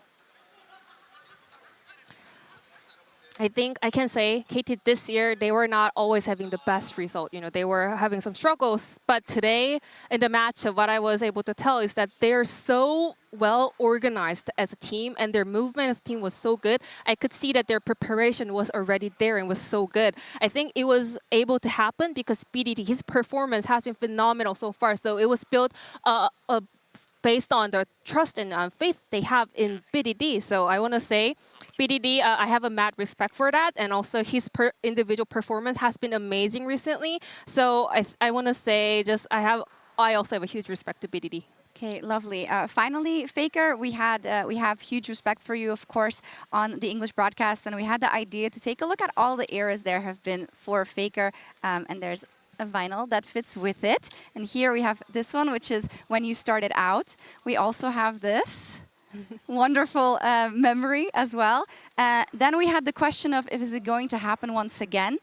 The heartbreak, of course, unfortunately, in 2017 and in 2022. And I was wondering if you wanted to have this one, because this is the 6 stars, the fact that you've made it, Faker's version, the three-peat. And if you want to say anything about this huge achievement and what is next. 이제 페이커 선수의 어떤 일대기를 각 단계별로 담은 이런 LP판 같은 앨범을 여러 개 만들어 봤는데요. 신인 시절부터 해서 우승을 많이 했을 때 그리고 좌절을 겪었을 때 그리고 많은 사람들이 의심했을 때 우승할 수 있을까 해서 또 한 번 우승을 하기도 했었고 이제 6번째 별을 달게 된 버전도 여기 있거든요. 이 업적에 대해서 어떻게 생각하시는지 그리고 앞으로 또 어떤 좀 길을 나아가실 것 같나요? 이렇게 또 저의 업적에 대해서 많은 팬분들과 많은 분들이 이제 또 저를 응원해 주셔서 감사하다는 생각이고요. 나중에 또 할아버지가 되면은 이 에피판을 들으면서 잘 살아보도록 하겠습니다. 그리고 또 이거 또 많이 팔릴 것 같아요. Yeah, I'm very grateful for all the fans who has been supporting all along for this achievement. And when I get old, when I become a grandpa, I will cue this vinyl and have a great life, enjoy my life. And I'm pretty sure that this is going to sell really well. That is amazing. Interview 감사합니다. Thank you so much. Congratulations once again, Faker. Amazing job, Ji-sun, as always. Killing it. Yeah, for sure. And we're going to send you off. I wonder how, because you have to take the trophy, of course. So do we just is someone going to help with the trophy, perhaps? 이제 보내드리려고 하는데요. 이거 가지고 가실 수 있겠습니까? No need. He's got it. No It's need. his trophy. No need. Thank you. 감사합니다. Other side, I think. There you go. Fighting, indeed. Thank you. Congratulations. Thank you. Congratulations. Some photos, yes, as we go. Oh. Sure, live photos, I love it. Yeah, let's go. I'm never going to pass up an opportunity to take a photo with the GOAT. Whoa. Okay. Is it still live? Yes, we're still live. Yeah. We're just... Come on. Yes, of course. Yay. Awesome. We are still live, so we're going to keep going. I wanted to get some of the people in here, perhaps, maybe. Thank you, Faker. Thank you so much, Faker. Thank you. For the photo as well and for taking the time. Ji-sun. Oh, it's so messy. I love it. That's what it's like. It's the end. We got to talk to Faker. Everybody should come in because we might see T1 again in 2026. We definitely will, and maybe they make it for that run at Worlds again. But something we will not have in 2026 Kobe, Dracos. is Chronicler, as Get in everybody here. can join. Oh, no. I think you all have maybe no. seen already, you know, that this is the last event for Mao. So let's take a look back at our favorite moments and memories. I'm Atlas, and I'm joined for the first time by the Chronicler. Welcome to the LCK, finally. It only took you, like, what, a few weeks to get here? Extraordinary stuff. I know, yeah. You know, I was like, LCK, right? Like, how cool was it really? You kind of looked like he was about to go to his Latin dance class, but then decided that he had to do like a drug deal beforehand. What happened? He flashed over the wall! He did, they knew where the ward was! Diablo's in a flash, he just flashed over the wall! He's crazy! Oh God, oh God. Oh, up with the Giga chance. They're gonna make it to playoffs. Gonna be rolled in. Whoa, feel like DK has a great chance.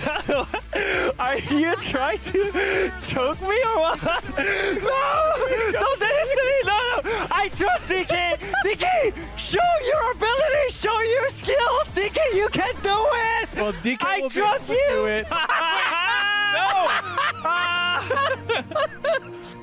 What does it say? What does it say? Let's go, bro. Give me the microphone, peasant. I came here today to crown Wadid. I had the crown on I was ready to give it to him because he had done so well. But guess what? He's not good enough. Better luck next year. I want to thank all the fans who have been living for the LCK for the last 5 years. It's been an incredible honor to be an LCK caster. It's been incredible, and I'm very grateful that I've been able to do this. Thank you so much.